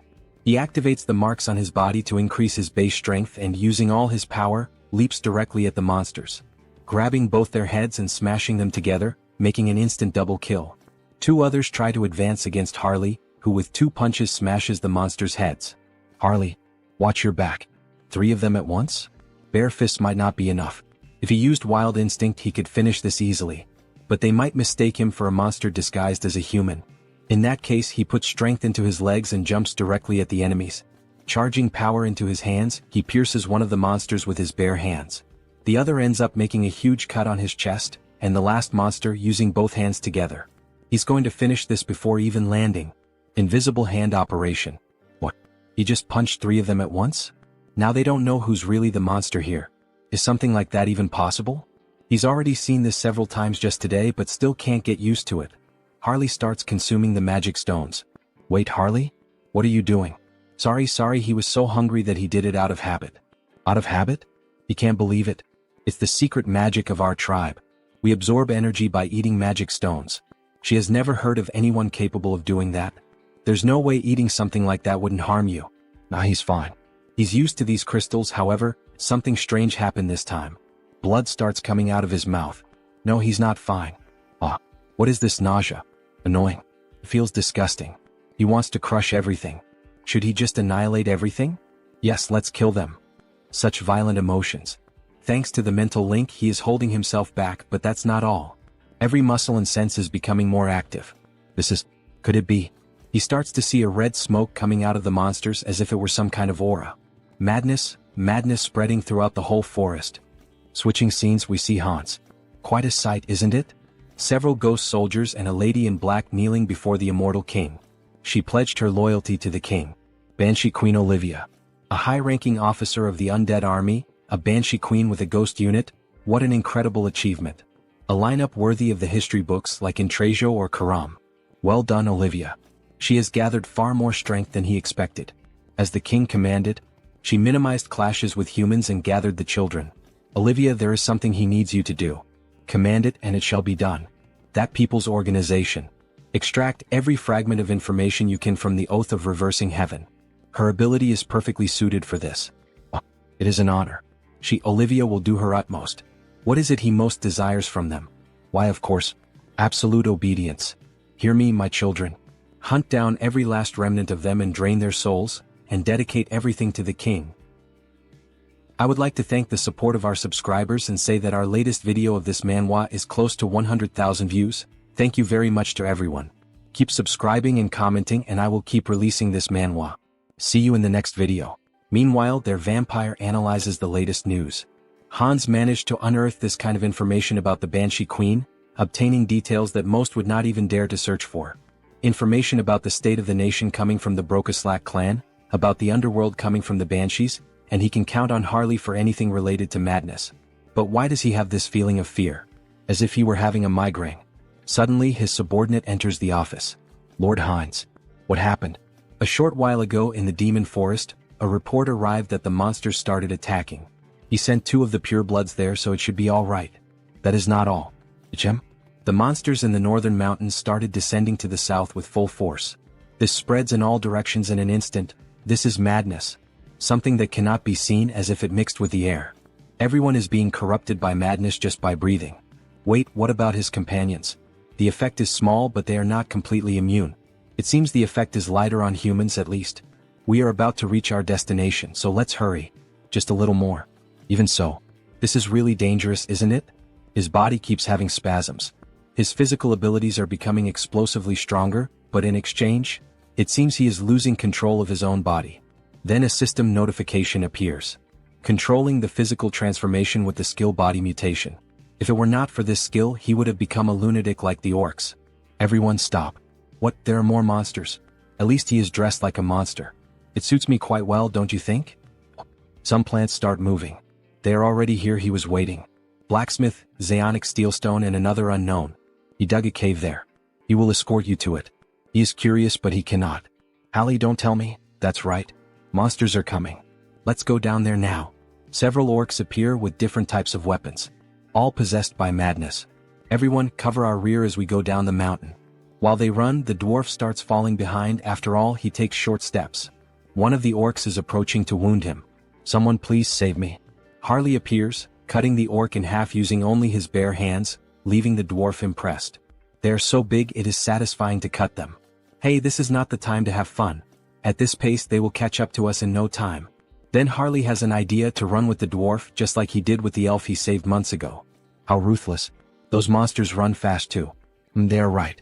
At this pace we will be exterminated. Except for him. Don't say such frightening things. Isn't there a better way? Hey Mr. Knight, he is running out of energy. Could he receive his share of the magic stones now? What? He does not know what he wants to do with this, but if it is necessary for the mission, he sees no reason not to. He gives a bag full of magic stones from monsters. Thank you. For now, he will leave this dwarf with them for protection. Harley, what the hell is he doing? It is dangerous, he has to get out of there. Wasn't it them who asked if there was a better way? He opens the bag full of red fragments and starts ingesting them all at once. He can feel a madness far greater than before. It seems that each magic stone contains a different amount of madness. If he absorbs the power of the madness from the magic stones while controlling it with his skills, theoretically he can become infinitely stronger. In that case, he will devour all the madness that has arisen in this world. He screams and his voice echoes throughout the mountain. A system notification appears. The individual has met the conditions for growth. The skill Wildness has evolved into the special skill Frenzied Beast. His whole body starts to turn slightly red, even the tattoos begin to gain more colors. Upon opening his eyes, we see that even his eye and his breath leak madness. He became slightly mad, although he can still control himself. Alright then, now it is showtime. He equips the 2 axes and goes alone against all the enemies. Let the carnage begin. His whole body is boiling. It is unbearably hot. It reminds me of Goku's first transformation. Whoever guesses it right in the comments, I will put a heart. 5, 4, 3, 2, 1, Kaioken. He charges directly at the monsters, simply destroying them all without them even being able to react. Die all of you, looking like a true barbarian. In the end, from all that crowd, not a single monster was left to tell the tale. This is the power of the Frenzied Beast. She can barely see his movements. How can he be like this? The rumors that he was the strongest mercenary of Turok were not an exaggeration. Not the strongest of Turok. The strongest of the whole continent. Other monsters keep coming, however, nothing is capable of stopping Harley's carnage. He toys with his opponents using the axe in incredible ways. This basically settles the matter. Skill Jewel Eye, Severe Winter. That was amazing. Harley. Is he alright? Everyone runs off seeking to obtain information about him. He has the bravery of a dwarf. After begging for his life and running away. Suddenly, Harley feels some kind of strange energy. His whole body is screaming for him to flee. This is the first time he feels so tense. Harley, what is that face? Don't tell me more enemies are coming? This is really bad. If we encounter the monster that is coming now, it will be a total extermination. Well, except for him. We have come too far to give up now. Do something, muscle friend. Old man. When he saw them before, he dug a burrow to hide, right? That's right. He very bravely dug that burrow. So can he hide all of us now? Within 10 minutes. 10 minutes? 5 minutes are enough. With your beautiful tool, Alan. A radiant pickaxe looking like diamonds. Alan? Just by looking at it, it shines? Is this a magical tool? Now everyone get ready. Get ready? Yes. With a simple strike of the pickaxe on the ground, everything starts to shake. The ground is shaking? Several cracks begin to appear. He strikes again with the pickaxe. making the ground collapse and everyone scream in despair. And then what do you think? Quite cozy, isn't it? They make a bonfire while hiding from the monsters. He made a place like this with just a few blows of his pickaxe. He really is an incredible dwarf. The system issues a new announcement. A usable medium for skill customization has been discovered. A medium? An item here is on the same level as the branch of the world tree that created Harris? Medium name, Alan. A pickaxe reborn as a magical tool, imbued with the secret soul of the dwarf craftsman Zadnik, refined over 20 years. This thing is much more incredible than it looks. It carries 20 years of Zaonic's history, the master craftsman. If that is the case, he will devour it one way or another.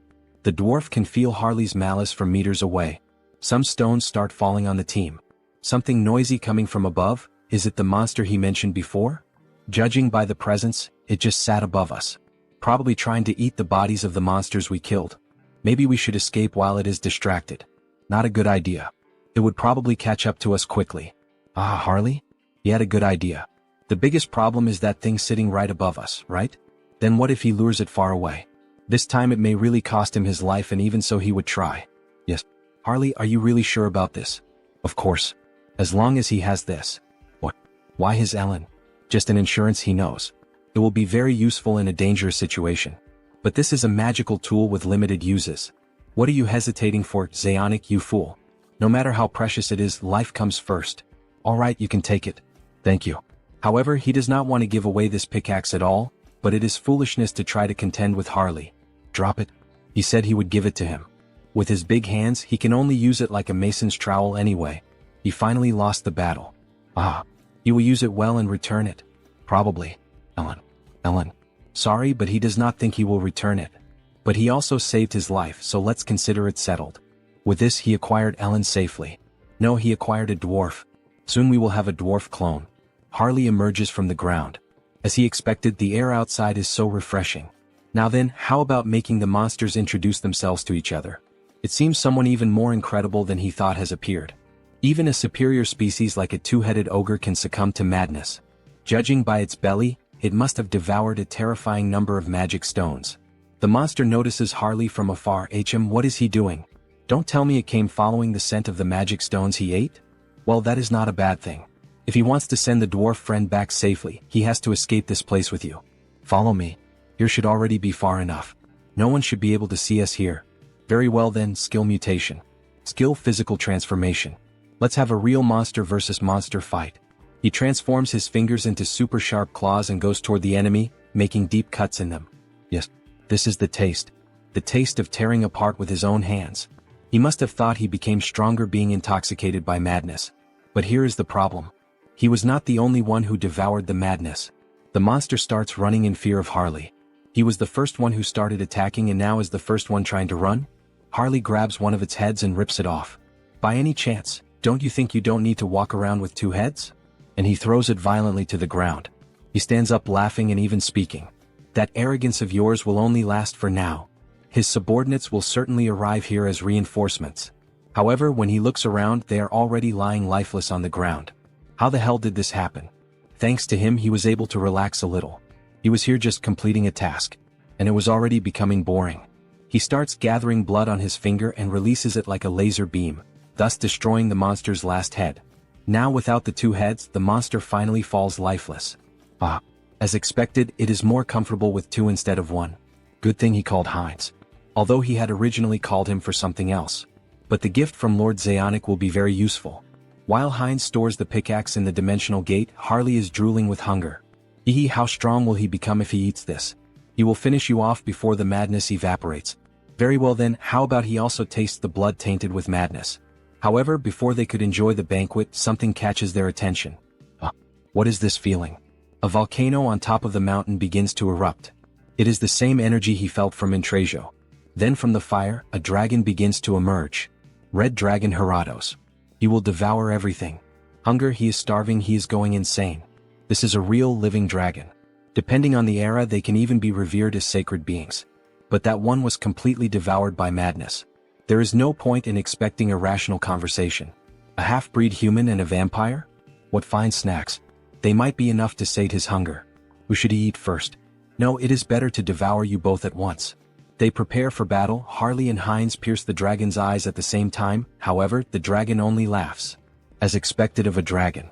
Already healed. With such thick skin and on top of that this regeneration ability? That is totally unbalanced. Inferior beings. In his eternal life he was only defeated once. Well yeah, who did you lose to? The king of death. The king of immortality. The one who sentenced him to death. The immortal king? That's right. But he perished and his curse was broken. They are laughing? What kind of reaction is that? Sorry, but we called a friend over in the meantime. Since the two of us might not be enough. We apologize in advance for the trauma. The dragon does not understand what they mean, but in just a few seconds, something appeared in front of him. A dragon tainted by madness, he will be an excellent subject for experiments. The third immortal king Hans. Then, the monster knows the monster. The dragon becomes terrified upon realizing that the one standing in front of him was the new immortal king. A dragon consumed by madness, what an excellent test subject he will be. What? The immortal king has returned here. He can see him through the memories of the previous immortal king. If even you could awaken from that corpse-like slumber, then who can say he cannot return from death itself? The dragon truly felt the pressure and little by little tries to move away. However, it ends up striking its tail against some kind of barrier. Haha, don't even think about running or flying away from here. Inside this barrier your wings will not take you anywhere. After realizing that he had been trapped, the dragon begins to go insane. Kill him, kill him. The immortal king. Kill him. Avenge us. Then Heratos begins to accumulate power. Incredible, he is absorbing all the madness in the air. Not even he would be able to accomplish this. An overwhelming power is emerging. Yes, that strange power is the will of nature, commanding vengeance. He will erase you, immortal king. This hinders your plans. So the so-called immortal king flees in terror. He was going to kill him cleanly even if it meant a small loss, but releasing so much condensed madness would be a waste. That bastard, what nonsense is he telling himself? So that is an option. If we are not on the same level, he should enter his own game. The immortal king begins to summon something from his gate. Come forth. Intratio. That's right, now we will have a war of dragons. He mounts the dragon of pure bone and commands it to attack. Wait, is that a pure blood dragon? Intratio, make sure that his flesh and bones remain intact. Remove the curse and the rot before he fights. The bone dragon charges in with everything, biting the fire dragon's jugular to immobilize him. Now then, let us begin the analysis of how best to carve him up. Skill, gravitational chains. Skill, spatial lock. Skill, shock absorption. What petty tricks. Now is the time. The two run toward the imprisoned dragon. Solid body, merely looking at it already makes him salivate. He will take a good taste of this precious dragon blood. The vampire launches a blood strike which causes great damage. Meanwhile, the barbarian, dying of hunger, is already there biting the flesh. Infinite refills of dragon meat? He will gorge himself until he is restored. While the vampire was savoring the blood, he ended up feeling something strange on his palate. The blood itself is good, but the madness mixed into it keeps getting in the way. Wait, madness? It seems our protagonist had some kind of idea. Heratos manages to free himself from the chains. Did those insects think he would just sit and watch? Bruh. At this range there is no way to dodge. But they did not use it. He is not the only one with a breath attack. To keep pestering me like this, burn you cursed dragon. After both dragons charged their unique abilities they fired red and blue breaths, causing a huge explosion in the middle of the ice mountain. Meanwhile, the vampire begins to prepare something. He focuses every drop of blood in his body and pushes the mysteries of blood to their extreme. Great sword of blood. He prepares himself, uses the acceleration skill, and delivers a tremendous strike to the dragon with his new sword. That worked. Useless insect. Useless. An injury like this is nothing, he can simply regenerate it. Sorry, but that is not his goal. What? An insect, ha? That is the perfect word. What is this? Your stockpiled madness looked far too appetizing, so he simply slipped a parasite into your body. One so vicious that not even dewormers will work. That's right, Harley entered inside the dragon's body. And the texture? Not bad at all. Let's see how much he can gut this restaurant. See you next time, guys. Inside Heratos, the feast seemed endless. The deeper he dug, the richer the nutrients that surged through him. The dragon's body reacted violently, muscles convulsed, straining to crush the parasite gnawing within. The pressure threatened to shatter bones and rupture organs, yet retreat was not an option. He would keep devouring until the beast's body refused to move. As the consumption continued, notifications flared in his mind. The creature's regeneration had surpassed its natural limits. The skill had advanced into something far more dreadful. Ultra regeneration.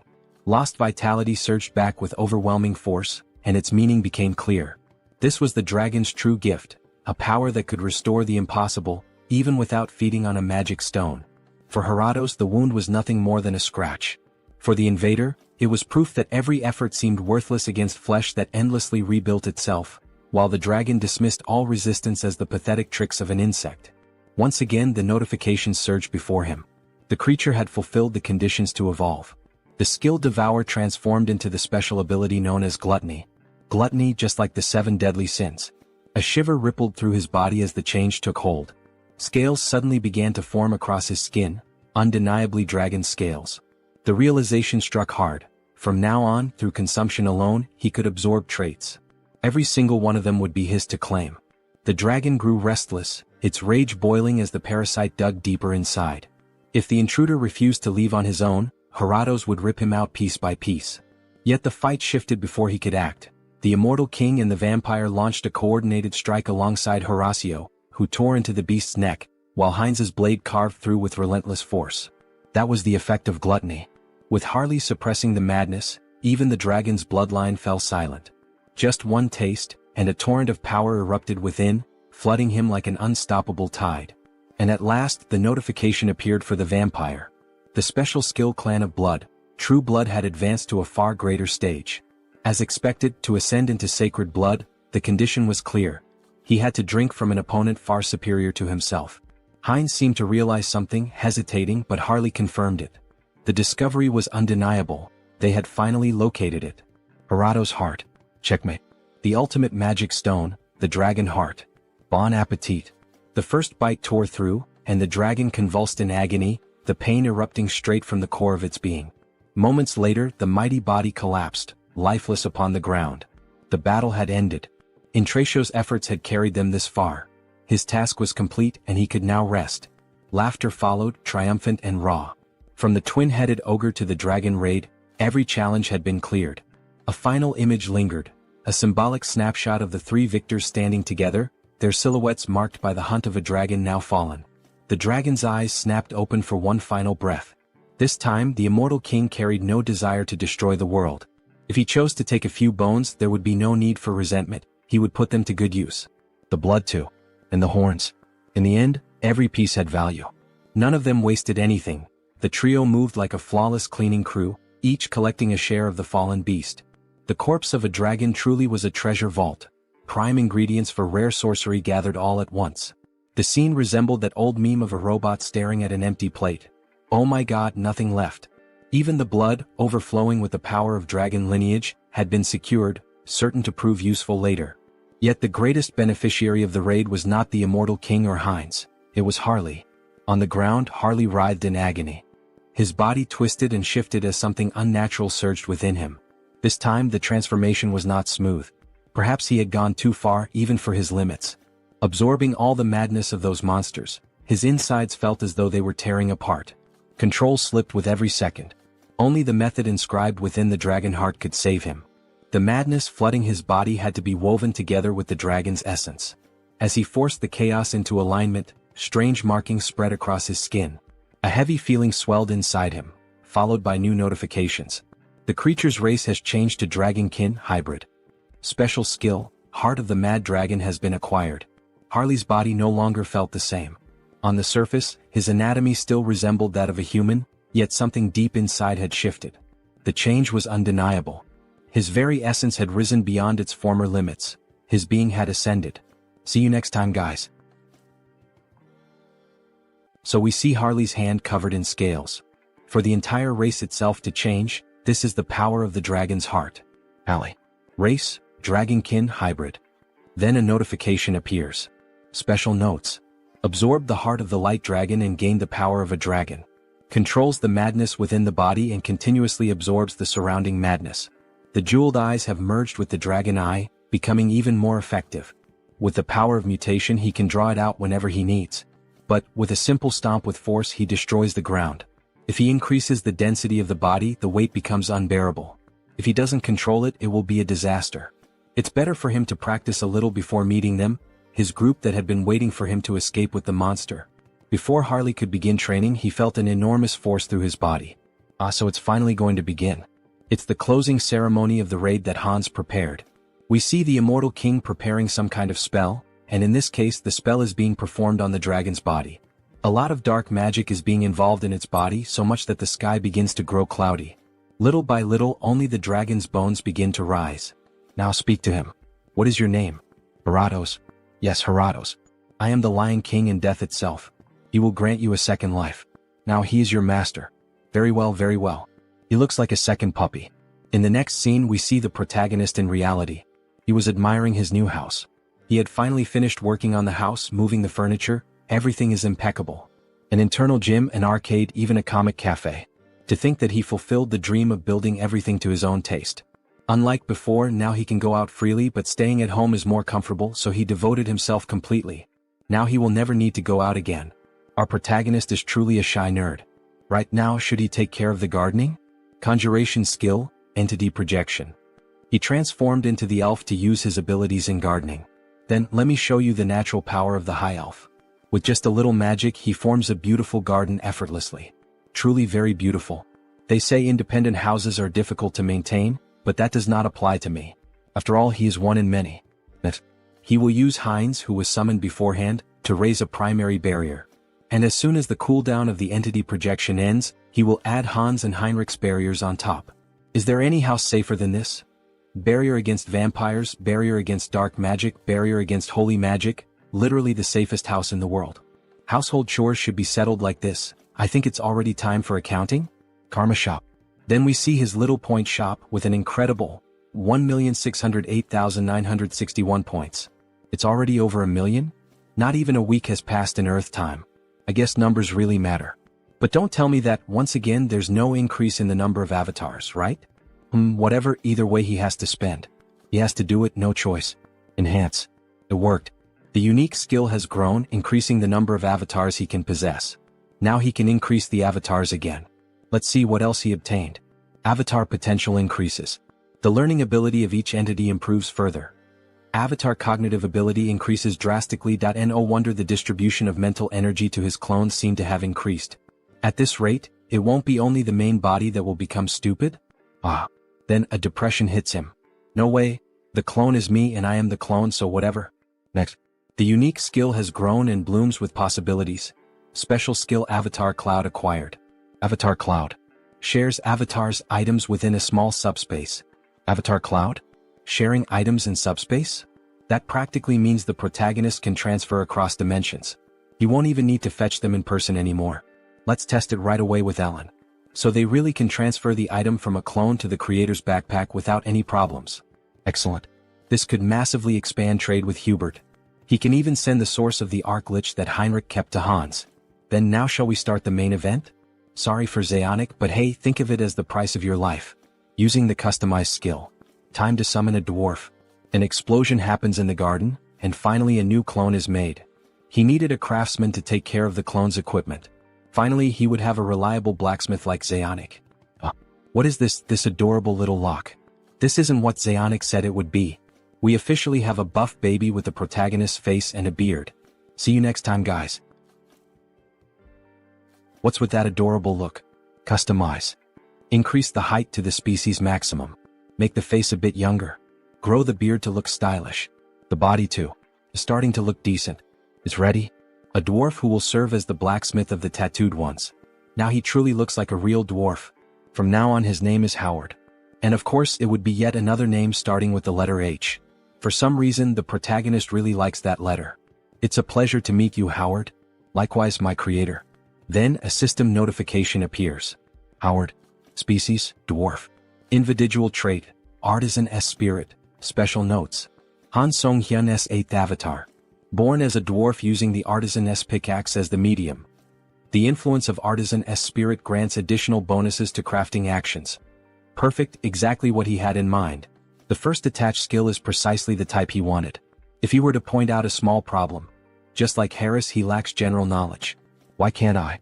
He'll have to use Harley's connections again, but the north is in chaos, so it won't be immediate. Alright, then he'll have to do that. Heinrich will have to intervene. It's time to make some calls. It's been a while, how have you been? Lord Heinrich. Did something happen? He has an urgent favor to ask. A favor? Just ask and give the orders and she will carry out everything. Prepare materials on materials engineering, especially metallurgy, which deals with metals. He doesn't care how much you bring, whether it's articles, videos of craftsmen, or anything else. Yes, sir. Forging techniques can be pre-trained using information from Earth. He will need to set up a workshop in Turok. Practical training will be more efficient in Euterica. In the next scene we return to the second planet. Some kind of material is coming out of the new system acquired by the protagonist. The avatar cloud is really useful. He can't believe he could receive Heinrich's gift so easily. Finally, he'll be able to make good use of the source. Now rise. There's something he needs you to do. Then from that crystal, we see that it was actually the necromancer, who awakens from his deep slumber after being defeated by Heinrich. Who are you daring to summon McCain? It's me. Oh, immortal king. He was sure the hero had defeated me, sniff. He's truly incredible. Dwell McCain. He called your name. The necromancer swears loyalty to the immortal king.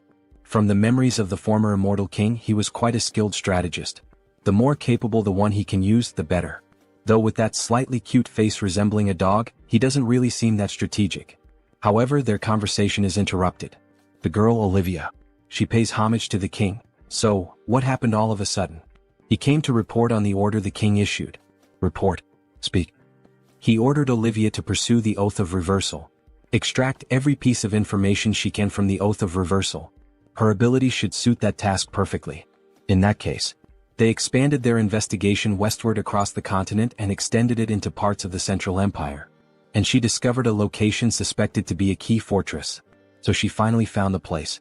Very well, Olivia. The girl, she will devote herself completely to the king. However, the necromancer seems confused. Olivia has no bones, how can she devote body and soul? That kind of reminds me of Brooke from One Piece, haha. Obviously, she becomes very nervous and shoots him a deadly glare. Olivia has no bones, how can she devote body and soul?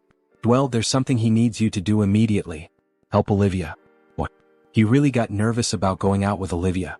After all, she is bloodthirsty. Yes, immortal king. He will follow your order. Olivia. Make sure to force them into submission. If necessary, you may bring Karam. Yes. Everything according to the king's will. The trail of the Oath of Reversal was finally detected. Just a bit, wait just a little while. He will come find you soon. In the next scene we see several souls in a city. Tabishi, Agirian Empire, Central Continent. In one of those houses we see a woman with pink hair. For a moment she thought she smelled Olivia's scent. Well, that was probably just her imagination. There's no way to find me now. Current leader of the Oath of Reversal. Immortal king. She will never live as your slave again, not twice. Former succubus of the Undying Army. See you in the next chapter. Don't forget to like and subscribe. Then, that beautiful succubus hears someone arriving at her house and decides to return to her standard human form. Please come in. Hello, Sienna. We see a drunk man introduced as Pledge of Defiance, Andrew Weaver. Oh, you look as gorgeous as ever, my queen perfect. Enough talk, Andrew. Have you already identified the new leader of the Brokosla clan? Of course. The target is a pureblood vampire, his name is Heinz. Even if he is pure-blooded, how could he take control of a vampire clan? He's still not sure. What? She gets irritated by the empty answer, however, something funny happens. Sienna. Her horns are showing. He has already explained it several times. His skill trajectory is approaching clairvoyance, but to see in more detail he needs to refine it with karma. And this information is very important, my listeners. Could this Andrew also be a human from planet Earth like our protagonist, since he mentioned using the shop upgraded with karma? It seems the story is getting even more interesting. Enough. She doesn't need to hear his excuses. She could at least provide some data. As good as a long-range surveillance skill is, without any information the sight will be only blurred. In any case, it's fortunate that the new Lord of Brokosla is not of sacred blood. We should be able to eliminate him easily. Will she handle this personally, Sienna? As if she could. Then Sienna looks at a very old clock, apparently embedded with magic and a seal. The most powerful vampire clan on the continent, Persia, will wage a war of conquest. Back in the world, we see the protagonist's new avatar already working, the dwarf. She gathered the data quickly. Right? Well, after all, it was a special order from the Lord. She put all of Heterosai's resources into it. The metal's properties, how to hold a hammer, and its practical application. He can't really understand just by looking at the data. But a dwarf is a dwarf after all. Howard should be able to understand it, shouldn't he? As soon as the cooldown time of the teleportation circle ends, he must send it to Hubert's workshop. Alright, she has one more thing to report to the Lord. What is it? She confirmed that Bianchianho is in contact with other factions. Other factions? She will investigate a little further to find out who they are. Bianchianho, what the hell are they planning to do? Well, there's no need to worry and try to deal with it now. He should be able to handle them when the time comes. Time is on our side. In the 10 months that his clones grew stronger, only 1 month passed on Earth. Back in the second world, we see a castle and someone approaching. A child. He asks what business brings her there. She came to see Mullo. Show the way. How dare she speak so informally about Master Mullo? Did she have an appointment? An appointment? Does she really need one? They will know who she is if she simply says Briki. How insolent. He will inform Master Mullo then, so please withdraw for now. Mullo quickly appeared behind the servant. There's no need for that, you may leave. He then kneels down, leaving the servant bewildered. Welcome. Master Brokislack. It's been a while, Mullo. Master Brokislack, he said. Then, could this person be the founder of the clan? The sacred blood, Brokislack herself. He apologizes for not being able to greet her properly while serving tea. Master Brokislack. Frigio was not present. She told him to call her Briki. Brokislack sounds too formal. Right, Miss Briki. This is a big problem. There should still be at least 20 years left until her scheduled visit. Why did she suddenly appear like this? But it's so strange. That child at the door earlier. His essence hasn't changed, but there are too many incomprehensible changes. He didn't even recognize his own master. Is that so? He's not sure. Don't try to deny it. The same goes for you. He can't fight against Lady Briki. Nor does he want to. For this to happen precisely while Lord Hines is away, of all possible times.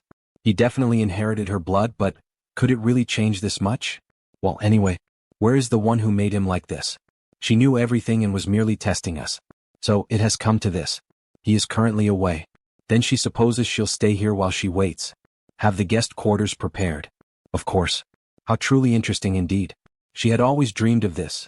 The strengthening of a bloodline through evolution and the transmission of superior blood. If something like that were truly possible, he believed that we vampires could also take a step toward the light. And yet, to think that upon awakening from her slumber, she would find someone who had actually opened that possibility. It's truly fascinating. His praiseworthy descendant. And the traitor who dared to defy his own blood.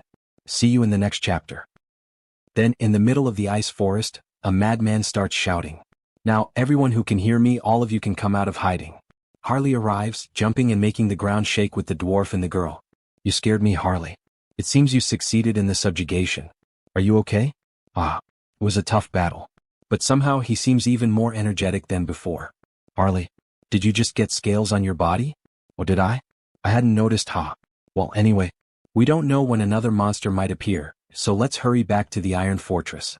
They start running toward the city as fast as possible. However, the dwarf being carried by the protagonist begins to ask. So Harley, you really are a very strong warrior, and even though you went alone to fight that monster, you came back even stronger. That's right, isn't it? But for someone as strong as you, why can't I feel Elin's presence? You couldn't protect her? Or was there some kind of accident? The time has finally come. He's planning to leave Jaonic in charge of Howard's education, so he can't let this get complicated. In fact, there's a touching story behind this. A story? Then the author begins to narrate a story that never existed. Harley's Great Adventure 2. My comrade, F.Over.at first, everything was going well. The beast was strong, but he had already expected that. However, the area was already surrounded in multiple layers. This can't be. Even for me, how am I supposed to? He used all his strength and began slaughtering the monsters. Even so, he was gradually being overwhelmed. Damn it. From behind too. He was about to be struck by a surprise attack, and at that moment he prepared for death. And then, suddenly he just heard a sound and saw something broken on the ground. When he approached, he saw that it was the enemy's attack in Elin. She had saved him from the deadly strike. Don't die, Eliane. She will definitely be avenged. He will never, ever forget that debt. Then, with a ferocious roar looking like a super scion, he summoned a red aura around his body and scales appeared. The monsters were terrified at first. However, there wasn't even time to react. He simply obliterated every enemy in front of him. This is revenge for Elin. Meanwhile, the dwarf was sobbing uncontrollably. What a sad story. At the moment when his thirst for revenge reached its peak, he realized something, that the blood of a dragon flows within him. He only discovered that thanks to the last chance Elin had given him. In that case, it seems you had a dragonkin ancestor. Probably around 300 years ago, and the knowledge was lost after the Great War. So that's what it was. Thanks to you, my doubt has been answered. Oh, I like that past. He's going to use it. The blood of a dragon, awakened in the midst of a crisis. That's truly the stuff of heroic tales. He knew there was something extraordinary about Harley. Aha, you really think so? While everyone was talking, the knight noticed something in the distance. Everyone please look over there. Just beyond that ridge lies the Iron Fortress. But why did he stop? Please look closely. At the entrance of the city, it was a true war scene. Monster corpses were scattered all over the place. And above them all stood a creature that stood out, a mutant minotaur. It has already reached the Iron Fortress. We must hurry. At this rate, everyone inside the fortress is in danger. Right, let's hurry up and eat. No, he means let's go save them. To think it so easily took down the priests of the Holy Order and the mages of the Magic Tower. Even the mercenary company gathered from across the continent can't get close. He's here. He's here. Harley approaches the monster from the sky. Before the poor creature could even realize it, the protagonist was already on top of it, grabbing its horn. The monster of Turok. A monster, huh? In that case, he'll have to show this bull what it truly means to be a real monster. He equips the scales and, using all his strength, rips off the monster's horn without mercy. How's the taste of this monster, you monster? Oh, you want to have a contest of strength? Like bull versus human, just like in rodeos. Fine, let's do this, damn it. The two charge at each other at a speed beyond normal. Only blood can be seen flying, with a guard watching everything. In the end, the bull is seen standing. But in the next scene, in truth, it was on its knees, missing an arm and its horns falling lifeless to the ground. Well, you were pretty impressive. But you are beneath me. All the guards cheer ecstatically at his victory. We won, we managed to stop the monster. Meanwhile, Harley stores one of the enemy's horns in his inventory. This guy's horn should be useful. So big, it even looks like your friend's in real life after getting betrayed by his ex-girlfriend, ha. Maybe Howard can turn it into equipment later. And the biggest reward. Harley begins to devour the creature's body and mana gem. Meanwhile, the notification window appears. Madness Control is controlling the madness that has entered your body. When you think of Minotaur genes, it's definitely all about the lower body. The clash was over, and in the end, Harley finished devouring the monster while the others celebrated their victory. It had been an incredible performance. The king's warrior congratulated him. They had won thanks to him. It was nothing. Lord Tarmin Aeonia was here. He said he would like to see him in person. The Lord really called for him this time. He had just finished the fight, so he should rest a little. However, while they were speaking, Harley had already disappeared. That bastard was already on his way there. The king's castle came into view, covered in heavy winter snow. The protagonist began to open the door, but the guard stopped him. He had already told the Lord about him many times, but it would be good if he were a bit more careful. Is something wrong with me? He imagined Harley as a fool. Is the Lord here? It's me, Harley. Please be as polite as possible. There's no need to worry about that. When it comes to manners, he's the best, right? Just go in. Then the protagonist finally entered and was received by the king. So this was the famous strongest mercenary in the entire kingdom. The king was introduced to us, Tarmin Aeonia, Lord of Aeonia County. Come and sit here. Hello. The guard nudged Harley with his shoulder to remind him to be polite. Hello, sir.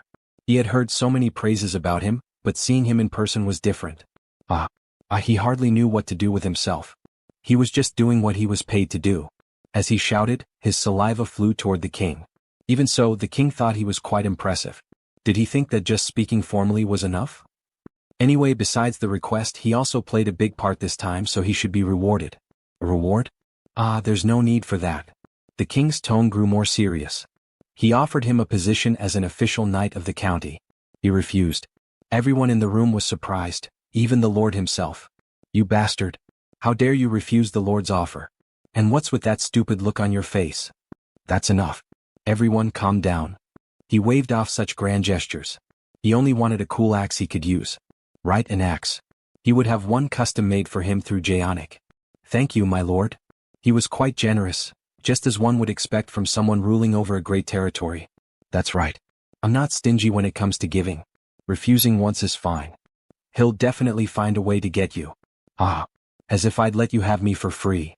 He'll just keep dragging you along and wearing you out forever. In the end, the two were simply trying to outsmart each other. Suddenly he felt a chill.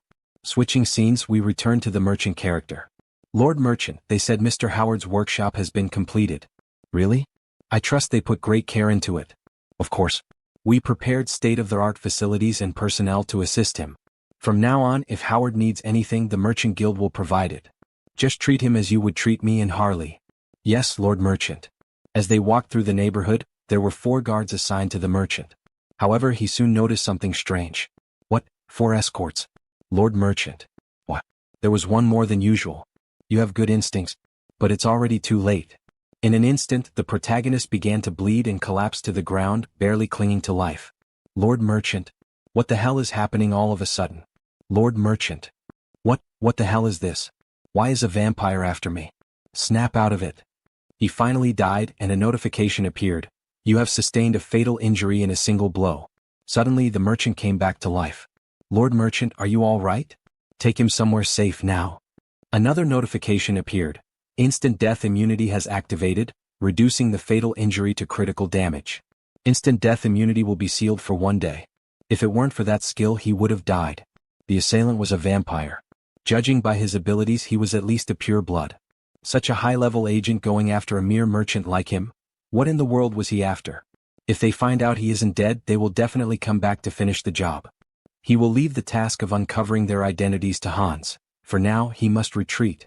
He has a personal means of contacting Howard. Therefore, he will deliver work-related matters through him.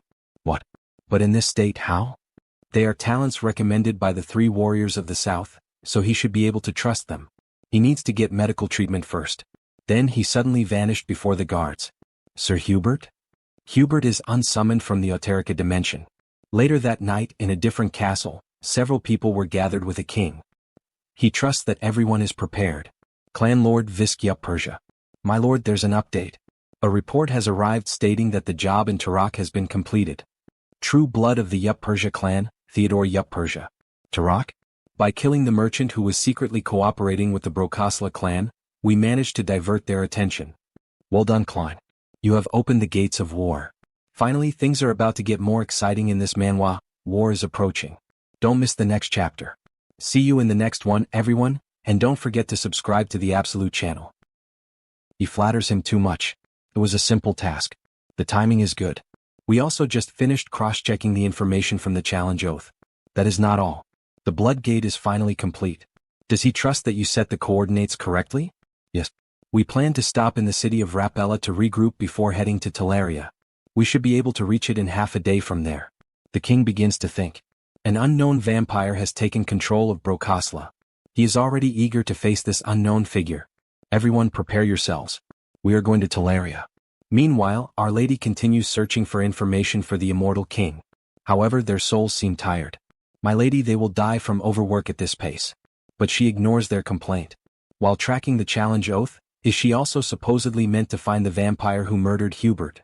My banshees are scouring the entire continent, and they are telling her there is not a single trace. Today she will only check up to the city of Rapella, and just when she looked, she saw something unusual.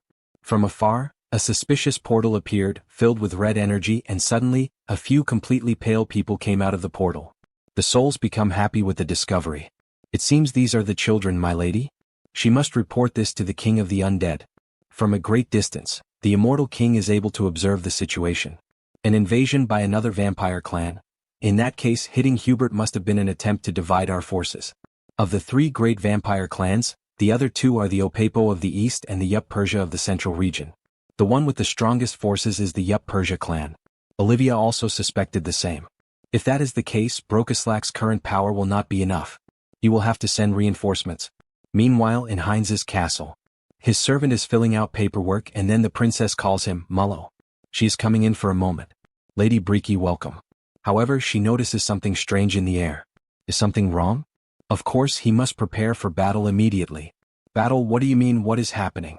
Nothing has happened yet. It is just a premonition. Just prepare yourself when she tells him to. Stop chattering. Do I look like someone who is speaking nonsense? It is hard to believe, being ordered to prepare for battle so suddenly. But the premonition of sacred blood is absolute. Although she is sacred, she looks more like a demon, especially in combat.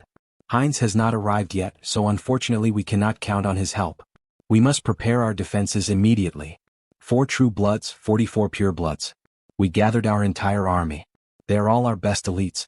Brokosla will be purified in an instant. There is no need for long speeches.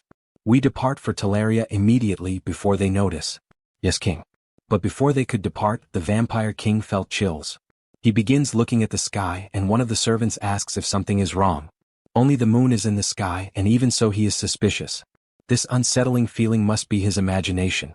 We are only dealing with rabble that do not even possess a sacred blood. It is nothing. We are finally introduced to the vampire king. Yup Persia clan lord Visk Yup Persia. Sacred blood. We will wipe Brokaslak clean by the end of the day. From high above in the sky, the immortal king observes everything using the ability, Eye of the Abyss. They have begun to move. A sacred blood from Yup Persia HM. This will be complicated. And Heinz's summon is still on cooldown. It will be too conspicuous if he intervenes.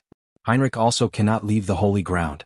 In that case, the mercenary warrior who holds a grudge against the vampires for what happened to Hubert is the right person for the job.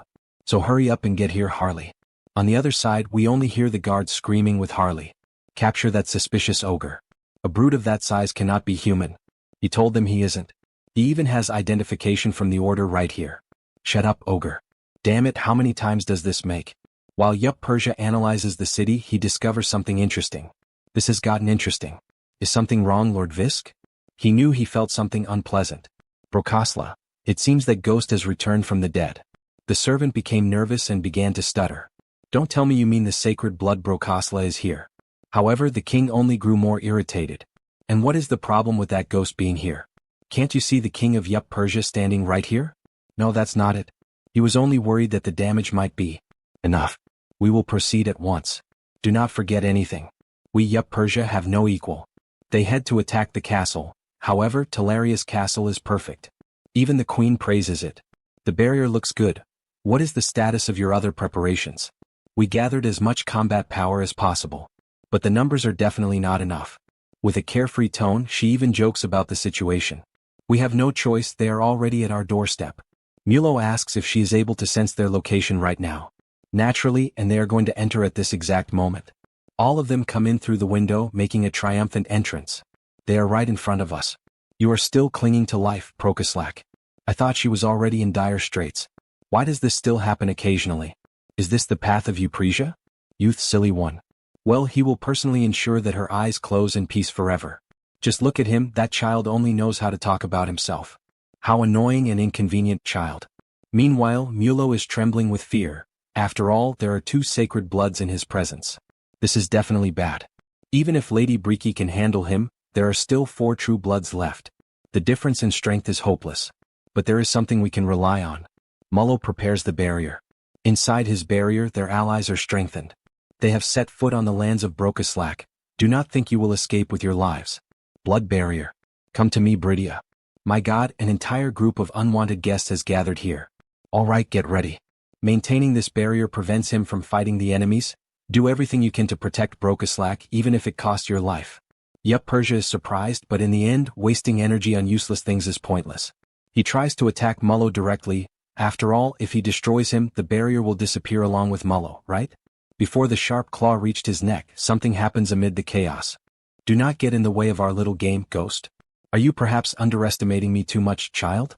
She easily stopped his attack and forced him to retreat. All right, first he will get rid of this ghost in a one-on-one duel. Unfortunately, it seems you need to be disciplined, child. Both groups face each other until they finally begin the war. Bridia, punish those who dare to invade our lands and send them to hell. Members of the Yup Persia clan, crush those arrogant insects and show them their proper place. The war quickly escalates, but in the midst of all that chaos, we see a clawed hand piercing through the barrier. The vampires are shocked to see that thing. Something is behind us. What is that? Someone is breaking through the barrier with their bare hands. So it was this red-haired one, the person who tore out the insides of that weakling Hubert. With the look of a psychopath, Harley says he finally found him. Wait, Hubert? Is he talking about that merchant who was assassinated? And we see Harley in a badass stance. Klein, what kind of missions did he carry out? Lord Theodore. He completely erased all traces. However, there is someone in front of us now chasing you. You will deny it after this? But he really, my god, you are running away right in front of me. While they were chatting, Bridia did not waste time and launched a surprise attack. Striking the vampire directly in the mouth. A beautiful punch. Damn it, dealing with this woman. Call the other nobles. High blood, incredible. He wanted to test his newly acquired strength. Notifications appear. Vital aura ignited, berserk mode and madness. Dragon scales mix into the pattern. The servants are shocked. But what the hell is this monster with scales? No, they are all from the same damn vampire group. I'll make them taste misery because of Hubert.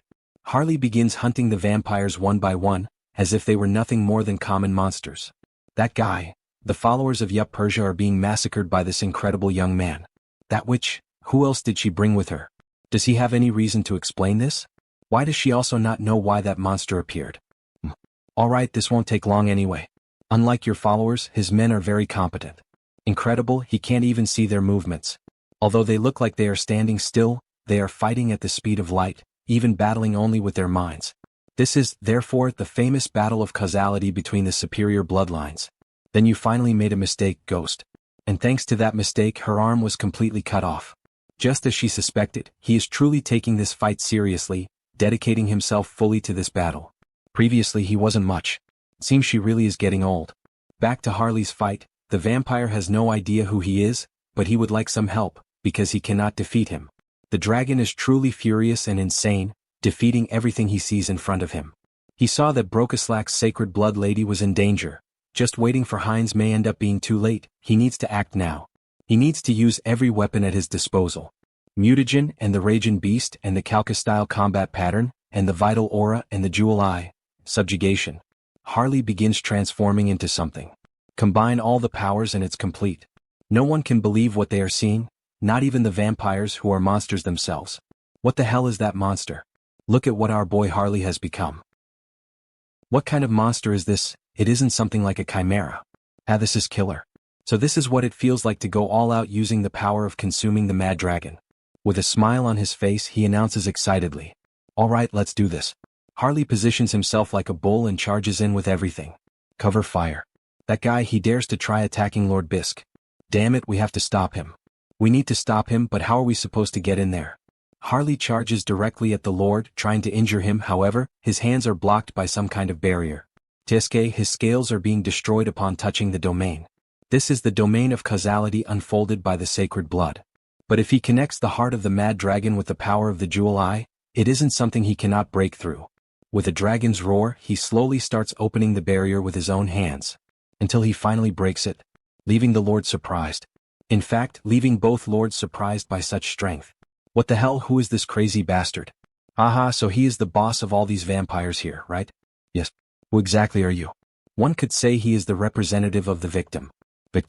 Harley loses his patience and goes straight for violence.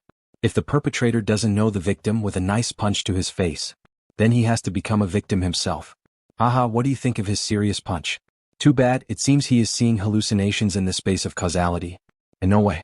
He definitely felt the sensation. Not even close. Did you think a sacred blood like him would fall from such a trivial attack? Yeah, and what? He is dumb. But you really got distracted by his trivial attack. He is all talk. And when you least expected it, the queen took the opportunity to strike the unsuspecting lord, hurting him severely in the neck. Damn it. Thank you, elegant young man. Thanks to him, it seems the balance has been restored. So he will go back to fighting there. And he turns toward the lord's own mere guards. You bastard. Do you think we will let you approach Lord Bisk again? We will face him. Don't worry, this is exactly what he wanted. Because there is someone else who will finish off your boss. With several vampires on the ground lifeless, the redhead begins to question himself. Mulo, was Brokeslak this strong? They are overcoming the numerical disadvantage. No, at this rate he is done for. If he doesn't find a way to advance. Suddenly, the environment around him starts to change. What was that? The surroundings were isolated. So it's you. Who the hell is this vampire? The guy who dared to touch our Hubert? Hubert? Without much talking, our vampire quickly places his hand on the redhead's heart, making him groan in pain. He shouldn't have taken that mission. That dragon monster that appeared earlier, and now this bastard vampire too. Who the hell is he? What the hell, what kind of human is Hubert? That is, after finishing ingesting the vampire's blood. Of course, a big shot who will dominate the continent's commerce in the future. System notifications appear. Collecting new vampiric factor. Due to the effect of the special skill mixed blood factor, the individual's physical abilities are enhanced. It's the first time activating this skill in Auterica. Come to think of it, this is the first time sucking the blood of a vampire other than Brokeslak. He is getting anxious. Activating skills. Concealment, invisibility, mystery of blood. Then we should go solidify our victory. Meanwhile, the bespectacled vampire is suffering pressure from our maiden. It is very annoying how his expression changes from moment to moment. Everything is far outside his calculations. Brokislak could not have been this strong. A third voice appears. Are you the second in command of the Upasha clan? Leaving the two frozen. Lord, he has finally arrived. This person is Brokislak's new lord. But why is he just staring at me? If this guy is Upasha's number 2, in short, he has Mulo's role. With an evil smile. Then he is a talent he must recruit. It was so convenient having Mulo around. If you enjoyed this video, don't forget to give it a thumbs up, it really helps. And for more content like this, make sure to subscribe and hit the notification bell so you don't miss any updates. Let me know in the comments if you'd like to see another part. I'd love to hear your thoughts. See you next time. Bye-bye.